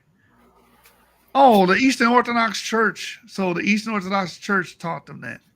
Which I mentioned first of all, right? So Ethiopian Christians, right? Like I asked, like, so what Eastern tradition would they been in contact with, right? That's why I kept bringing out the whole the Christianity West Africa coming from East Africa. Got you. Like, so it either came from them or you're saying it came from some other group. So if it came from another group, I demonstrated the East African connection. You show me the other people you talk about. You want to start talking about these East African groups or Eastern Christian groups? Cool. Show me them in America owning slaves. Otherwise, you're just talking because you got lips, fam. Yes, it's semantics. It's just semantics. And you were right. He was more of a cynic in that debate. But again, that's why I would never do those type of cultural. It's just too fucking silly, man. You're going to say everything that I'm going to be striving to be or attributing to be Hebrew or whatnot. You're going to say that that's because they converted or, external groups. And then you turn around and say, you can't find anything that looks like Hebrew. Okay, well, everything that I said that looks like Hebrew or look like Hebrew practices, the Israelite practices, you just dismiss them as, being inauthentic some kind of fucking way. It's just very, so I said, it was full of mendacity and it was very duplicitous because it's like, you're lying. But then Nick came out and said that he was doing it at the end. He's like, yeah, that's what I do when I do this thing. Like, that's what he was saying to Ebers. Like, okay. That's why I put that in my last cut. You know what I'm saying? I was like, yeah, I want to make sure y'all hear him say this part. That's why I kept saying he's playing a character right now. Everything is fake. You can't provide everything, but everything you did provide is invalid. That's a terrible argument. That's why I would beat his ass with just fuck that culture shit, nigga. We know these people migrated here and there. Let's argue that. Oh, they're speaking Hebrew, and the primary language of Ashkenazi Jews is not Hebrew; it's Yiddish. Right. And nobody speaks ancient Hebrew. Nobody. Nope.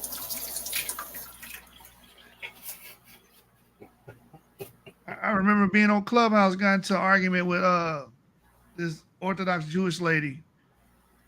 And I'm like, man, I know more about Judaism than you. This shit's crazy. But then she was like, we speak Hebrew. We speak Hebrew. Ashkenazi speak Hebrew. I'm like, man, the primary language is Yiddish. Facts. Nothing wrong with Yiddish. It's Yiddish.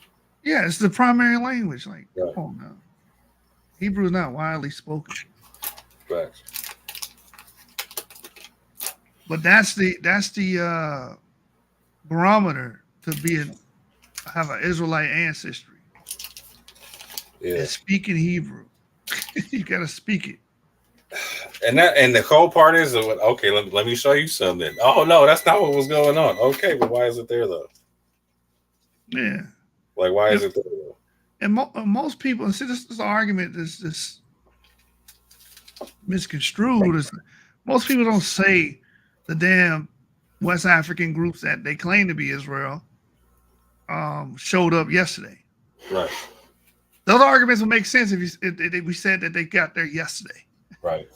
No, we're saying this happened thousands of years ago. Mm-hmm.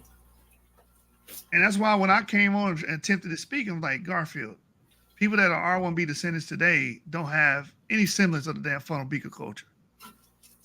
That does not mean they don't have the ancestry. It just means the culture faded. That's it. Right. These silly ass arguments. Show me the Baram culture in America coming off the slave ships. Those people went to slavery. Show me their culture. You know, shit. The reason why you're able to see some fragments of that of like a Khan and stuff like that is because those were some major goddamn traditions. And that's another thing too. Who's saying that Hebrew was the dominant or Israel culture was the dominant culture in West Africa? Who's saying it? They're all tribes. This is what they fell under. No, I don't think no one's saying that, man. Correct me if I'm wrong. Outside of Teo, don't bring no. I was gonna say there's people saying they just can't corroborate it. You know what I'm saying? Yeah. You know what? You know what, bro? I was happy. I was listening to so I was on Brian's earlier talking to somebody. It was either today or yesterday. Like my days are blending together, whatnot. And they were talking about that they're fans of Yap and they're fans of Dante, whatnot, right? Which I'm finding quite often these days, right? Very common thing these days. And I was asking, so how many Israelites you think came off the slave ship? And he's like, I don't know. I was like, well, I'm gonna say max. If I put every population together from East to West Africa, including the Luso Africans and whatnot, I'm gonna say 10%, maybe like 1 million came off the slave ship. And he's like, I'm gonna say 20%. I'm like, all right, that's cool. Hey, we're saying some and not all. Cool. Like that's progress, bro. I'm with that. Some of that. Yeah. I ain't say now. Bump all that. Bantu expansion. I'm done with all that shit. Yeah, I'm not dealing with the Israelite shit. I let them play with that shit. I'm done with them type of conversations. The shit don't go nowhere. It's just a hierarchical, racial scheme that these guys have utilized.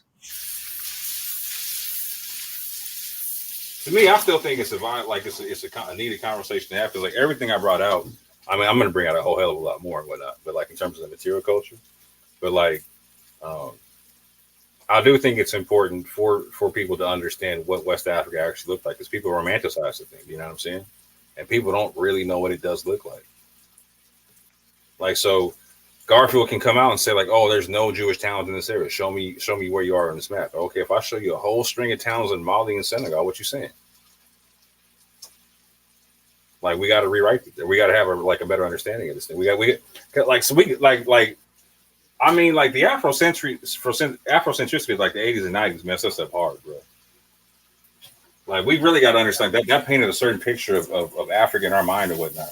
And we don't really have a clear picture of what that thing really looked like. You know what I'm saying? Like, I'm hearing like, so I'm in a situation where I'm talking to Garfield about the Ghana Empire. And he's talking about modern Ghana. Like, Yeah, I run into that. I run into that all the time, bro. I gotta correct people on that all the time. I'm like, okay, bro, we're doing what? People don't understand like how important the Sahel was and what that Sahelian culture looked like. They know other cultures, and I'm not saying it's the only culture that matters, but I'm saying like it's the one that's the most misunderstood in West Africa. Let me get Ivory in here, man. You repping Sahel. Hey, Sahel and Horians, where you at? You're absolutely correct, man. Absolutely correct. That was an important corridor. You know, a lot of trade went there. Even the Garamontes may have used the Sahel to travel. So. Facts, 100% facts. Jews, Saharan Jews, right? Yeah. So look at this here. Like, so what I was talking with Garfield, I was talking about like, so we have Christianity in West Africa. We have like the most, and not just Christianity, like some of those potentially Jewish looking Christianity you're going to find it with it, right? And like, so like we see that the Christian practices coming up the slaves looking like the East African Christianity, right? I'm talking about like the Islam there is going to be the most like Jewish looking form of Islam you're going to find it with that, right? On top of that, we have Judaism there, and then on top of that, we have tribal traditions. You know what I'm saying? Like that's a very interesting culture to go take a look at. Like I don't care, like just for the sake of understanding the culture, and whatnot, and understanding where people come from, and whatnot, right?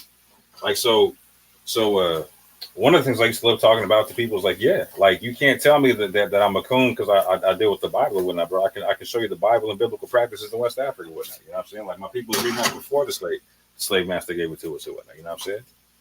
Well, they can tell you you're a coon. It doesn't have anything to do with whether your information is accurate. It's the fact that they are going to say that. Well, yeah.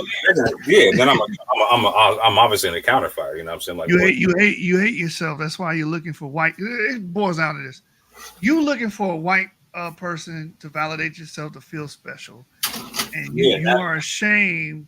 How does that work? See, now that works until I go to West Africa and show you the West African Arabic stuff written by West African black people. Like, you know what I'm saying? Like and that's the problem. That's why people hate the fact that when I bring up the Arabic sources or the West African Islamic sources. Like, so for instance, when people start talking about like, show me so they start talking about like Ouida is Judah and whatnot. Well, hold on, real quick. What's your position on Ouida? I don't think I've ever asked you that. Ouida ain't Judah, bro. Right. So, my contention is this: like, so if Ouida is supposed to be this Jewish kingdom of Judah, how come like there's no West African Islamic source that mentions them, but they mention all these other Jewish peoples and kingdoms? In Takarur,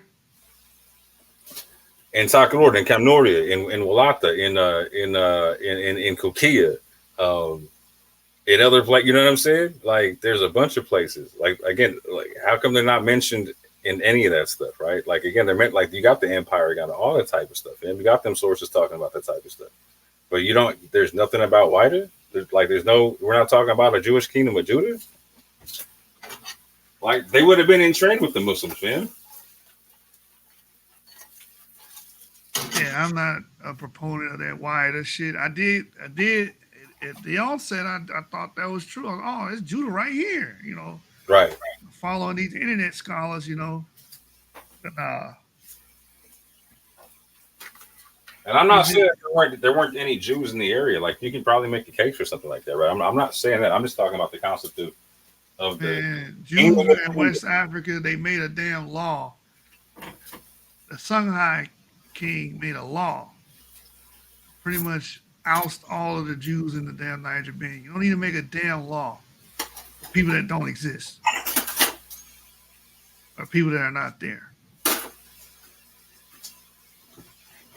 They getting silly with this shit, man. It's just very silly. I will not argue against it. But that's why it's important to walk this stuff out. And like, I respect you for dropping the Israelite argument, but I do think it's important to, like, I'm still working on my presentation for the Obadiah Alliance and whatnot, to where I'm breaking down the material culture and trying to clear up the DNA argument that I think they got from Remy. You know what I'm saying? Hey, they fooled me with that damn letter because I thought they had went to some geneticists in Israel or something and came up to that conclusion.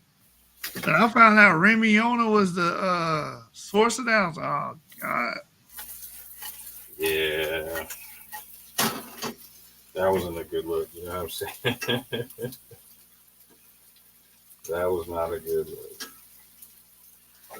Yeah, well, It was just getting cited too. Like, so somebody was just talking about the fact that so yeah, Dante was just talking about the over that lines, talking about the YDNA going back to Levant Basin and whatnot. And then it went and ousted himself because then he was like, you know what I'm saying, I'm 48% Nigerian or the Igbo and whatnot. And then started talking about some YDNA. They ain't got nothing to do with the Igbo. Like the Igbo don't carry EM84. You know what I'm saying? I thought he was I thought he said 34. No, he's 84. Like he's a downreclative of he's a subclade of 34. So he's I mean he still got the 34 SNP. He just got a different one on top of that. EM84. Right now, looking at it.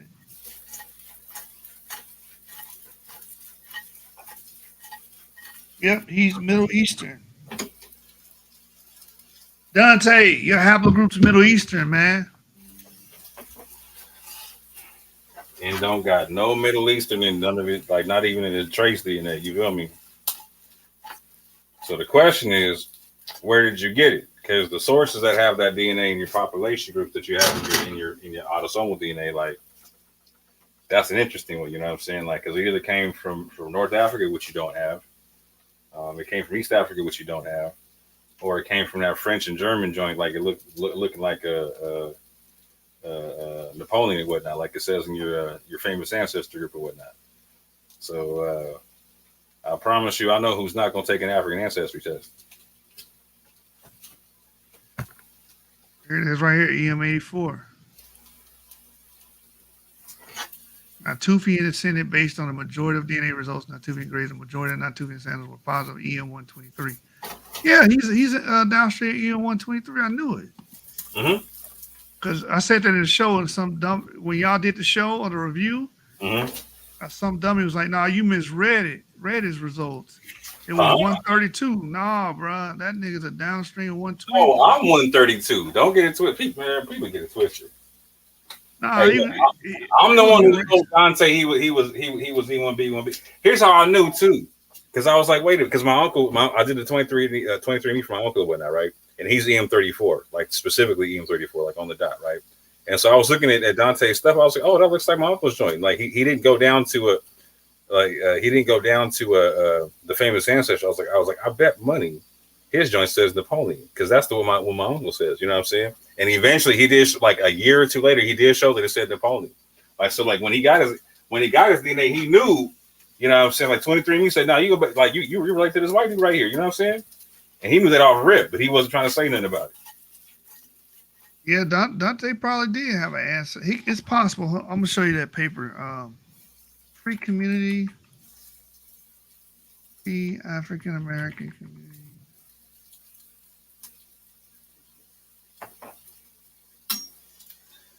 Like in Dead Batch, his Natufian is like 6%, bro, or 4% or something like that. It's super low. Oh damn! They just did a paper on DNA links 42,000 living people to enslaved and free African Americans buried in Maryland.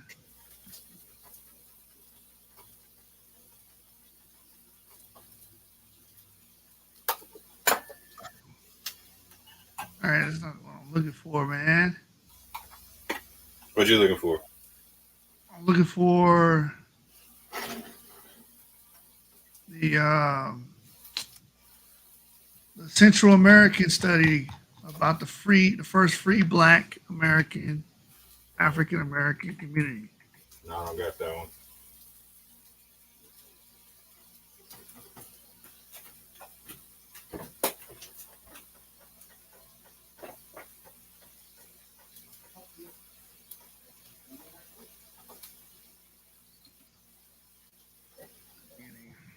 Searching for the roots. There it is. I found it. This paper here, searching for the roots of the first free African American community. And in this paper, 23. As you can see, amongst this free Black American community, they found an EM123 lineage in Palenque. Yeah. And they believe, they show in the study, they believe where it distributed from right here. Look. See if I can blow this up.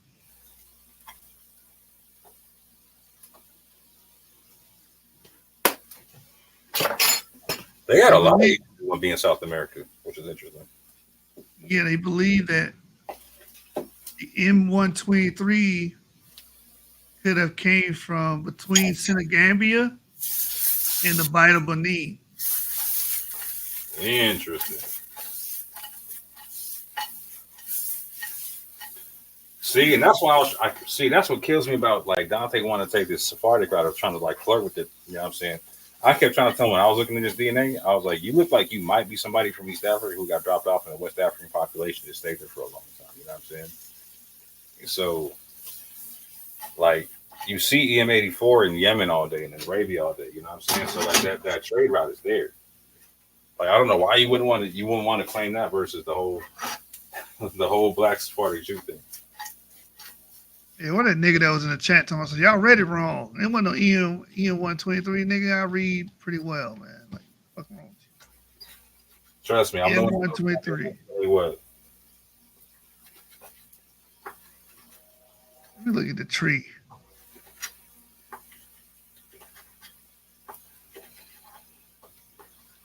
Let me type that in Discover real quick. Discover family tree DNA. We're going to type in EM84. You can check it on the S&P tracker, put a smack dab in the middle of the radio. There it is.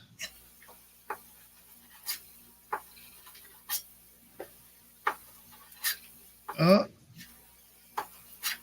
it's the Levantine region. You got people in Turkey, you got people in Europe, you got people in North Africa.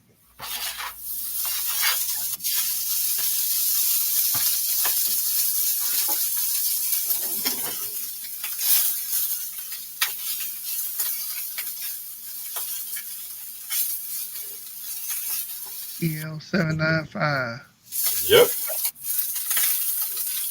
All in Arabia. Oh, you got a lot of them in Venezuela. Exactly. Y'all over Europe.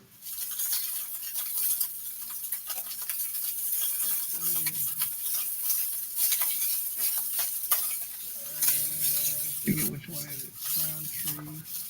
Hey, but hey, he did have trace DNA from Pakistan. Yeah, see, EM123. They ultimately come from EM123. Yeah. Well, EM123 produced EM35. I know it went crazy. Yep.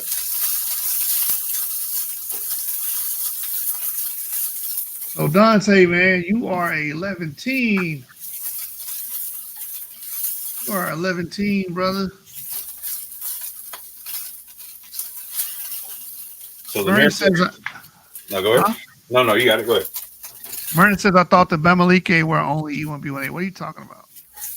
Why you bring up the Bamileke? Because Dante talked about the Bamileke in his DNA test. He was looking up like the areas that his autosome was areas for connecting the two. But yeah, the Bamileke don't carry that E1B1A, fam. Or E1B1B. They don't carry EM84. That's what I'm saying. He's not Igbo. He's not none of that. He's got a lot of Igbo autosomes or whatnot, but that's admixture. That's his gene flow. You're related to Steven Pinker.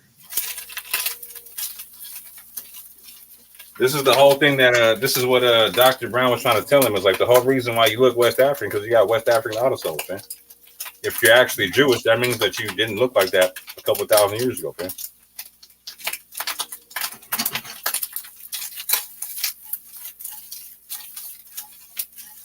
You got ancestors in Yemen, Saudi Arabia, Kuwait.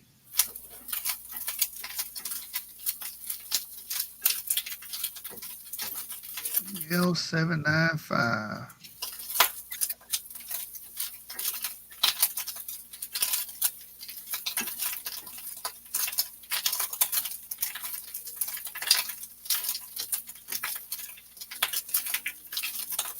You got EM35 project, E1B1 project, EM84 Middle Eastern project. We was looking at that. Hey, Dante, you Middle Eastern, man. Hey, who has a snapshot of his DNA test? Well, You got it? bruh. Give me a second. 7. Just give me 2 seconds.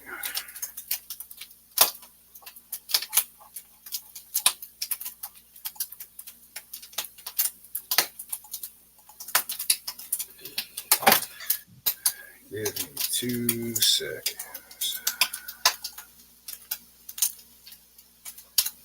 Man, you sack the brothers, man.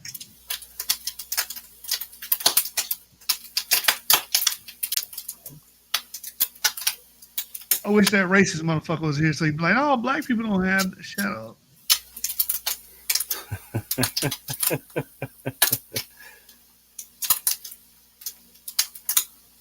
Oh no, I just took that picture. Yeah, I got his mitochondrial and his paternal. Hold on, give me a second. He's L1, by the way. L1C? He's L1B1A. Okay.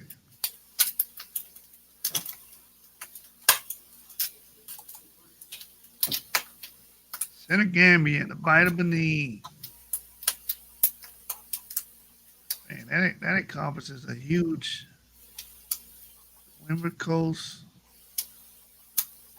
Senegambia, Upper Guinea, Gold Coast, and the vitamin E.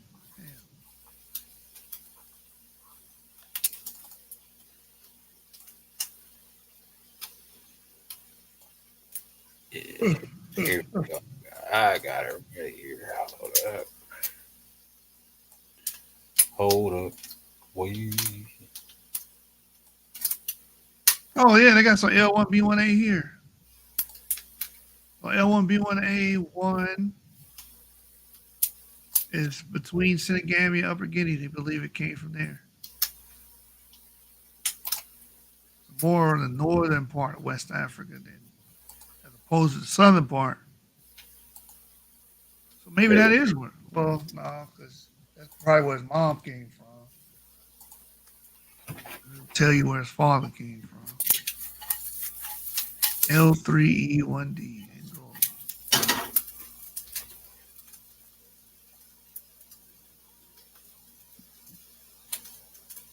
That's his joint right there. Hold on, let me do it like this. Also, the EL29. Yeah, but it's so it still breaks out to EL75. That's just another way of saying it. It's the same exact SNP. It's not a different one. It's just a different way of saying EL75. They said you frying a bacon sandwich. No, turkey, bacon, and potatoes. And they looking scrumptious. I ain't gonna lie to you. I ain't gonna hold you.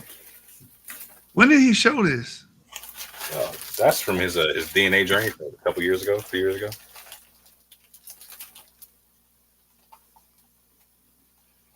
EL29, man.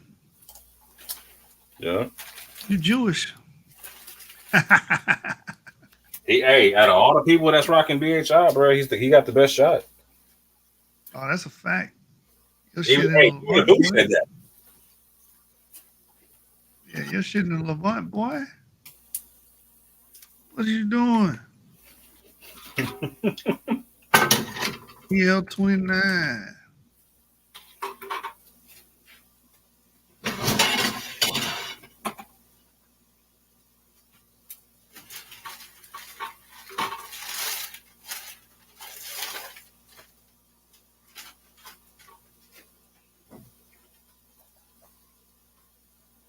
You got ancestors in Greece? He said kosher fried chitlins. Oh no. You got ancestors in Italy, Yep. Sicilians. Sicily, yep, all that. He got ancestors in Oman.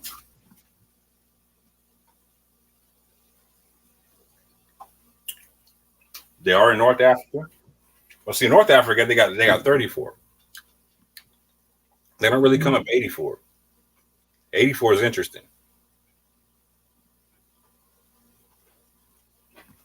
Goddamn Natufian, dude. Yeah. And so, like I keep saying, he's in the same boat I am in a sense to where the majority of African Americans don't have our DNA. He's basically EM 34. I'm EM 33, right? A very small percentage of African Americans have our DNA. L1B1A.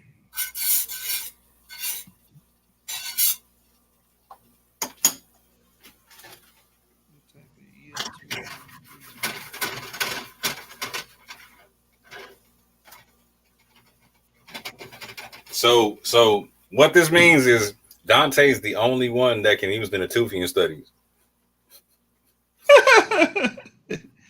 Yeah. Y-DNA EL29. Many subclades seem to be Jewish or linked to Jews.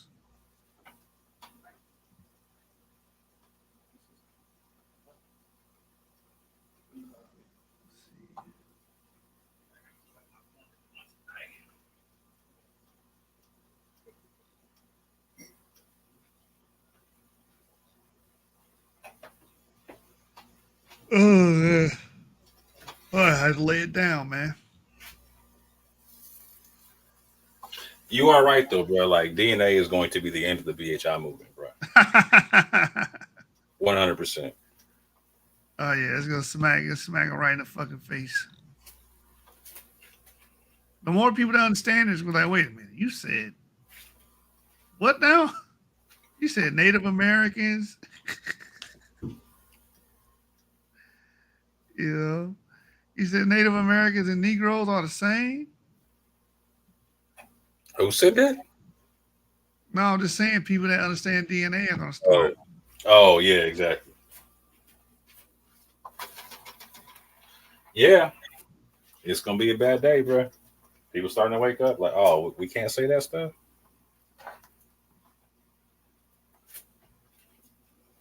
Oh man. I really appreciate how Dr. Brown is hammering like the concept home, like where he was isolating the arguments where Dante was trying to say like, well, y'all have different mitochondrial DNA, therefore y'all can't be the people. Like on either end, it's just a crazy argument because it shoots down the BHI concept straight away with that, because if they can't be the people because they got multiple haplogroups, now they can African Americans, right?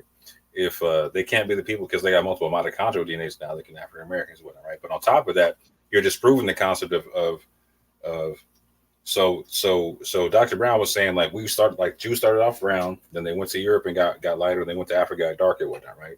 By mixing with the native populations and whatnot, right? And so he's saying like that, like so Dante was like, yeah, this is proof that happened. Therefore, they're not the real people because they mixed it. They're mostly European.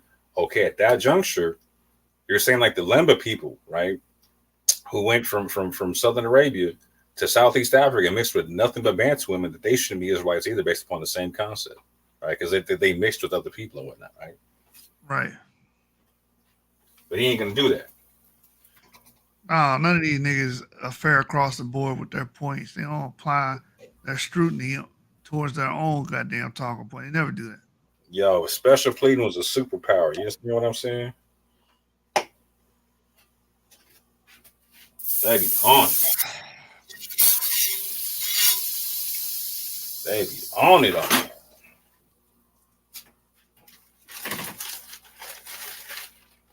Like it's Public going theater at this point.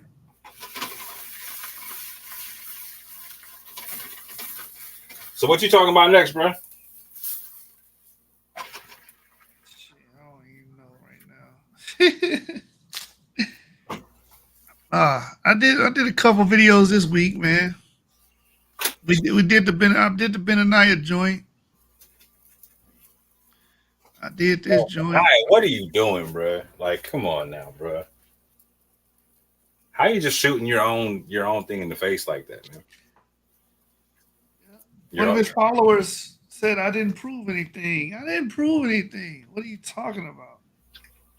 The point of the video was that you can't condemn R1B and still claim Sephardic Jews because R1B was an integral part of Sephardic Jews. See, that's why I said show the Sao Tome DNA, because Benai brings up like, see, there's a study with the Sao Tome Principe DNA. Was like, see, they got A1B1A. That proves that there were you know what I'm saying, there was A1B1A amongst the Sephardic Jews. But like, bruh, and do you see all the R1B that's in that study? I'm just gonna conveniently ignore that. Like so like, is that R1B the slave master or the Sephardic Jew? Which one is it, bro? Or is it the slave master Sephardic Jew, or slave master Sephardic Jew? Like help me understand the story, the picture you're painting, because when you're telling me like I got to look at that study and that proves what it is, and then you're going to tell me like, well, that same like RM269 is the devil. Like, all right, bro, you checkmate yourself. Man, black people were a part of Sephardic Jews, but they were not dominant. I hate using that term black, but I gotta use it because bro, I'm done. I can't do it no more, bro. I'm done. It's so unscientific. And they know that, bro. Here's the cold part. So Dante made a whole video tonight. You know what I'm saying? Coming at me, coming at Barim, coming at Dunamis. What are coming at you for? Because I got this nasty habit of telling the truth with facts and shit. So, oh yeah, I got that too, bro. You know what I'm saying? Like, bro, enemy number one out here. You feel me? But so they were talking about the different skin colors recorded in Kemet and whatnot, right? And so Dante was saying, yeah, they misrepresented the thing because they didn't use the right wall relief or whatnot. They used the replication of a wall relief. Cool, got you. I'm not even mad at you, right? Missing the whole point of the fact that the Egyptians, like, you know what I'm saying, recorded multiple skin tones, and the people that we were talking about were the Asiatics. Like, the Asiatics don't look like the Egyptians, don't look like the Nubians, fam. And that was the whole point that Dr. Brown was saying, like the Asiatics looked one way and then they mixed with other people and looked another way. And so when, like, even in his own video, he Dante had to say, well, I'm not saying that the Asiatics are black like the Nubians, you know what I'm saying? Like, they're not, because they're not black. He wouldn't call the Asiatics black for nothing. The most he would say is that they were brown of some sort. And that's the point. Like, so what does black mean then? Because you're not even applying. You apply to black to the Nubians, you apply black to the Egyptians, but you won't apply it to the Asiatics, my G? So what are you saying? Y'all gotta have a discussion, man. I think y'all gotta sit down and cross-examine each other. I would like to see that. Oh, bro, he don't want none of that. They were saying that when I was talking to Garfield. They were like, "Oh, this is why Dante didn't want to talk to more. He didn't want no parts of more." Yeah. And I'm not gonna argue against that, but yeah, nah. And I'm not even mad at like it's bad for Dante's pocketbook to talk to me like that, right? I understand. Yeah, these guys are selling a product, man. You fucking up their sales, man. Commission, bro. Yeah, I know. I've been told people, like, if you're not sincere, bro, I'm bad for business, bro. I'm bad for business because I'm gonna do my best to try to tell the people the truth. I'm not interested in making merchandise to the people, bro. We had too many people. Like, bro, we had Sonetta and them doing that for years already. You feel what I'm saying? Like, that whole lecture circuit thing, you know what I'm saying? Like, people just want to be a celebrity with this thing, bro. Like, everybody trying to be a nature boy in a Ron Dalton Jr. Yeah.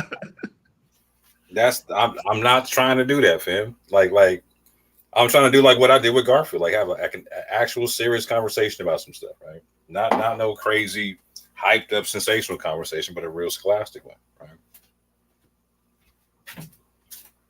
You do the same thing. That's why people beef, you know what I'm saying? Yeah. When Anonymous was out here, he was doing the same thing. That's why people were beefing with him or whatnot. You know what I'm saying? You got to be able to go along and get along gang, man. You can't speak against the norm. Oh, so but meanwhile, we're out here getting cussed out like we're Larry Elder. You feel what I'm saying?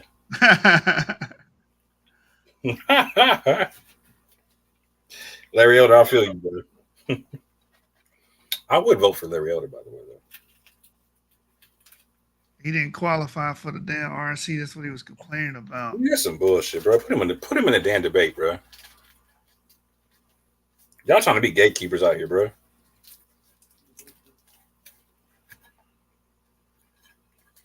Yeah, he didn't beat the 1% or 40,000 voters or something like that. 40,000 supporters. Bro, that's so sad. I forgot to donate to him, man. I told myself I'm gonna donate to him. I got busy, forgot about this. He just needed $1 from 40,000 people, you know. So he got 40,000 supporters. I do think that's kind of silly, man. But yeah, what kind of arbitrary nonsense is that? You need 40,000 individual donors. But bro, like how is he supposed to get the name recognition? He can't get on TV. that's what happened when you have all these old motherfuckers, man. Like, Gatekeeper. you gotta get rid of these old motherfuckers, bro. Put some youth in the Republican Party.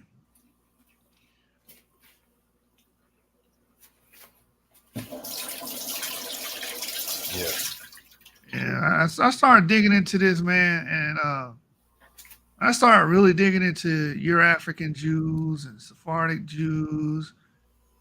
I was like, man, these people are not the majority. There's a lot of white Sephardic Jews in that time that people look over. That's facts. You know, even in the book that I read the whole damn book. It tells you that they were called the white. They were called white Hebrews or something like that. Mm-hmm. Oh no, that's metaphoric, brother. Judeos Blanco. Yeah, no, that's metaphoric. All right, fuck it. Yeah. Every time you see black is literal. Meanwhile, like the reason why the Moors went into Spain to begin with is because the Romans there messing up the Jews for like centuries. But there was no autosomes being switched around. Like, what are you talking about, fam? I don't understand. How the hell do you think they got the ARM 269 to begin with, fam? Right. Like, it's got to come from somewhere. It didn't just magically show up, fam. That represents the population group that they mixed with. Yeah. This book I'm looking at right now, The Jews in the Caribbean, it talks about where is it at? A Jew from West Africa, and I'm trying to find it. And that Jew from West Africa, his lineage, either him or his lineage ends up in America. Mm-hmm. I'm trying to remember where it's at.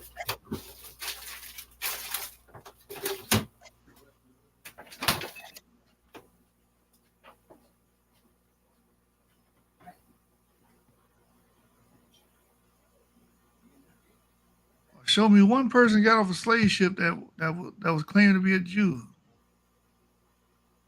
Let's see, where is it at? Where is it at? They trace his lineage. I'm trying to find this goddamn quote.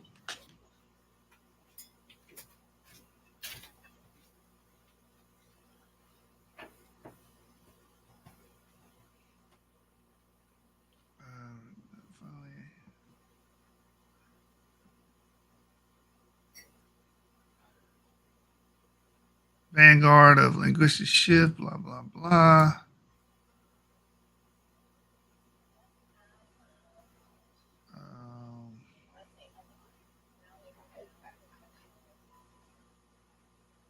For Euro-Africans generally, especially former slaves, the use of European language may have been a badge of pride and incontrovertible evidence of their association with white society. In some cases, with their white Sephardic fathers. This indeed is my impression of the great number of wills filed by free non-Jews fluent enough to Dutch not to require the Tongo interpreter, but coupled with the earliest discussion of Dutch and Portuguese among prominent Jews, there's persuasive evidence that certain Jews, were Euro-African or not, were generally slow to creolize. This does not necessarily mean the Portuguese Jews, Jewish Africans included, were ignorant of Congo. In fact, it may point to the possibility of multilingualism, since a polyglot testator might prefer to claim fluency in prestigious languages. Where's the part where they talk about his lineage? This one guy's lineage.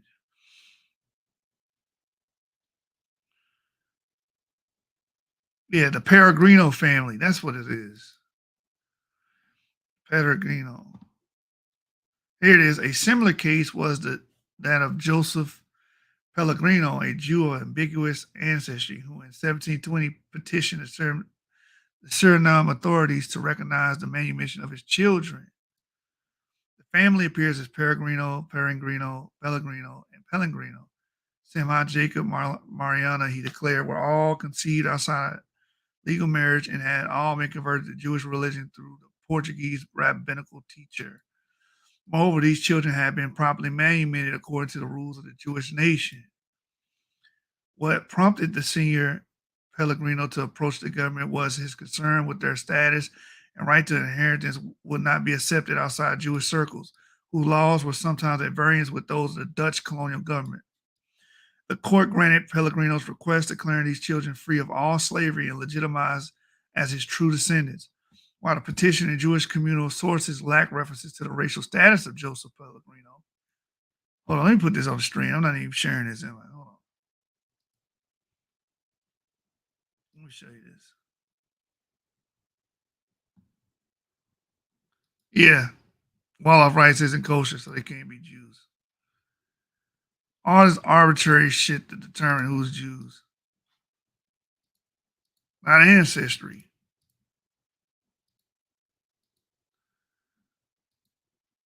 Let's see. This is the book Jews in the Caribbean by Sarah Carlene, I think it is. This is why the petition and Jewish communal sources lack references to the racial status of Joseph Pellegrino. The legal position of his descendants suggests that he was either a mulatto or a black. According to historian John Jock, Joseph's son Jacob was classified. Oh crap! Did I change pages? Hold on. Joseph's son's servant was classified. Where was I at? All right, here. Joseph's son's Jacob was classified as Carboger, a child of a mulatto and a black, and his grandson Daniel Pellegrino as Negro. As my own search for Jacob's Pellegrino racial status has proven largely unfruitful, since the Jewish birth records do not mention it. However, Jacob Pellegrino was laid to rest in the congregant roll of the Jodensveen Cemetery in 1750, as we have seen, confirming his second-class position in Suriname's Jewish community. Moreover, your African Jewish activists in the 1790s remembered Joseph Pellegrino's son, Jacob Pellegrino, as a Carboger who enjoyed similar rights and privileges to full members of the Jewish congregation. It is not now possible to reconstruct Joseph Pellegrino's family tree, but his last name, unusual surname, and the naming patterns in his family suggest a new Christian ancestor who had settled on Africa's west coast during the previous century. So, when I read this a couple years back, I was like, oh, well, that fits the mold. This person starts off in West Africa, was probably a new Christian over there. If he's a new Christian over there, that means that he was a Jew that converted to Christianity by order of the Portugal or Spaniard decrees. And then eventually he made his way to Suriname. Most likely as a slave, because his kids had slave status. Back then, your children will follow the status of the parents of whether or not they're slaves. You had to legally get them free, which it says in the Jewish circles there was no problem, but in the Dutch circles it was. It was an issue. It'll literally be a slave from West Africa that would be Jewish. That's why you can't really try to box everybody out based off culture or whatnot, because obviously this was going on. We read books about Jewish, Christianity, and Islam being all a part of West African culture during this time. So this is not far fucking fetch. It says here, let me pull it back up. It says here, the story begins with Jacob Pellegrino, alias Geronimo Rodriguez, a Portuguese New Christian born in Portuguese town of Toncos Pellegrino, labored in his native town as a farmer before moving to Lisbon, where he became a salesman. At some point thereafter, he fled to Amsterdam, where he publicly embraced his ancestral faith. His wife also escaped the peninsula for the United Provinces, where she died in 1611. The widow Pellegrino once again took up pilgrim staff departure for Joel on the Petite Côte in present-day Senegal. Pellegrino intended to combine mercantile goals with religious endeavors. When he departed for the Ghanaian coast, he took not only merchandise for trading, but also a Torah scroll, 12 Bibles, and circumcision tools. Amsterdam's Portuguese Jewish authorities had allegedly dispatched Pellegrino to serve as the rabbi, religious teacher in Guinea's burgeoning New Christian community, concentrated in Joal and Porto Diallo. We read about that in the book that covers the Jews of West Africa. It says his son Manuel Pellegrino subsequently followed and functioned as the community's ritual slaughterer. Father and son joined a group of new Christians and reconverted Jews, entirely male or nearly so, who had already settled there, trading iron for ivory, wax, and gold. And we covered that as well in prior videos about how Jews are able to corner that market, the gold market, simply because some Muslims thought it was taboo for them, people that submit to Islam to deal with the gold trade. It says about a generation before Pellegrino's arrival, some Jewish traders on the Western African coast had chosen as their consorts and mothers of their children native-born women and the daughters of local political leaders or affluent merchants. So you did have a lot of Sephardic Jews do a lot of admixture with West African locals. So this practice was widespread among immigrant men in the area. As we have seen, Jacob Pellegrino had already married and procreated in Portugal, but one of his sons, Manuel Pellegrino, reportedly engaged in sexual intercourse with the daughter of the king of the Wolofs. Whether or not they produced children is unknown, but other intercultural couples definitely did, meaning Jews and other native West Africans did mix.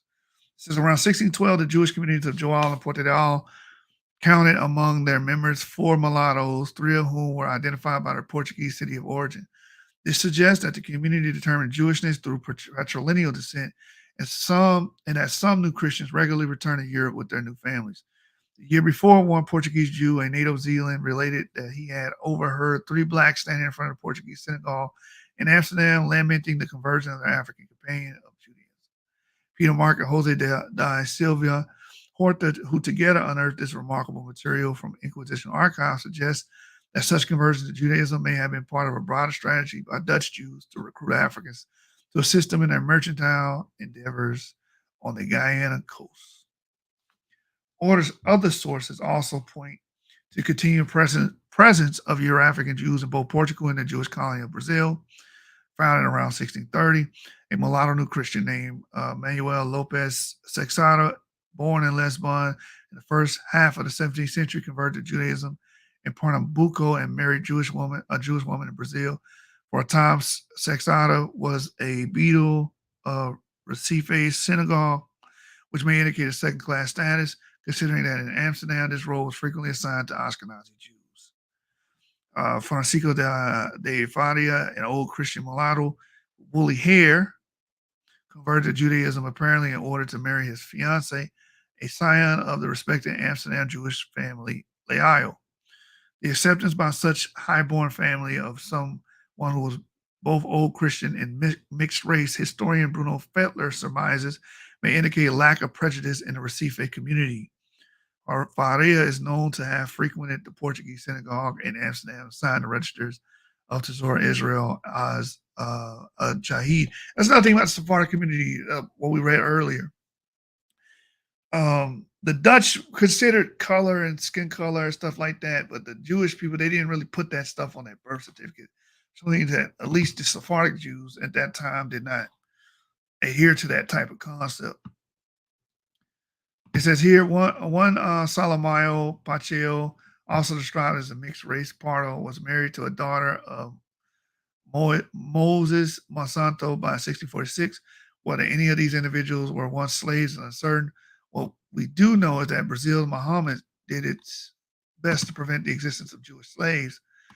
The 1648 Askamot of Tzur, Israel, forbade the conversion of male slaves to Judaism, but implicitly allowed their conversion after manumission. Similarly, a Suriname ordinance of 1662 prohibited any Jahid under pain of excommunication to circumcise the sons of those demoted from Jahid status. This ordinance discouraged the circumcision of what we may assume were colored sons, though it does not indicate that their status as free or enslaved.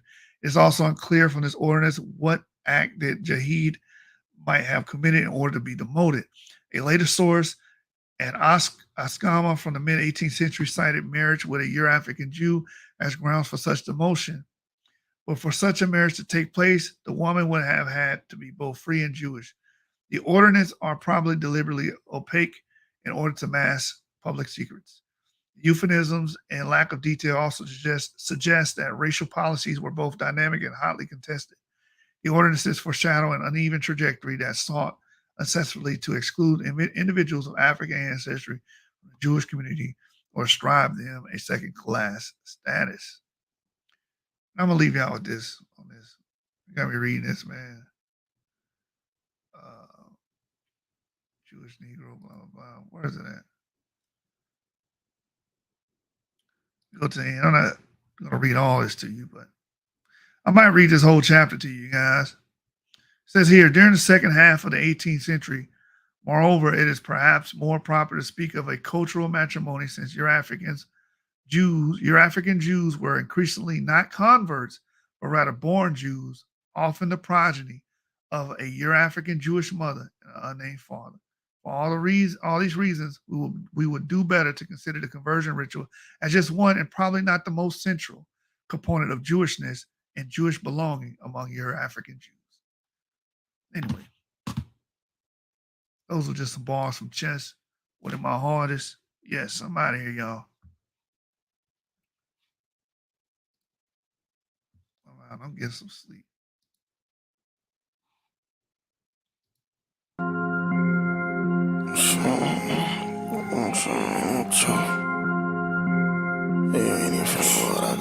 Smooth was good, baby. I'll make your life look real good. I'll make the life look good.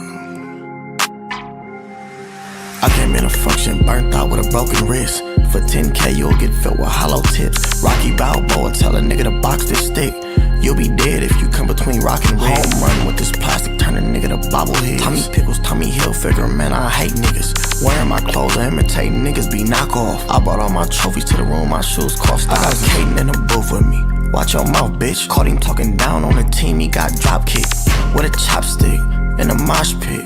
Wildin' out, Willie Beams on a mop stick. Socks and shoes and grimy teeth on the concrete. I see you flexing hundreds too, but you not me. My Nina's Siamese, my jury blind niggas. My ops always on Twitter, never offside dugging. I came in a function, burnt out with a broken wrist. For 10K, you'll get filled with hollow tips. Rocky Balboa, tell a nigga to box this stick. You'll be dead if you come between rock and red. I came in a function, burnt out with a broken wrist. For 10K, you'll get filled with hollow tips. Rocky Balboa, tell a nigga to box this stick. You'll be dead if you come between rock and red. Nigga, I came in a function, burnt out with a broken wrist.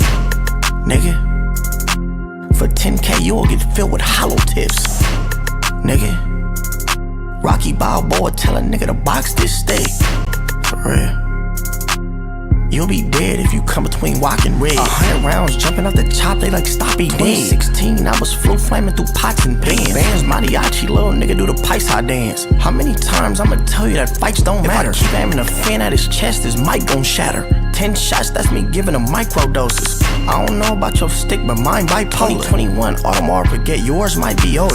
Don't bring your girl to the stool cause she might be rolling. Give her a Tesla, she gon' ride on 4 wheels.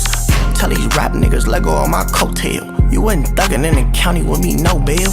You ain't been where I been, you wouldn't go there. Your name all up in report, you were a gold man. Distinct team for the win, you know the slogan. Ops liking on my pictures, stop holding. I came in a function, burnt out with a broken wrist. For 10K, you'll get filled with hollow tips. Rocky Balboa tell a nigga to box this stick.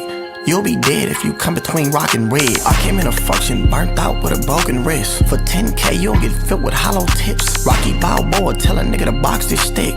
You'll be dead if you come between rock and red. Shit, nigga. I came in a function, burnt out with a broken wrist.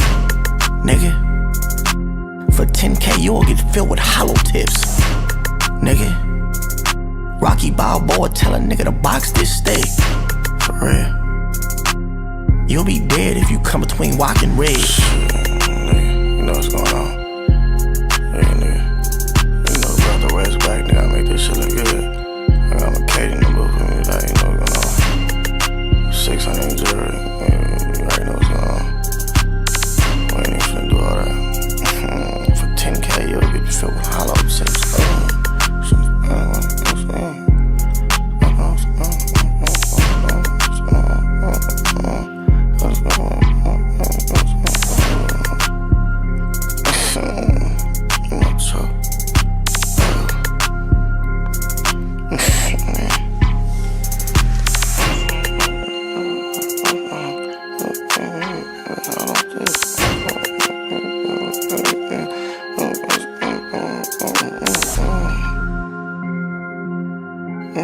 If you come between rock and red,